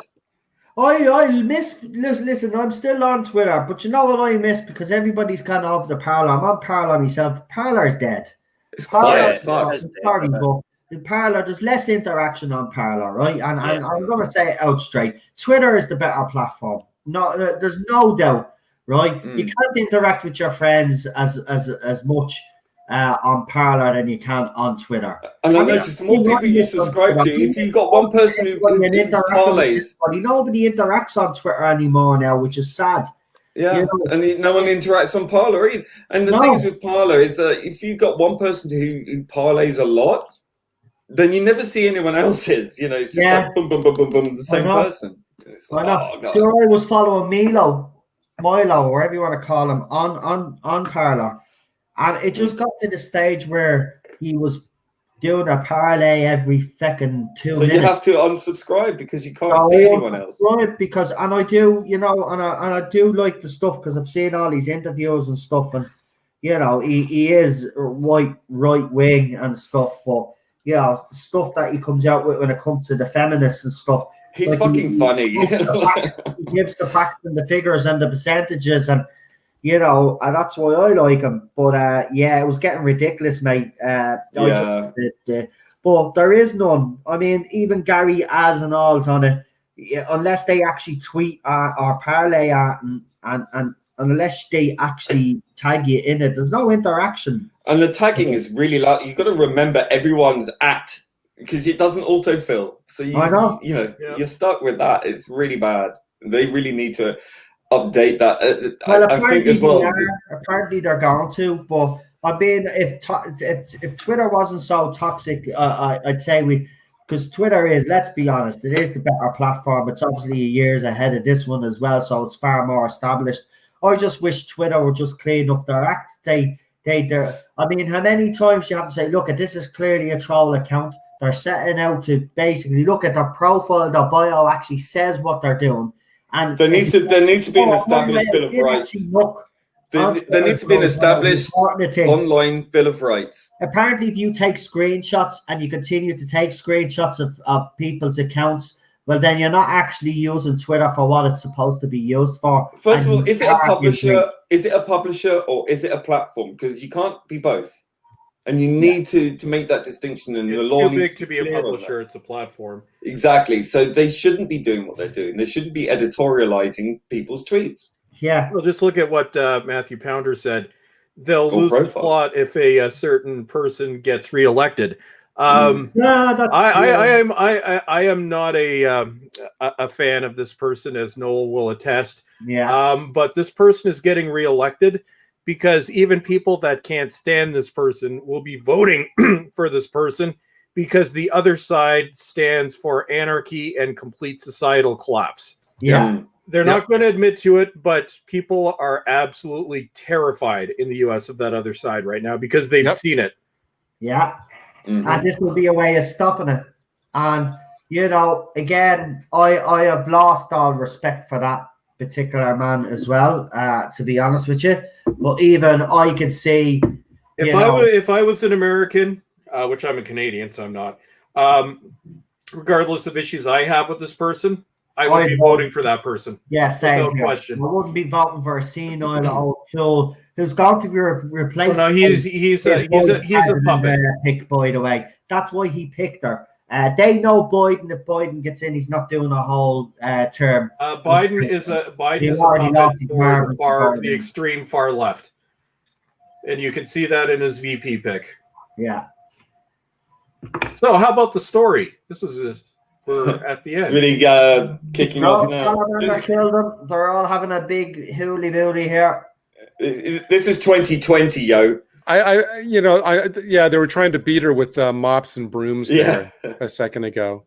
But I mean, this is the one I think thing you really just have to kind of go with the fact that all these people would be down there for, he says at one point, since these two were little kids.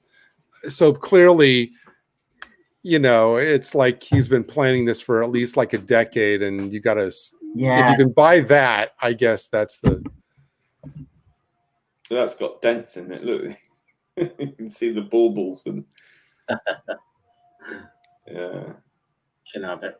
It's definitely packaging for something. November is going to be a very interesting month. YouTube's going to suspend us all for a month. Even though we only talk about entertainment, we talk about entertainment in the unapproved way. Believe it or not, I was telling Gerald, every 4 years, that's what I do. It's my thing. I actually do sit down and watch the debates, and I do actually watch election night, and I stay up until an announcement is actually made. So, I have watched every election night since 1988. Bush Dukakis. Yeah, I've been watching every election in this country since I was a kid, and certainly every American election for the last. I've watched every UK election since Blair. Since Major in '92. Yeah, he went to my school, John Major. Well, I will say, you know what, guys, I will say that as a resident of the state where Ms. where Ms. Harris was a DA and for most of her career, the only thing she's hoping for in all this is a massive selective memory on the part of anybody who's familiar with her legislative history, being all of us being total pro cop and pro law enforcement, even excessively so in terms of excess sentences and stuff that she gave, as district attorney. She's relying on massive selective memory and the fact that, nobody's going to question her complete about face for pretty much almost all of her policies to run the way that she's doing. MSNBC and CNN the facts, and she denied something about more people were killed under her when she was and she tried to deny that, or she wouldn't answer it. She started, well, this is what I'll do. Well, that's not the question you were asking. Not killed, but imprisoned. Put in prison, definitely. Yeah, they don't do killing in California. It being dodgy, and you still let those people die. That's your future vice president that they want you to elect. Well, but here's the thing, and I heard this the other day, and actually I think it's a chain of thought that I actually think makes sense. The fact that you have those two running under the Democrat ticket basically were put up there knowing that, look, the fact that they put up somebody whose sell by date was decades ago, and also somebody who wasn't even strong enough to last through the first primary for her own party, where she basically had to quit before a single vote was even cast because she wasn't that strong, and she was the first one to get out of a field of, I think, 22 at that point. Meat puppets, so they had to put up two people to where even if they failed and got washed out and were never heard from again, that wouldn't hurt the party itself. So basically they needed two disposable, expendable people who, when they got defeated, as the party knows they won't hurt the party. And that makes eminent sense to me with their qualifications. So I think they were both put up precisely because they know they're going to lose. End of my political... just my last note was, and MSNBC and CNN, who I can barely stomach watching. It's 11. They had Biden did I think the second press conference where he actually took questions on Friday. I have satellite radio, so I was listening to it in my car while I was driving Friday morning, and it was 11, literally 11 between Biden and the press. It actually made me slightly nauseous. He's so out and out racist. I mean, he can't even hide it. I mean, it's like they go on about Trump being racist, but I mean, if you listen to Biden, I mean, it's just embarrassingly racist. Look, just don't even worry about the answers. Just listen to the questions they're asking him. This redefined softball. They ask him about, what do you think about the soul of the president? And then somebody asked her that hard-hitting question. So what is Ms. Harris doing this week? Really? Seriously, guys? It's like they've abandoned any pretense. Well, I know. It's so It's so transparent. It's ridiculous. Well, It's they created embarrassing. that article in the Atlantic. Journalism is which dead. is complete BS. Oh, that's a complete That's all they've been about. That was denied days. 10 ways from Sun. Oh, here's the thing that puts the lie to They that. gaslight people. Not only because it was denied about a dozen different ways by qualified people who, even before it was a day old, but the fact that story came out one afternoon, the next morning there was already an ad out on television capitalizing on that ad. So basically, the story comes out, and within a day, you have an ad that was supposed to be written, produced, edited, and released all within about 15 hours of when this story came out. Yeah. There's nothing to that at all. Yeah, there's no coordination going on. Please. And even what's his face mustache. Why can't I remember his name? It always happens when I'm live. Rivera? No. He wrote a book about Trump, very critical of Trump. Former UN ambassador. Bolton. Bolton. John Bolton. Even him and Trump cannot stand each other. And even he came out because he was there and said, this is BS. You're totally right. That's totally right. Anyway, we're getting told to get back to the story. I actually do. Okay, so now that they basically revealed the last big twist, I still have trouble buying this narrative. I mean, do you think this hangs together for him to have been, not behind it all, but for him to be who he, you know what I'm talking about? I can't get over his hair. Giles old Kent. Colin Baker. Giles Kent. The fact that we were led for 5.5 episodes to believe he was one thing, and then all of a sudden he's not. Does that work for you? I'm not saying that it does or doesn't. I've always had. The first time I saw this, I went, "Wait, what?" Well, they were filmed live, so perhaps it wasn't planned. No. I'm not saying it doesn't have to do with the actor. I'm just saying that clearly, I mean, because I know with the story. Yeah, it may have been because they film these week by week. They decided to do that for the Well, that could be 6 and could be a sleeper agent.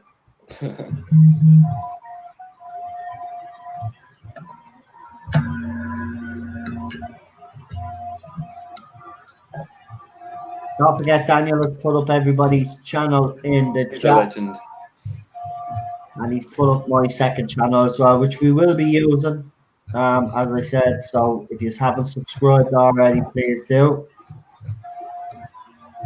Alpha Omega has a good quote. He says, "The baton guy was tough but fair." Yes, that's true.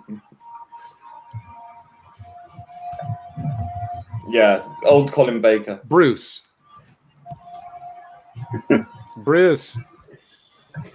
Or how does Monty Python say it? Bruce. G'day, Bruce. Gotta say, Bruce. Bruce. You gotta be really abrasive. Bruce. G'day, Bruce. All right, Bruce. How's it going, Bruce? Now, Salamander was what, 4 feet away. He probably aimed for a center shot, but only took him in the shoulder. Okay. Yeah, the studio is so small they can't even get depth of field. That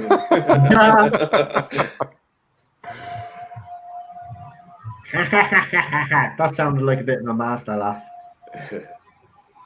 Oh, you got another super chat there from Alpha Omega. Omega. I see it there. Alpha Omega, thank you very much. He says it's a $10 super chat. He says one more before the end of the stream. Oh, there you go. He's a good man. You're a good man. Appreciate it, pal. Really appreciate it. And appreciate everybody that throws out an L super chat. I know absolutely everybody right now money is tight, so I really appreciate it. Thank you. And I'm assuming your gender.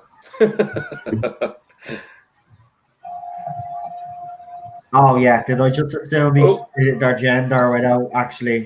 #cancel. I do that a lot because it's an old habit. I don't do it out of malice like these morons would think. Out there in the real world.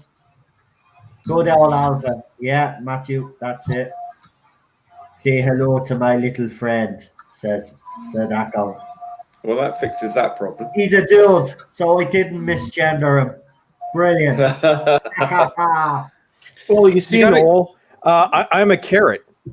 You're also a misgendered Jew. Yeah. What are my pronouns again, Noel? I like hats. Veg, orange. Dishwasher. No, X. Oh, Egg. Eggs. You got to give it to Salamander, though, being at the dead center of an explosion that basically takes out the entire base and buries alive the person who was like a foot and a half from you, and yet he's able to escape without it. Oh, Teddy. Even Teddy agrees with me. But I love classic Doctor Who. It's all right.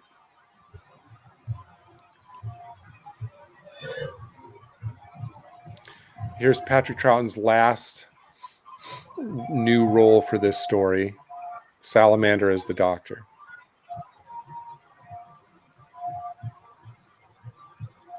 That was just as good as Oscar's death in The Two Doctors. Oh, don't even get me started on The Two Doctors. I love that show. It's not very often you see the TARDIS lit from the inside like that, is it? From that period. Yeah. I don't think I've ever seen it lit up like that. Now, there's a proper control room, if I may say. What?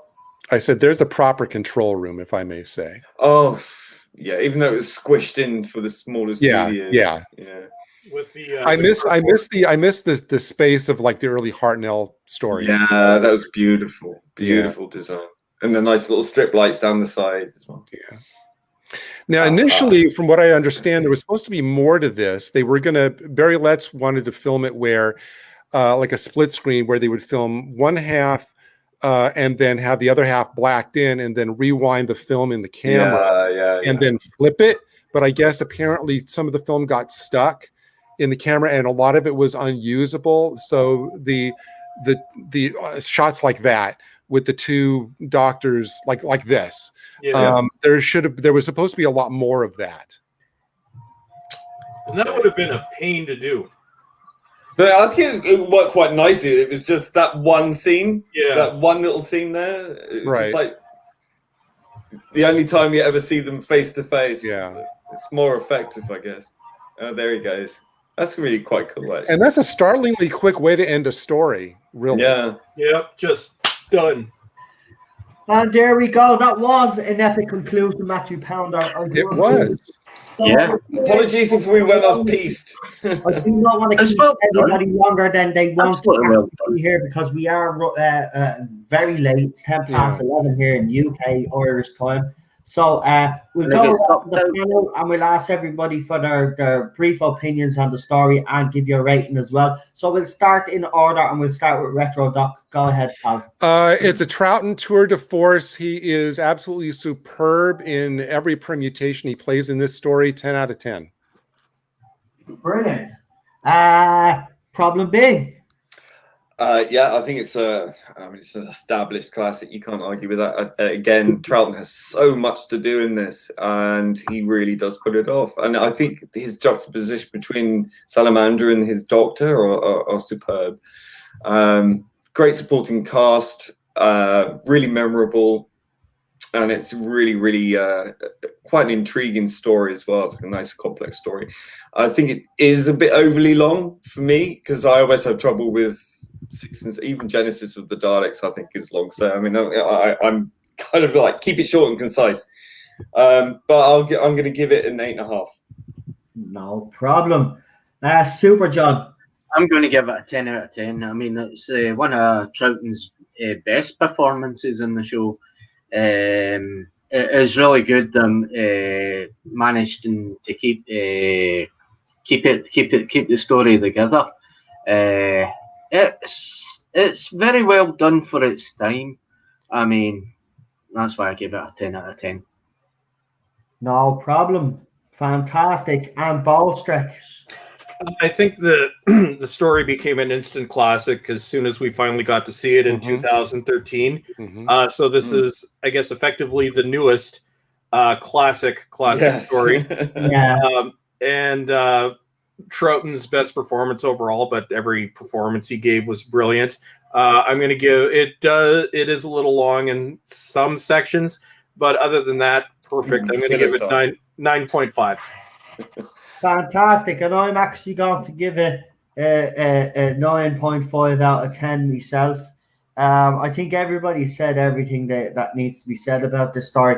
I think Troughton's performance, especially, he had to play. Obviously, he was playing different characters. Absolutely fantastic. Troughton, as I said, underrated in my opinion. I think it is got to do with the fact that we don't have a lot of his stories, and it's mostly his era that has suffered the most. And it's a shame because I feel robbed in a way. We all do. Absolutely. Back in the day, yeah, I know they probably look now and say it was a stupid policy. It certainly was. It was a stupid policy to go and very short-sighted. And short-sighted, whatever you want to call stupidity. It definitely was. But I'm glad we have this, and I'm glad we're getting the animations, to be honest with you, because Troughton deserves to be seen. And eventually then, as Ballstreck says, when they have obviously all these stories done, then we might actually get a box set of the seasons, which will be better, in my opinion. So yeah, it's a great story. We have a few 10 out of 10s in the chat as well, 9 out of 10. Alpha Omega with an 8.5 out of 10, 8 from Matthew. So we've got everybody is given a relatively high score as well. Right, guys, what I'll let you do now is I'll let you do your shout outs, and then we'll call it a night because I've kept you all for too long. And listen, I want to thank you personally for bearing with me and being patient while I went and I eventually found it. The last link that I went into, I found it. But thank you for your patience. I really appreciate it. So again, we'll go back in order on the panel. So Retro Doc, if you want to let people know what's what, I don't have my own channel yet, although I just need to actually bear down and actually get it out there. I already know kind of what it's going to be like and what it's going to emphasize. I just actually need to do it. So hopefully you will continue to see me on Noel's streams. I'm over on Blue Bonnet's channel a lot with a lot of her honor streams, which I love doing, and I always love being here with Noel, even like I said, back in the old call-in days. Like I said at the top of the show, it's an absolute joy to be on with Noel and with all of you guys, and I just really appreciate the opportunity. Thanks very much for coming on. It's been a pleasure having you on. I love having you on. I love being with you. Wealth of information. You're really interesting. Glad to have you on board for next week as well. Absolutely. Thank you, Problem Being, for that compliment. I appreciate that. No, it's whenever you're on, you have such a great encyclopedic knowledge, I think, and it shows your devotion and dedication to Doctor Who. And it's really many thanks. That's appreciated. You're welcome. Right, who we got next? We've got Problem Being. Sorry, Lee, go ahead. I'm going to be somewhere on Dan's the Spacebook Trek video thing. We recorded it today. I don't know which day that's out actually, but go and check that out. That'll be out. We're talking about Lower Decks and Shatner and other sort of Star Trek news. And also I'll be on Friday with Rabbi and Noel and Mega Geek and Dan again, and Father Christopher Miller, discussing 1917, the film 1917. The year? On the film. Oh, I still gotta watch that.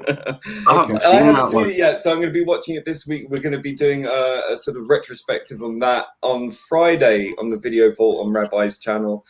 Other than that, you can find me on Parler. If you're looking for anyone to do some graphic design work or some CGI video 3D shit, which I'm still learning, but that's why my rates are reasonable, you can contact me on Parler, or you can drop me an email at Gmail, which is Problem Being. or you can just drop me a message whenever you see me in the chat, which I'll be in tomorrow on the New Who Watch Along. Even though I won't be on the panel, I'll be in the chat. That's it. Fantastic. We got another super chat by Al. Wow. So he lied about the last one because he said I lied. One more before the end. Great guest, great host, great conversation, great fun. I don't know about the great host part, but definitely the rest of it is no, that it's great host. It's a great host. Chat. Really appreciate it. But thanks, Gary, for your kind words too. Oh, bless him. Let's move on before I get a red face and I get an ego as big as as big as your wallet.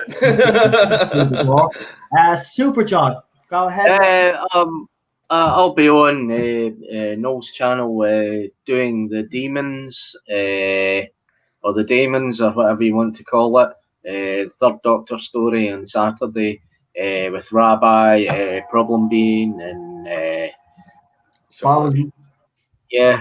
And she does the New Who, doesn't she? Oh, shut up. So that's going to be that's on Saturday, right? Yeah, so are you joining us for that one as well? Yeah. But one no Retro Doc, I'm asking. Oh yeah, no. Yeah, he is. Yeah, he's on board. There you go. Man. Fuck off! I was awake for 48 hours. I didn't mean to cut over Super John's. I didn't mean to trample on Super John's thing. Yeah, Pertwee's my favorite classic Doctor, so absolutely. Yeah. Well, I'm going back to giving out to Lee. Be quiet for a minute, right? That on your ears, mate. Right? What are you messing? Yeah, we did actually say, Retro Doc is coming back. Why do you like your Retro Doc? As I said, he's the nugget of all knowledge when it comes to classic Who. Oh yeah, it's really fascinating. And as you said earlier on, his dedication to it is even. It puts shame to us Brits. That's what. It's the dedication, though. I've been a fan of this show since I was 12 years old. Well, I've been a fan since I was 4 years old, and that is in competition. And I've been outclassed, and I take my hat off to you. Right. Who we got? I got memory like a golf. Lee upset the whole shenanigans. Yeah, I did. Did he? That's why I love having Lee on. We need a bit of chaos. By the way, talking about chaos, we have our favorite Mondasian Cyberman actually coming out against me now because obviously I did the latest rumor, and he's basically saying that the whole Chaos in Cardiff thing is a lie and was made up. It wasn't, you moron. Several accounts, even on the other side, actually admitted that it happened. The thing about it is Chris Chibnall, the whole lot of them had a meeting, sang Kumbaya, probably had a few drinks and sorted out their issues and their problems. But, listen, as a film extra, I've witnessed on multiple occasions lots of dramas on sets. Listen, I don't need to back this up. BBC back me up. BBC Radio 4 or BBC Radio back me up. I actually have a clip on my channel, and the reporter that's there, there's two of them, two DJs say, and they read out a statement, right? And it basically says that there was trouble behind the scenes during the filming of Series 11, and that carried on into Series 12. So don't tell me that Chaos in Cardiff didn't happen because you want to actually dispute or dismiss what I say about the rumors, right? I don't care, right? Chaos in Cardiff happened. We all know what happened. So don't be going out there lying to people and telling people it didn't when loads of people out there and loads of credible sources, including the newspapers, picked up on this as well. I'm sorry, you can deny it all you want. Well, I'm not surprised a guy that actually supports Rolf Harris anyway. So shut the fuck up. Wishful thinking doesn't make well, it which real. Begs the question, how do they know for sure that it didn't happen? Same thing. Exactly. He doesn't know either way, but he's just talking crap because he's trying to. Because they know by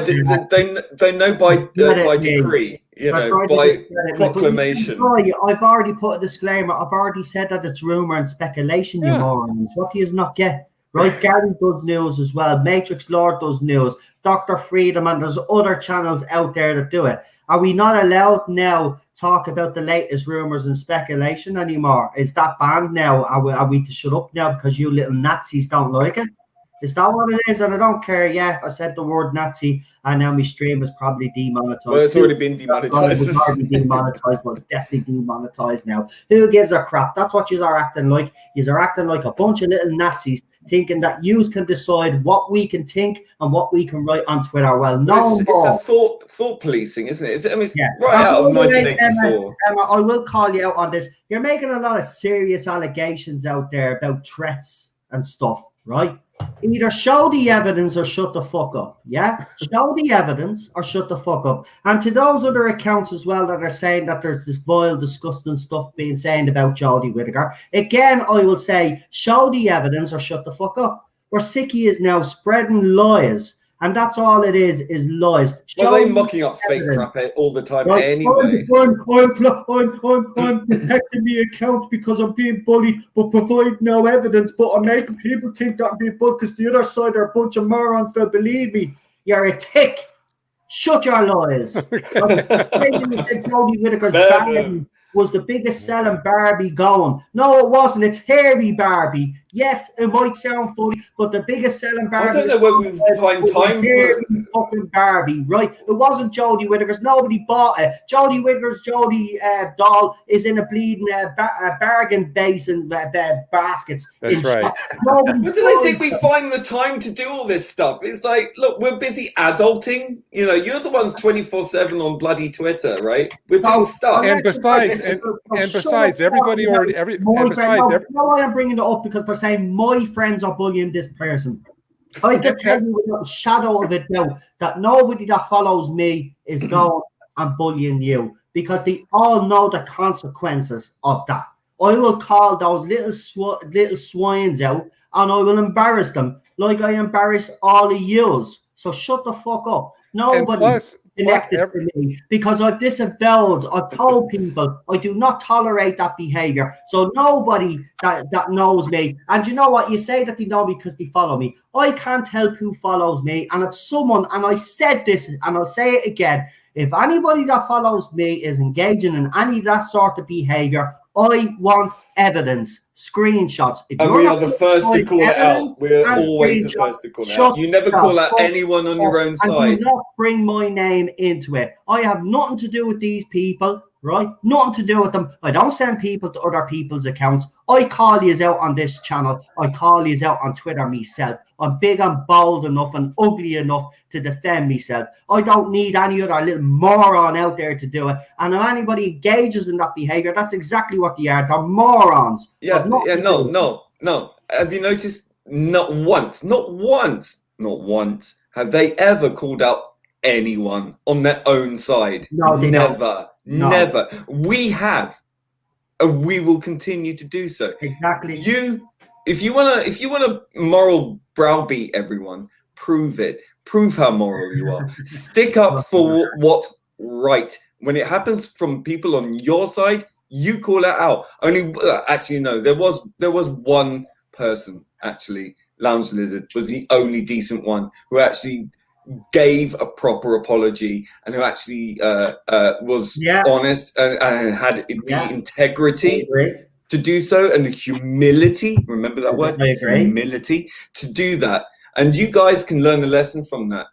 Right, but what do? You go out and create fake accounts pretending to be him and then using his name to besmirch him. Yeah. I mean, really? Yeah. Don't be using my name, by the way, when you're having conversations about toxic people in this fandom and saying that they're friends and all. I've already pointed out these are not my friends. I don't know. Did you think I go around to their houses and have cups of teas with them or have beers with them? I don't go around. They're not my friends. Nobody on Twitter. There's a few people on Twitter that I consider friends because I actually have conversations with them outside of this. You know what I mean? We have private conversations and stuff. And I've gotten to know people. But the majority of people that I follow, I don't interact with. Like they only interact with me posts, or I interact with some of their posts, but I don't interact with them personally. There's only a couple of people, and Ballstreck is one of those that I interact with personally. And there's a couple of others on Twitter. But the majority of people on Twitter, none of them are my friends. So I don't even know where you're getting this from. They'll not be friends. They're just people that either follow me or have followed me in the past. And anybody that has said that in vile, me and Lee were the first to actually, when someone said something vile to a certain YouTuber out there that happened to be in a wheelchair and decided to say some vile stuff, we called out that person straight away. Actually, we blocked that person and everything. It had nothing to do with them. That's the way we deal with it. We call those people out as well, and that's what we did, right? All I'm just saying is that this account out there saying that they're going to highlight all the toxic side. As Lee has rightly pointed out, where's the balance in it? Show your side as well, because your side is just as bad. But the thing about it is, when you go into that account, you will see there's one or two that you would consider toxic tweets that they have showed, and I will admit look like toxic tweets. But the rest of them are just ordinary Joe Soaps like me and you, just saying, "Oh, I don't like Jodie Whittaker's doctor because of her costume." It's a stupid little comment like that. How is that toxic? Because they mentioned Jodie Whittaker. A lot of microaggressions. Right? Well, first of all, I don't think you're going to see a lot of people breaking away because they believe unity is strength. And second of all, I mean, I think it's a given. We all know that the best. We all know that the best female doctor is Joanna Lumley. Yes, in Curse of Fatal Death. I mean, you know, end of story. The best doctor in Doctor Who, female doctor in Doctor Who, was actually the Doctor Donna. Yeah. Well, okay, that's gonna, I'll agree with you. That's kind of splitting hairs. She says herself, Catherine Tate, and I agree with her. Yeah. She was the original. And now she's a lesbian. Yay! Wait, and by the way, did we get Bulls Trek's rating for this story today? I didn't remember hearing it. Yeah, 9.5. 9.5. Okay.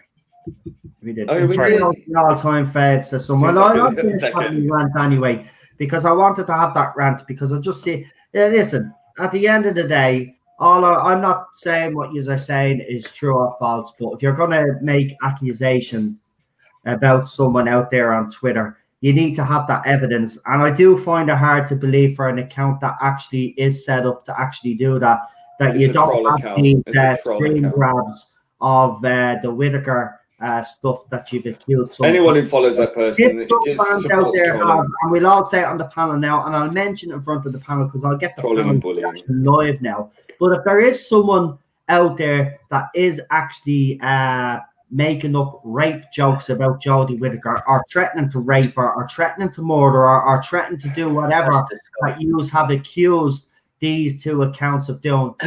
Now, I will stress, you have provided no evidence whatsoever, even though that is your mantra on YouTube. That's what Twitter. Citation. But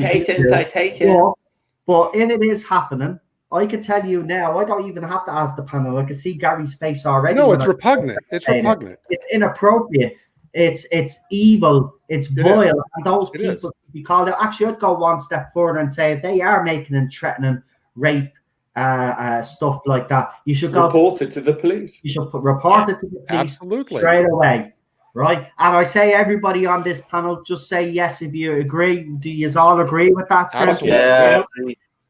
There you go. Exactly. I think we've all, you know what I mean? Don't listen. If we see nonsense, we will call it out, but you provided no evidence, and that's why I'll question it. You have no problem. It's evil. It's evil and it's sick. Yeah. You've got no problem getting my tweets, Ball Stretch tweets, Super John's tweets, Problem Being tweets, Rabo's tweets, but you had a problem with those two accounts and getting their tweets, even though they were so vile. And you got tweets. Yeah, you screen grab every banal tweet going. When it comes to the really serious allegations that you make, nothing. You need evidence. We need evidence. Well, because that would require them making a moral stand that they're incapable of. See evidence, and then you turn around and say to me, "Well, that account or Twitter ended up taking down those tweets." Well, here's the thing, and you think we're stupid. Twitter, if those tweets were taken down by Twitter, the account would be taken down by Twitter as well. They wouldn't allow that account to carry on. Actually, if you are well, I mean, they suspended me for nothing. Right. So again, show me the evidence. Someone out there has to have it. You are all on Twitter all the time taking screen grabs. I do see people sending you stuff and you post it up. So show us. Show us this. Someone out there has to have them. If not, I'll say, shut the fuck up. You have no evidence, so shut up. It didn't happen. Because there's no evidence. So unless there's evidence, it didn't happen. Isn't that what every normal, sane person would say? Well, where's your evidence? Well, it mustn't have happened. So, citation. Well, but unfortunately, Noel, as you all know, and as everybody on the panel here knows, with Twitter, which I'm not on, but even with a lot else of like social media, it's all about manufactured reality. I know. Mm-hmm. And manufactured outrage. These people don't care. They don't care about Jodie Whittaker's feelings. They care about looking like they care. It's so pretentious and wankery. I mean, it's so disingenuous. It's so faux and fake and narcissistic, and it's all about them. It's look at me, look at me, look at me, look at me, look at me, look at me. They should all wear a T-shirt saying it's all about me, because it is. It's so narcissistic and it's so transparent, because you all do the same thing, because you're all conformists. You literally are the Cybermen. You know what? And I don't say literally very often. No, but you really are. I really do think you've been swapped out and replaced by this hive mind thing. And I was going to say, my dog's doing the I have to pee dance, so I'm going to have to head out. I have to actually ask you to let people know, because we know you're back now. Are you back full time? That's what I wanted to ask you. Are you back? Yeah, it's the videos are going to ramp up slowly over the next few weeks. But yes, I am back after taking the majority of the summer off, because I can hear the cries and tears now. I'm already getting the hate that I'm back. His Twitter went crazy. That account actually Excellent. Screenshot his tweet and actually wrote up, put it up on their account and wrote up that ball stretch. Suck it up, boys. He's back. So yeah, they're not happy that he's back. Oh, you'll have to send me that. I might find it interesting. Oh yes, and the big thing this fall, expect woke Batman style reviews for Star Trek Disgracery Season 3.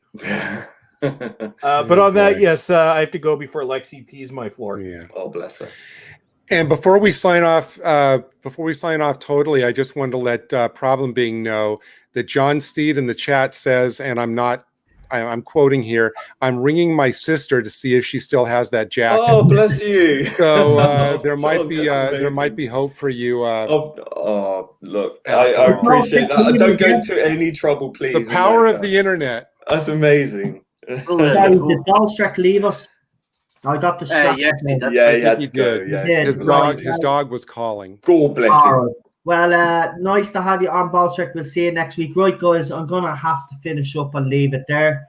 Thank you all for coming on. Thank you, Noel, very so much. Rabbi was on earlier. Thanks for coming on. Gary, as I said, John, Lee. Absolutely. And, of course, Ballstreck and Charlotte. I can't forget the lady of the group. And Charlotte. She was great. She was great. I hope we get her on again, because she was fantastic. I'm actually thinking of swapping Charlotte around actually to the classic because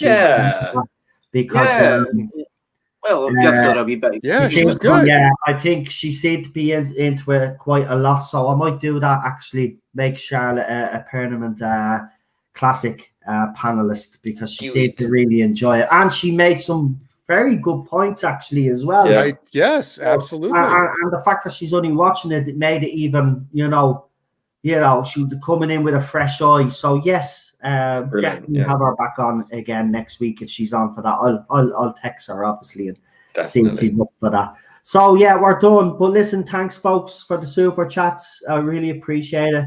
All me moderators, and thanks for throwing up all the channels.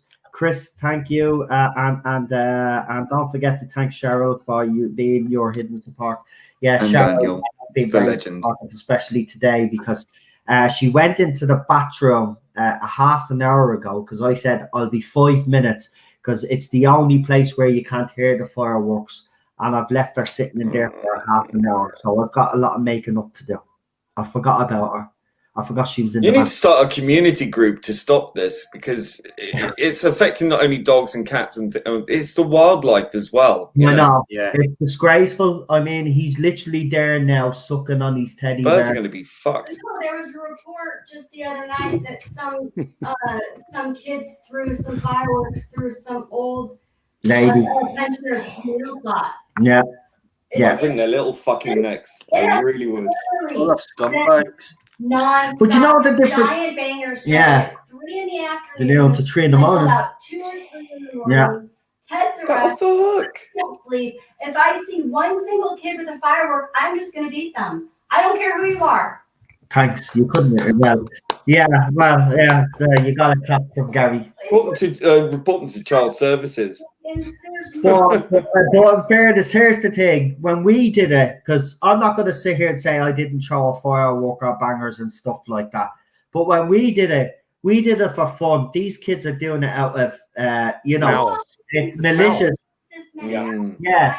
No, we didn't. Feral bastards. Exactly. We didn't do that. Like little poppers. These are proper fireworks that are shaped. Well, eventually, like, they're going to get maimed.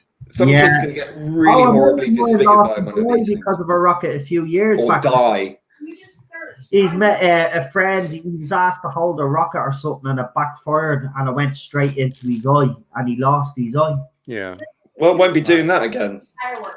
No. If you Google Dublin fireworks, you will see that this has been a non-stop. And by the way, fireworks are illegal in the Republic of Ireland. That's the funny thing. And I have to mention, because Chris did mention him, and he did do a great job. Sorry, Daniel, I did forget, but I do include all mods. Just Chris, I do count as the main mod. The wrench of wrenches. But in fairness, both of you are really, but he is spot on. You've done a wonderful job at modding tonight. You've done a great job. So thank you, because you've been throwing up the channels literally all night. So I appreciate that as well. And I'll see you on the panel tomorrow, by the way, for New Who. So we're watching Army of Ghosts, the first part of the Series 2 finale. So do join us for that.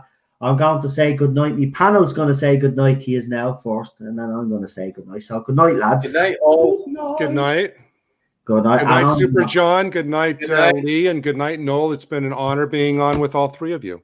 It's been an honor being on with you. Having you all on. Of course, please do forgive Lee.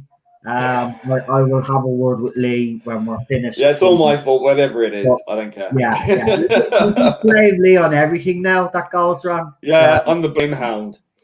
Someone farts, it's my fault. Yeah, I know. Yeah. What was that again, Noel? You know, about blaming me for what? Being an hour late. I do. Yeah. Hopefully, by the time next Saturday rolls around, Lee will have his new jacket. Yeah. And I do take all responsibility. No, John Steve, don't go out of your way. Honestly, don't tell him that. No, I mean, I would feel so guilty. I really would.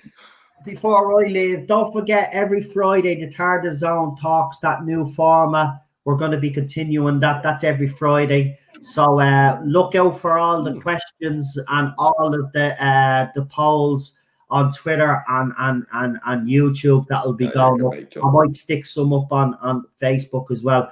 And you never know, by next week we might have even more news on the current state of Dr. Who to see what's happening. I might have news beforehand. If I do, we will that's the format we'll be doing when I do the videos on the rumors, because I think it's great to get everybody's fresh up here, different people in, instead of just getting a panel in and everybody talking over each other. We can all have a few minutes in the spotlight as such and get we're all waiting for the other shoe to drop now. Oh please, just do it now. You know it makes sense. Come on. And me and Cheryl still haven't decided yet, but as I said to you already, we were thinking of doing something like watch-alongs of stuff that Cheryl likes, because she likes Grease 2 and stuff like that. No. So Grease 2 is for me and Gary. No, Gary Yes, actually, do you know what? Whenever you want to set that stream up, we can have that as the first stream on the Tarda Zone too. No, Cheese and wine with Cheryl and Gary. What do you mean? You're not Scary movie. See, we get to upset Ted now. And Teddy. It's the Tarda Zone too. The Teddy Zone. Well, anyway, as I said, don't forget to subscribe to all the channels. My channel, the second channel, Ball Stretch channel. He has a second channel as well, I think, somewhere there. There's a Ball Stretch Media, I think it's. Is that? No, that's the. And everybody keep up the demands that he do a dishwasher video. Yes. Yeah. Actually. Professor Dinkle's dishwasher. No, listen, definitely, yeah. Keep if you're on Twitter, do that, please, because that'll be one funny video. Think about it. Professor Dinkle's doing a review of the dishwasher. Oh, Chris, I'm not that shallow. Chris Persia, stop it. Right, I'm leaving with you. I'm leaving this because Cheryl's clicking her fingers. Right, I'm gone. See you later. Again, happy birthday again to Cheryl. Happy birthday again, Cheryl. Happy 21st. Oh, she did. She got really crying. Oh, she got very emotional, actually. Yes, happy 21st. Yeah. Thank you so much. So seriously, as I said on Twitter last night, Cheryl's here herself now, but I did thank everybody on your behalf because she did the thanks because you got loads of birthday wishes on Twitter because she's not on Twitter. So yeah, I want to thank, as I said, it meant a lot to her and it meant a lot to me as well. So thank you very much for that as well. So good night. I'll leave you with Liz. And if you're looking for someone to do a bit of work for you, check this little intro, outro out. Lee, who's in the chat on the panel there, problem being, does this sort of work. So if you're looking for someone with reasonable prices to do your rebrand your channel, basically, if that's I'm getting better and getting better. He's getting better. He's getting better, as he said. Well, if that's the case, then maybe you could update this new one from stuff. Yeah. Here we go. I'm leaving it with this. It'll work. It took him 16 days. But it's well worth it. Check it